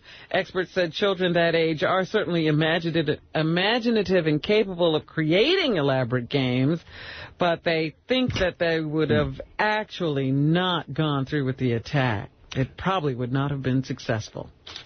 Robin, bring us back the cheese. Whoopi is hungry. You want to do another story? Oprah Winfrey's having a special she's dedicating to her late dog, Sophie. People are very angry about that, especially around here. They don't like it. Negro woman from the South.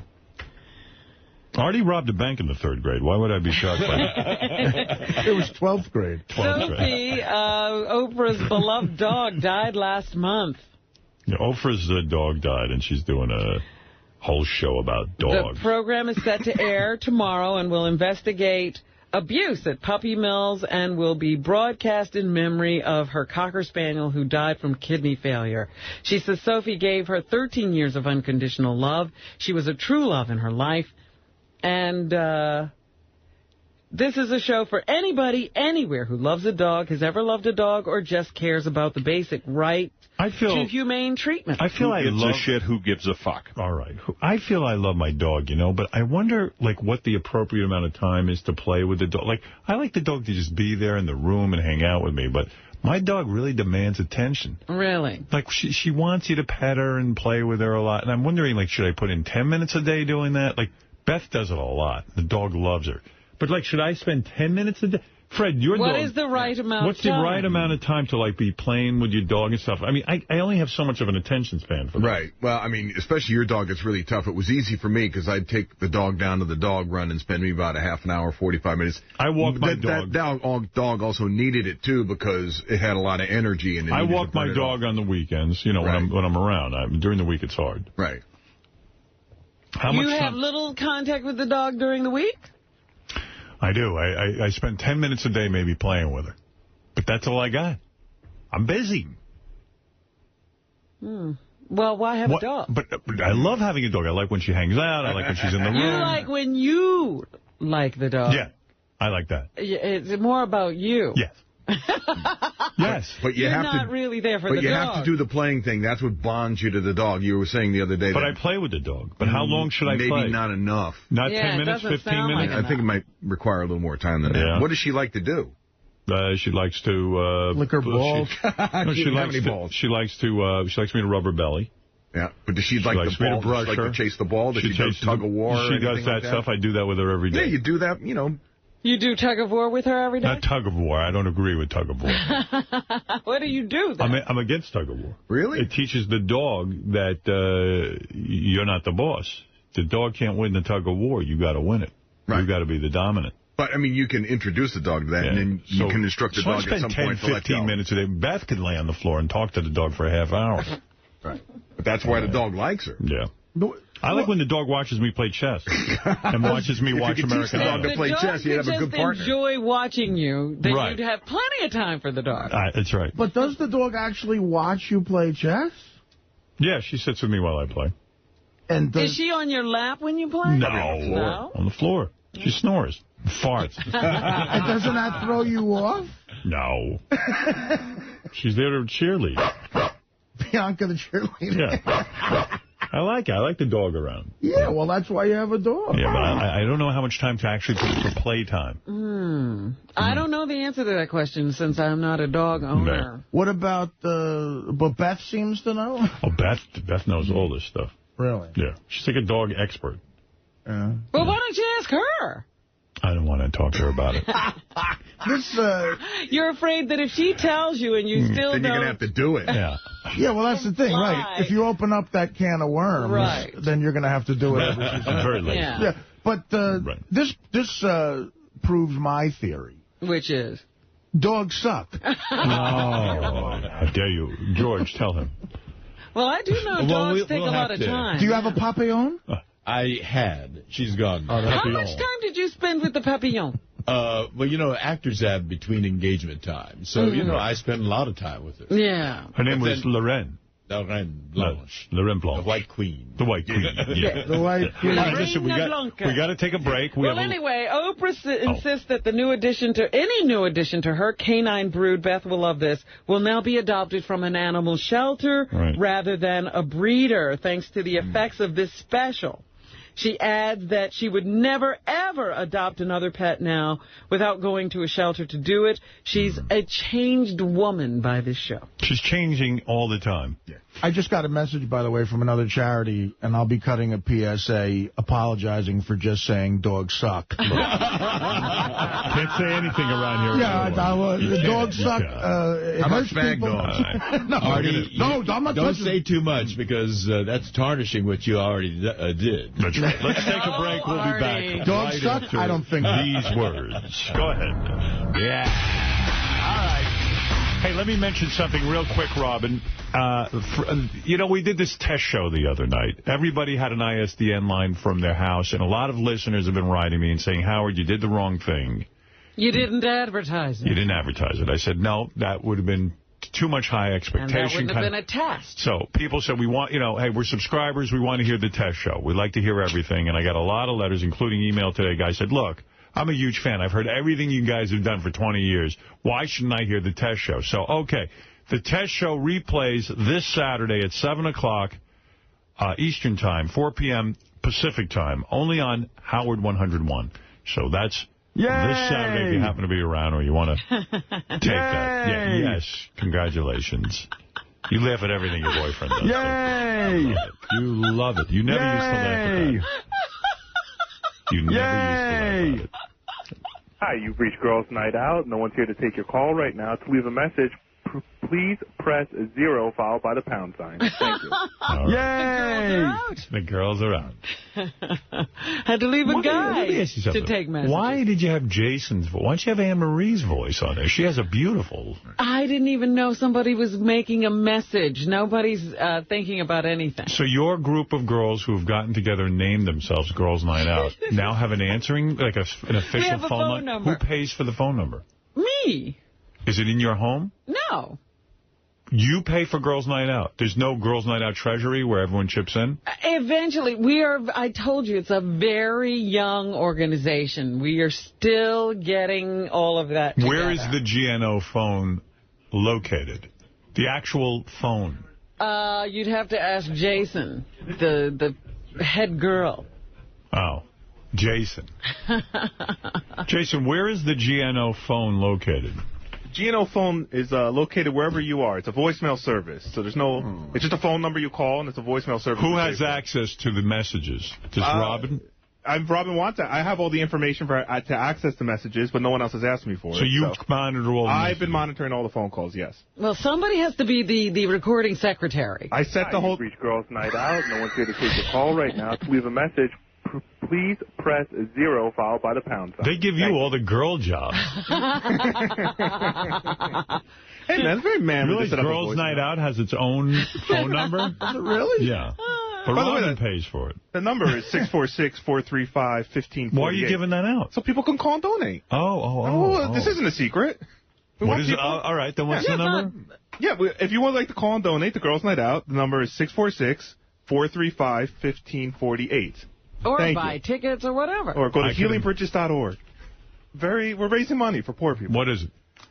I don't know what's going on with this organization, but I got to tell you, I sit in my office and laugh my ass off now. Robin's all excited about this. Jason was on the phone the other day getting screamed at by a woman at the post office, and I don't know. I guess when you send your donation in, right, it goes to Jason Kaplan, care of Girls Night Out. Right. And there was something going on where you can't send stuff to P.O. Box in your name, but care of an organization. Actually, it was going to Girls Night Out, care of Jason Kaplan. Right. Jason had to get a notary public and a document signed. The woman was yelling at him, "We're never going to give you your mail." And how much of your time is She's holding my mail hostage. No, not that. It took 2 seconds to set up the voicemail, and the argument with the lady on the phone lasted about 5 minutes. And do you have one of those numbers for a charitable organization? We're not a charitable Girls Night Out does not accept money. All the money goes directly to the charity. Then why are they writing checks to Jason Kaplan? They're not. They're sending the mail. Oh, the mail. The mail comes to me. All the checks are made out to Healing Bridges. I see. None of us touch any money. No. Hi, you've reached Girls Night Out. No one's here to take your call right now. To leave a message, please press 0. It's a hard... First of all, you're fumfering through the message. I recorded that 8 times. Don't you think that required another take? Hi, that was my other take. Hi, this is Girls Night Out, and you reached. Thank you. It's hard to record a voicemail like everyone at the office is laughing and throwing shit at you. Hi, you've reached Girls Night Out. No one's here to take your call right now. To leave a message, please press 0 followed by the pound sign. Why don't you put Artie's PSA on there? That's the official voice of Girls Night Out. I like having Jason as a point person, because like the other morning, I was able to get him the tickets. He was very efficient when I had to get the opening day tickets here. He was over there and early and chipper. Very impressive. It's easy to look chipper compared to you in the morning. Hello, my name is Artie Lang, and I'm a comedian. Some of you might know me from the Howard Stern Show on Sirius Satellite Radio. My comedy is about many things. It's about religion, race, sexuality, and sometimes it can go over the line and be what some people consider offensive. Recently, I... in a rant on the show that reflects completely on my own opinions and not Howard or anybody else at Sirius. I used... oh, my goodness, that is some PSA. Everybody loves it. All right, come on, let Robin do her thing. Let's let Robin do her thing. Robin, what else is in the news? Go ahead. Oh, there you are. Madonna says she and her husband, Guy Ritchie, sleep with their BlackBerries under their pillows. Boy, do they sound like two douchebags. Yeah. Hey, guess what? The Tooth Fairy doesn't respond to BlackBerries. What? They probably thought they were at Gary's house. Wow, look at these giant teeth. It's the size of a BlackBerry. They say that it's because they, well, at least Madonna likes Can you get email on his teeth? And make notes about, you know, whatever comes to her in her sleep. I have such brilliant ideas. Yes. You mean she sits there and BlackBerries herself, and like she wakes up, and then isn't it easier just to have a pad by your bed like I do? Oh, no. No. You just BlackBerry. You keep your BlackBerry there. What ideas does she have? For a song? Maybe, I don't know. I have no idea what's going through her head. I just know that's what she said. And you were talking about cell phones the other day, and you said it's like a chained to mommy or something. Of course. When you see these people who can't be without their cell phones and they're constantly talking. They can't walk down the street by themselves. If they're on the cell phone, they think they have a friend to walk with. They have now identified a new phobia. Yeah, the fear of walking alone. No cell phone phobia. Right. There are numbers of people who have it, men more than women. They get panicky if they can't find their cell phone or they're not with their cell phone. Wow. So it's with them all the time. I'm telling you, like babies. And they get crazy without it. What do you want, Ralph? Hey, now. Hey, now. Boy, I got to say, Robin's really putting herself out for this charity thing. It sounds like anything difficult or boring Jason will handle, like, you know, getting the donations and doing all the work, but Robin's right there to get to The View and to go to the TV shows. And you want Jason on The View? You want him to Hello, Barbara. I don't think The View wants Robin couldn't make it today. He would have done it. They asked for me. You said Jason on The View? Because Robin's having all the fun and Jason's doing all the shitty work. You think it's fun? I don't even like it doing this stuff. Yeah. I have to. Oh, Barbara Walters. You know, each one of us in the charity has our jobs. Yours is the fun stuff. Well, Jason got some fun stuff. Listen to the fun recording he made. Hi, you've reached Girls Night Out. No one's here to take your call right now. To leave a message, please press 0 followed by the pound sign. Please press Peter Piper picked a pack of pickled peppers. How many times has Jason been asked to perform like that? And boy, did he choke. Let's go to Andrew. Yes, Andrew. Hey, now. Hey, now. Hey, now. Hey, now. How you doing? All right, dude. Am I You're on? sounding a lot like Madonna and her husband. What'd you say? They were douchebags? Yeah. Andrew, go ahead. Come on. Hello? Yes. You hear me? Oh, boy. All right, goodbye, Andrew. Wow. Thank you. Yes. Can you hear me? Oh, boy. Yes. Okay. Hey, I wanted to talk about Beth, why she doesn't go to the bathroom. Okay. My wife had the same problem. And the reason is she needs to take magnesium, 500 milligrams a day. Is that right? Yeah, and then she'll be regular every day. Swear to God. My wife had exactly the same problem. We can't hear you. You can't hear me. Hello? Hello? What does your wife take to tolerate you? Magnesium. Hey, man, I'm just trying to give you some advice. And you fat fuck, you could probably do with sitting in a fucking infrared sauna every goddamn day, you fat fuck. Throw another coffee cake on the barbie. All right, Andrew, thank you. Appreciate it. All right, later. Bye-bye. There's Andrew. Some scientists have studied the necessity of water in our diets. You know how they always tell you to drink 8 glasses a day? Always I drink water. It's a myth, according to science. Oh, I'm kept putting away this water. I was just going to drink some water. Yeah, I know what you're going to say. Hawaiian Punch is what you should be drinking. No, actually, the scientists say if you feel thirsty, drink, and if you don't, don't. 8 glasses of water does nothing. Tell you, my parents are now in their 80s. They look terrific. They function well. I don't think they drink more than a glass of water a day. They say all you need to drink is the amount of water you might lose, which may be about a quart.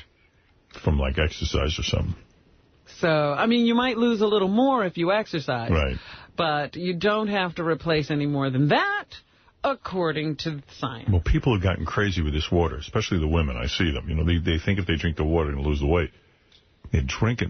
And some of them, I think they even hurt their kidneys. They're pissing so much like racehorses. Well, that's what this guy said. He said, if you like going to the bathroom, go ahead and drink the 8 glasses. Pee all day. You know, with me, it sucks because I could easily drink 8 glasses of water a day if I have a whole Sicilian pizza. And it's salty and shit. Right. I mean, of course. 8 glasses of water without any salt or anything, that's hard to do.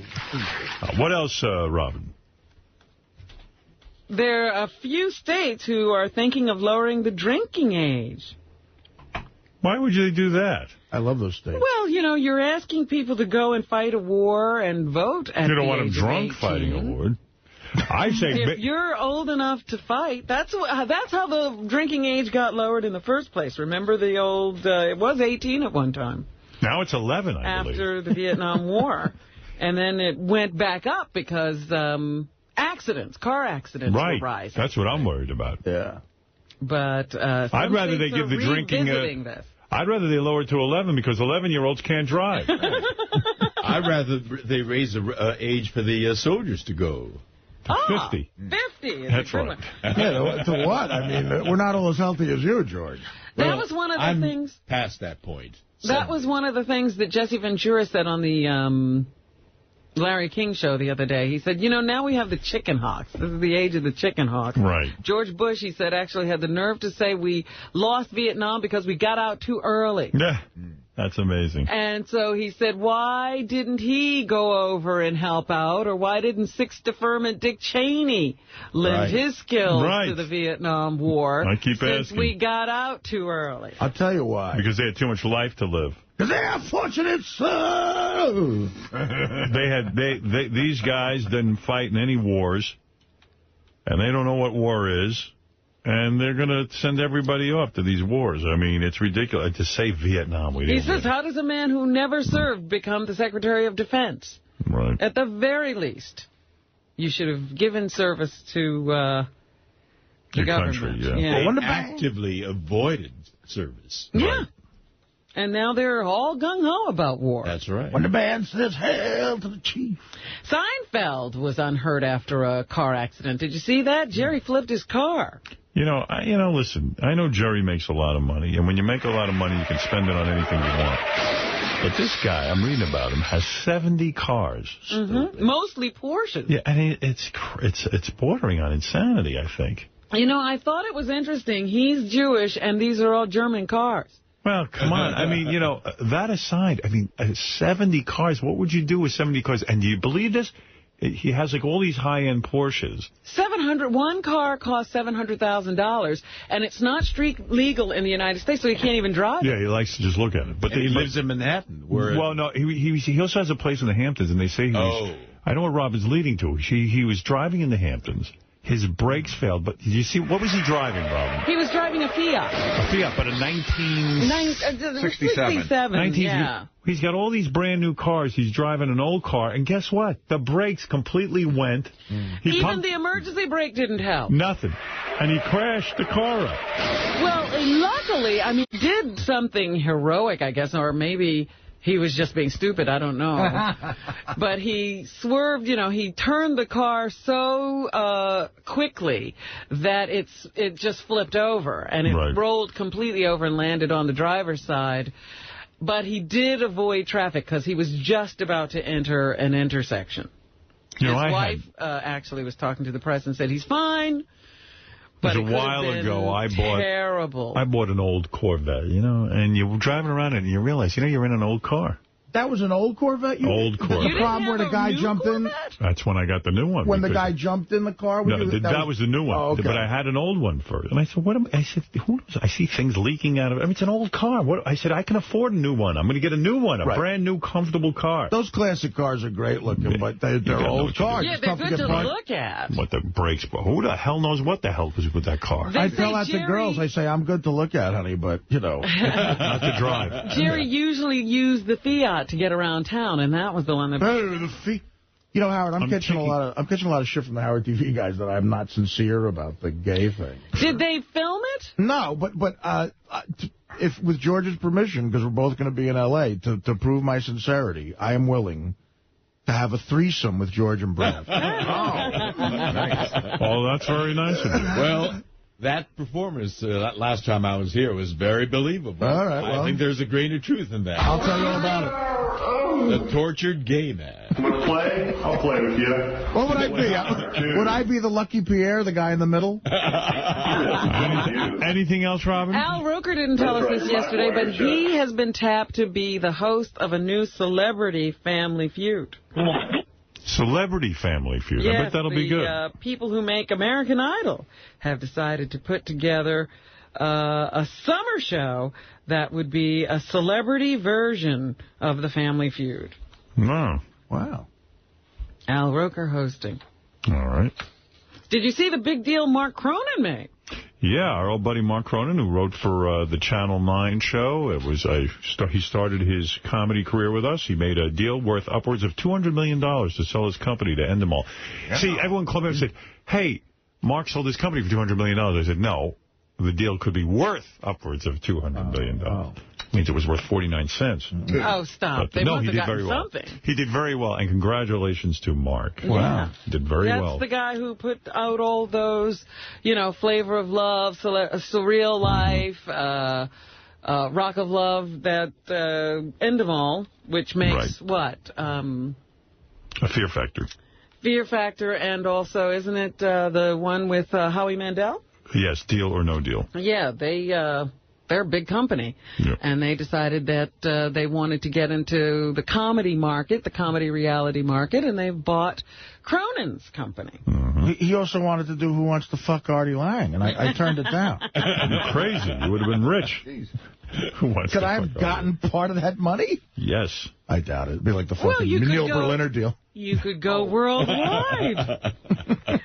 Do you think men are going to stop going to hookers now that all these hookers are talking? No. No. Next story. But you go to hookers and you're not going to stop, right? No. Well, listen, I'm dating a gold digger downstairs. Wait a minute. I thought the whole deal was the guys like the fact that these madams usually never talked and that, they could... It's true. They don't talk until they get caught. Then they give up everything. They're all a bunch of creeps. Well, I guess... But see, you're smart. You tell people you go to hookers. Like, if your name shows up, you'll be like, that's right. Yeah. I told you I went to hookers. I'm an asshole. And do you realize that this Ashley Dupree was engaged? No, I didn't know that. Yeah, there was a guy. His name is Jason Jaroki or something like that. He tells Extra TV that she just broke his heart. Yeah. He had no idea. No idea she was a hooker. That she was a hooker. Wow. Oh, that's got to hurt. Yeah. Can you imagine? Yeah. Who are you sleeping with on the side? Everyone? Anyone? Everyone with a grand.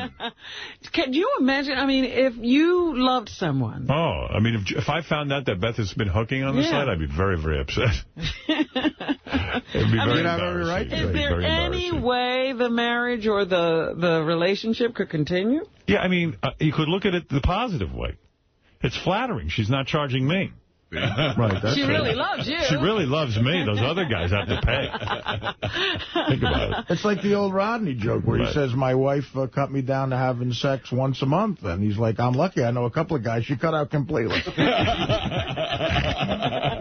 Mariah Carey making a big move. She now tops Elvis with her number one hits. That is amazing to me. I don't recall a Mariah Carey new song with a big hit. I mean, wasn't that I know right when I started working for you, we were doing all the tapes. Yeah, she was losing it. Since then, since Glitter, she was losing it. Then she had some huge hit. She put in an album that was a hit, but now she's up to 18 #1 songs, bigger than Elvis Presley. Actually, before this, her last #1 was in 2005. Yeah, but she was really big for a while. She had like a real big streak, and then that album, I guess, had a ton of songs that went #1. She's had #1s in the 90s. What song is now #1? It's called Touch My Body. Let me see. I'm going to go to my top 5 and see if it's on there. Touch My Body, huh?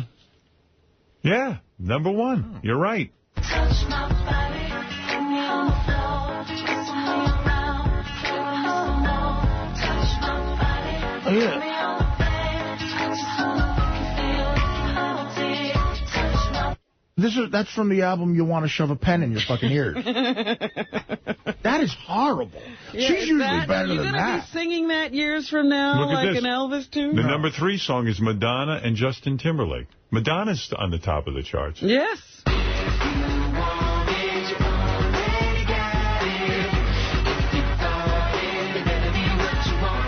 Fuck you! Jesus, she actually just topped Elvis for number of songs in the top 10. Great. Elvis has been dead for 50 years. Yeah. Now I know why. Topped him. Now I know why she keeps the BlackBerry under her pillow. Those ideas. Yeah. And they're now looking at the Beatles. So. Daniel from the Bleeding Deacons is on the phone. Hi, Daniel. Hey, Howard. How you doing, buddy? Hey now, brother. I heard you played the Robin's new Double D song. Yeah, it's good. You heard that one, right, Robin? Yeah, it was funny. It was good. When I think of Robin's big brown titties, I get a swelling in my jeans. I want to squeeze my cock between her double D's. Double D's, double D's. Robin's sweet double D's. I want to shoot a load on Robin's double D's. I love that. They're so good, Daniel. Bleeding Deacons. Thanks. We just posted that up on our site, so if anybody wants to go listen to it, it's up at bleedingdeacons.com. Real good. We're real amped up. The Bleeding Deacons are amped up to be jamming out with Artie this weekend at the Gibson Amphitheater. Oh, that's right. The boys are opening for you? Yeah, they're gonna definitely play in the beginning, and at the end a little bit, they're gonna be the band. Yeah, they're gonna be hanging. Nice. And we had it all set up. We were going to have Artie come out. We were going to have him roll up in our hearse on stage.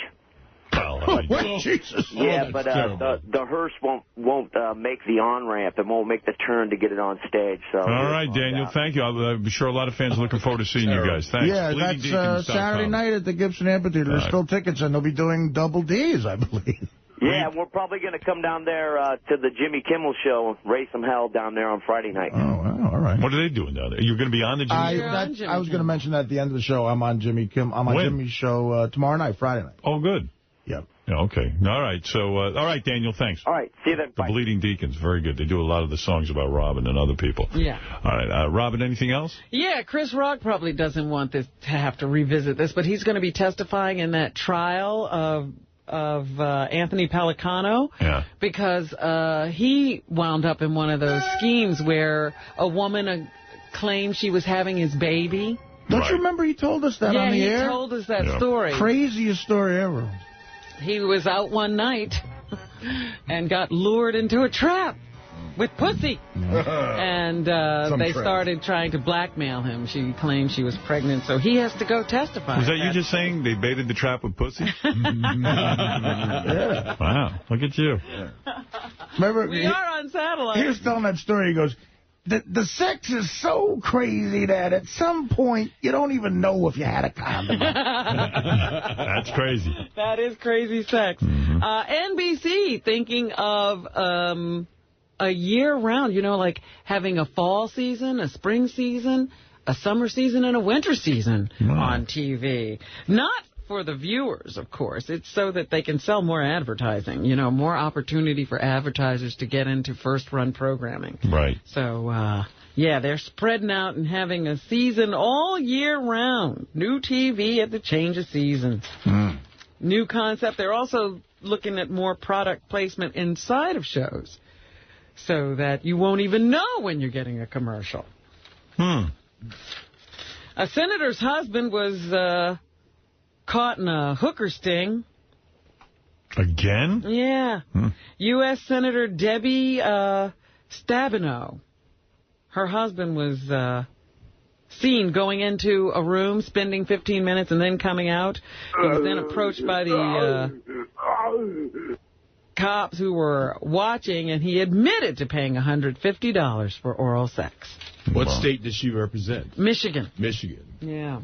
All right. Anything else, Robin? Steve-O is in rehab. Did you know that? I did. Shortly after leaving our show, you were actually quite concerned about him that day. Yeah, he seemed like he might have a little problem. Told him, maybe you ought to slow down, son. You called it. Yeah. Because it was shortly after that the Johnny Knoxville and Bam and a bunch of the other Jackass guys got together and performed an intervention. I hope they taped it for their next movie. And Steve is now in rehab, and he's rethinking a lot of stuff that he's done. He realizes that he's caused himself a lot of damage with drugs. But don't expect him to be, calm, cool, and collected when he gets out. He still wants to be a jackass, just not a high jackass. Right. How out of control do you have to be if the cast from Jackass has an intervention? Oh, my God. I mean, that's rock bottom. I mean, right? You've never had that. No. I mean, you're out of control. Right. Are we in a recession? Yes, of course we are. Well, according to the chairman of the Fed... Not according to the price of my fucking pool lining. It's only possible. Here's Fed Chairman Ben Bernanke. Bernanke. Bernanke. Oh, Bernanke. Bernanke. All right, go ahead. Yes, whatever. Yeah, what did he say? 1-2. All right. A recession is possible, but a recession is a technical term defined by the National Bureau of Economic Research, depending on data which will be available quite a while from now.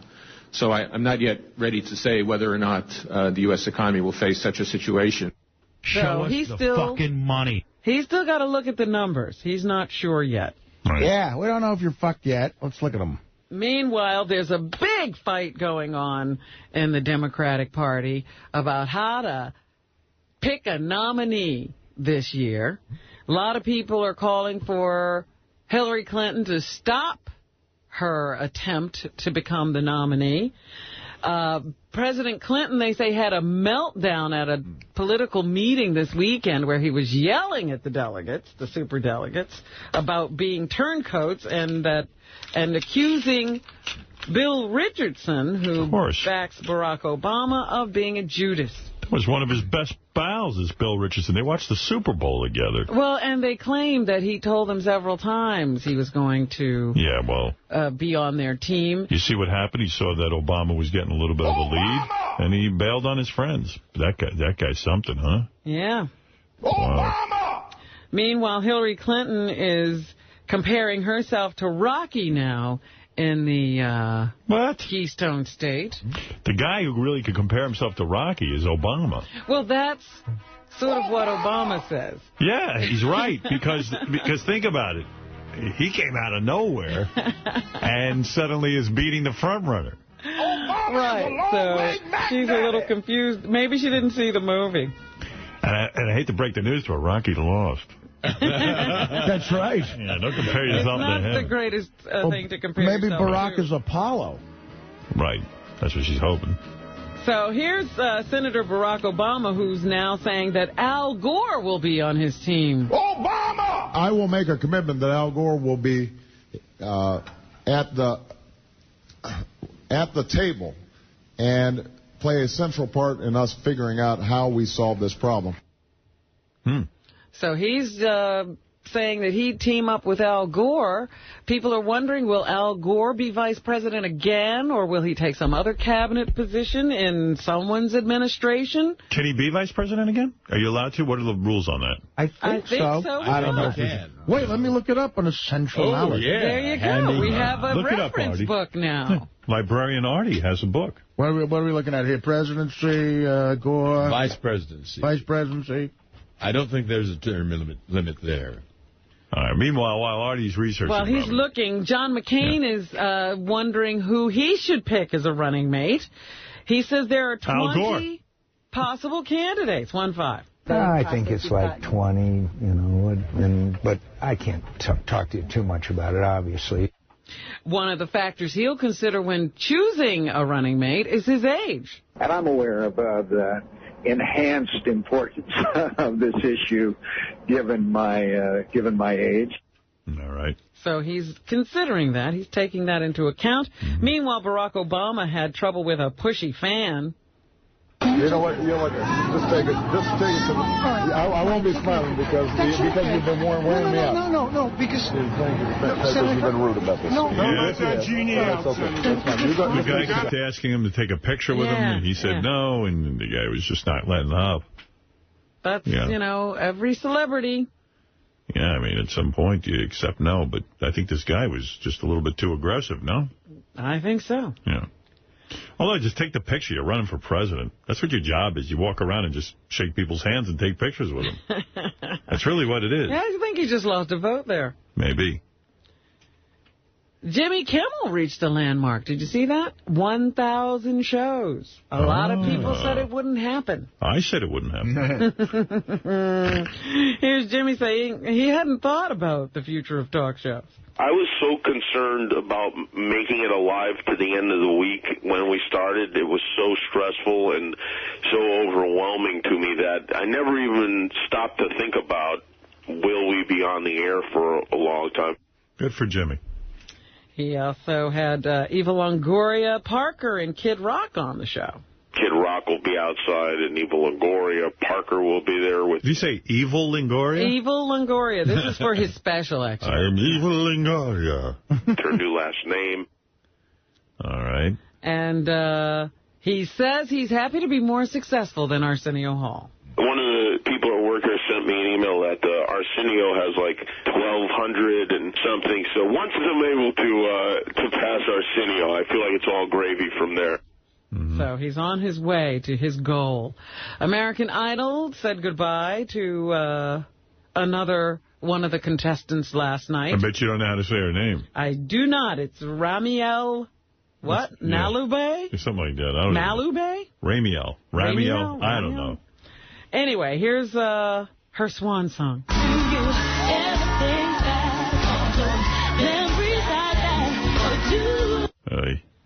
They said she really butchered her Dolly Parton song. Yeah, guess what? Everyone did. Those songs aren't for young people to sing.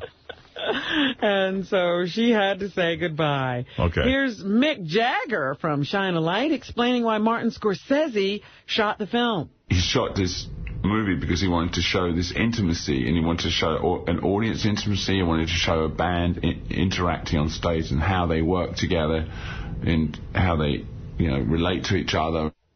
All right. And he says this is a different type of movie. You do see a lot of things in this movie that you wouldn't see in any other kind of movie like this. And so you see the relationships of people. I think that Martin manages to capture all these small things that go up to make these intimate relationships. It's actually like being on stage with them. Sounds important. You see him and Keith hating each other? Ashton Kutcher, the executive producer of Misguided. What's that, a movie? It's a new TV show. Yeah. That's coming on ABC, airs tonight at 8:30, 8 and 8:30, they say. He's the executive producer, and he talks about what appealed to him about the show. I think when I was in school, I always wanted to know what was going on in the faculty lounge. Like, I always said that, like, a teacher that came in, like, smelling like smoke, and you're like, what? Where is he going at lunch, Or, like... I don't care. Well, I guess they were smoking. Who gives a shit? Who gives a fuck? Well, that's why he decided to do the show. And finally, Ellen DeGeneres will not be on Idol Gives Back. Oh. She's dropped out as the co-host. Oh, for goodness sake. She couldn't do it to personal production pressure. Oh. What, did she have a dog to return? So that's a good Ryan Seacrest will take over all of the hosting duties that night. Duties. And that's what's happening. All right, thanks, Robin. Like Artie said, he's going out to L.A. this weekend. He'll be on Jimmy Kimmel's show Friday night. Yeah, tonight I'm at the Sam... You're somewhere tonight? Tonight, yeah, tonight. You going to be here on Monday, or are you going to fall apart? I'll be here. What? But if I fall apart, just make fun of me. I'll be here. You'll be here. The Santa Corrales or some shit. This is a great plug. Indian Casino, Ticketmaster. Google me an Indian Casino tonight. All right. And Gibson Amphitheater, that's the big one, though. Saturday night with Deacons, Fitzsimmons, the Apollo in L.A., the Gibson Amphitheater. And Kimmel tomorrow night. Thank you so much. Hey, there you go. And I'll be banging George and Brad. Nice. George, you're the man. Really, thank you for another great week. Yeah. Fun week here, always. I know it's you got a busy schedule, but you come in here and you knock it out of the park every time. It's so much fun. You're like a member of the family. Well, I feel very welcome here, and also it gives me the opportunity to see Broadway theater. That's true. And thank goodness for that. You might not come as often. And some good came out of all of this. That's right. Brad started swallowing. Was considering swallowing. I thought you were talking about... Oh, the good was Artie. Artie's PSA. Artie's PSA. The PSA, the threesome with me, George, and Brad. Yeah, Artie, will you we'll be there for your show on Saturday night. You know what I'm going to do? I'm going to, in the threesome with... George and Brad, I am going to run into the sink with the cum still in my mouth. Is Listerine all right? Right. I'm going to take the Listerine, I'm going to spit it out, and then I'm going to shoot myself in the head with a 32. You can drink the Listerine. Sounds like a plan. Well, all right, George, listen, best of luck for your big appearance next I believe it's Tuesday night. Tuesday night, Secret Talent of the Star. CBS, 10 o'clock at night. That should be, your talent should be spitting. There's no secret. There's no secret now. It's out. I'll be on Mike and Juliet Live on Friday Robin will be on Mike and Juliet Live Friday morning. Look for her on The View next week, as a matter of fact. That's a very big booking. She's going to enter it up with Whoopi. Not next week, the week after. Oh, the week after. Yeah. Exciting. I still have time to prepare. Right. And Fred will be here. Yep. I'll be watching the Yankee game tonight. Look for me smiling wonderfully as I go through security today, taking off my sneakers for the 8th time. Because you're a terrorist. Yeah, right. All right. And do I have a last word here, Fred? I do, but you don't. Okay. We'll see you next time. Get ready for King Norris, April 25th, Friday at the Fireside in Denville, New Jersey. Go to thefireside.net for information. See The Killers of Comedy, April 25th at the Club Rio in San Antonio, Texas. April 26th at the Planeta Bar Rio in Houston, Texas. May 9th at the Roberts Orpheum Theater in St. Louis. And May 10th at the Music Mill in Indianapolis, Indiana. For more info, go to RevBobLevy.com. Check out Levy's Comedy Club at the Ramada Inn, Levittown, Pennsylvania. Call 215-945-LEVY for upcoming shows or go to RevBobLevy.com. See Richard Christie at a screening of the classic film The Big Lebowski, along with the real-life dude, Jeff Dowd, who inspired the film. Saturday, April 19th at 8 p.m., Count Basie Theater, Red Bank, New Jersey. For tickets, go to CountBasieTheater.org. Vote for Benji on ParisBFF.com. He's listed under Benji, and that's Benji with a Y.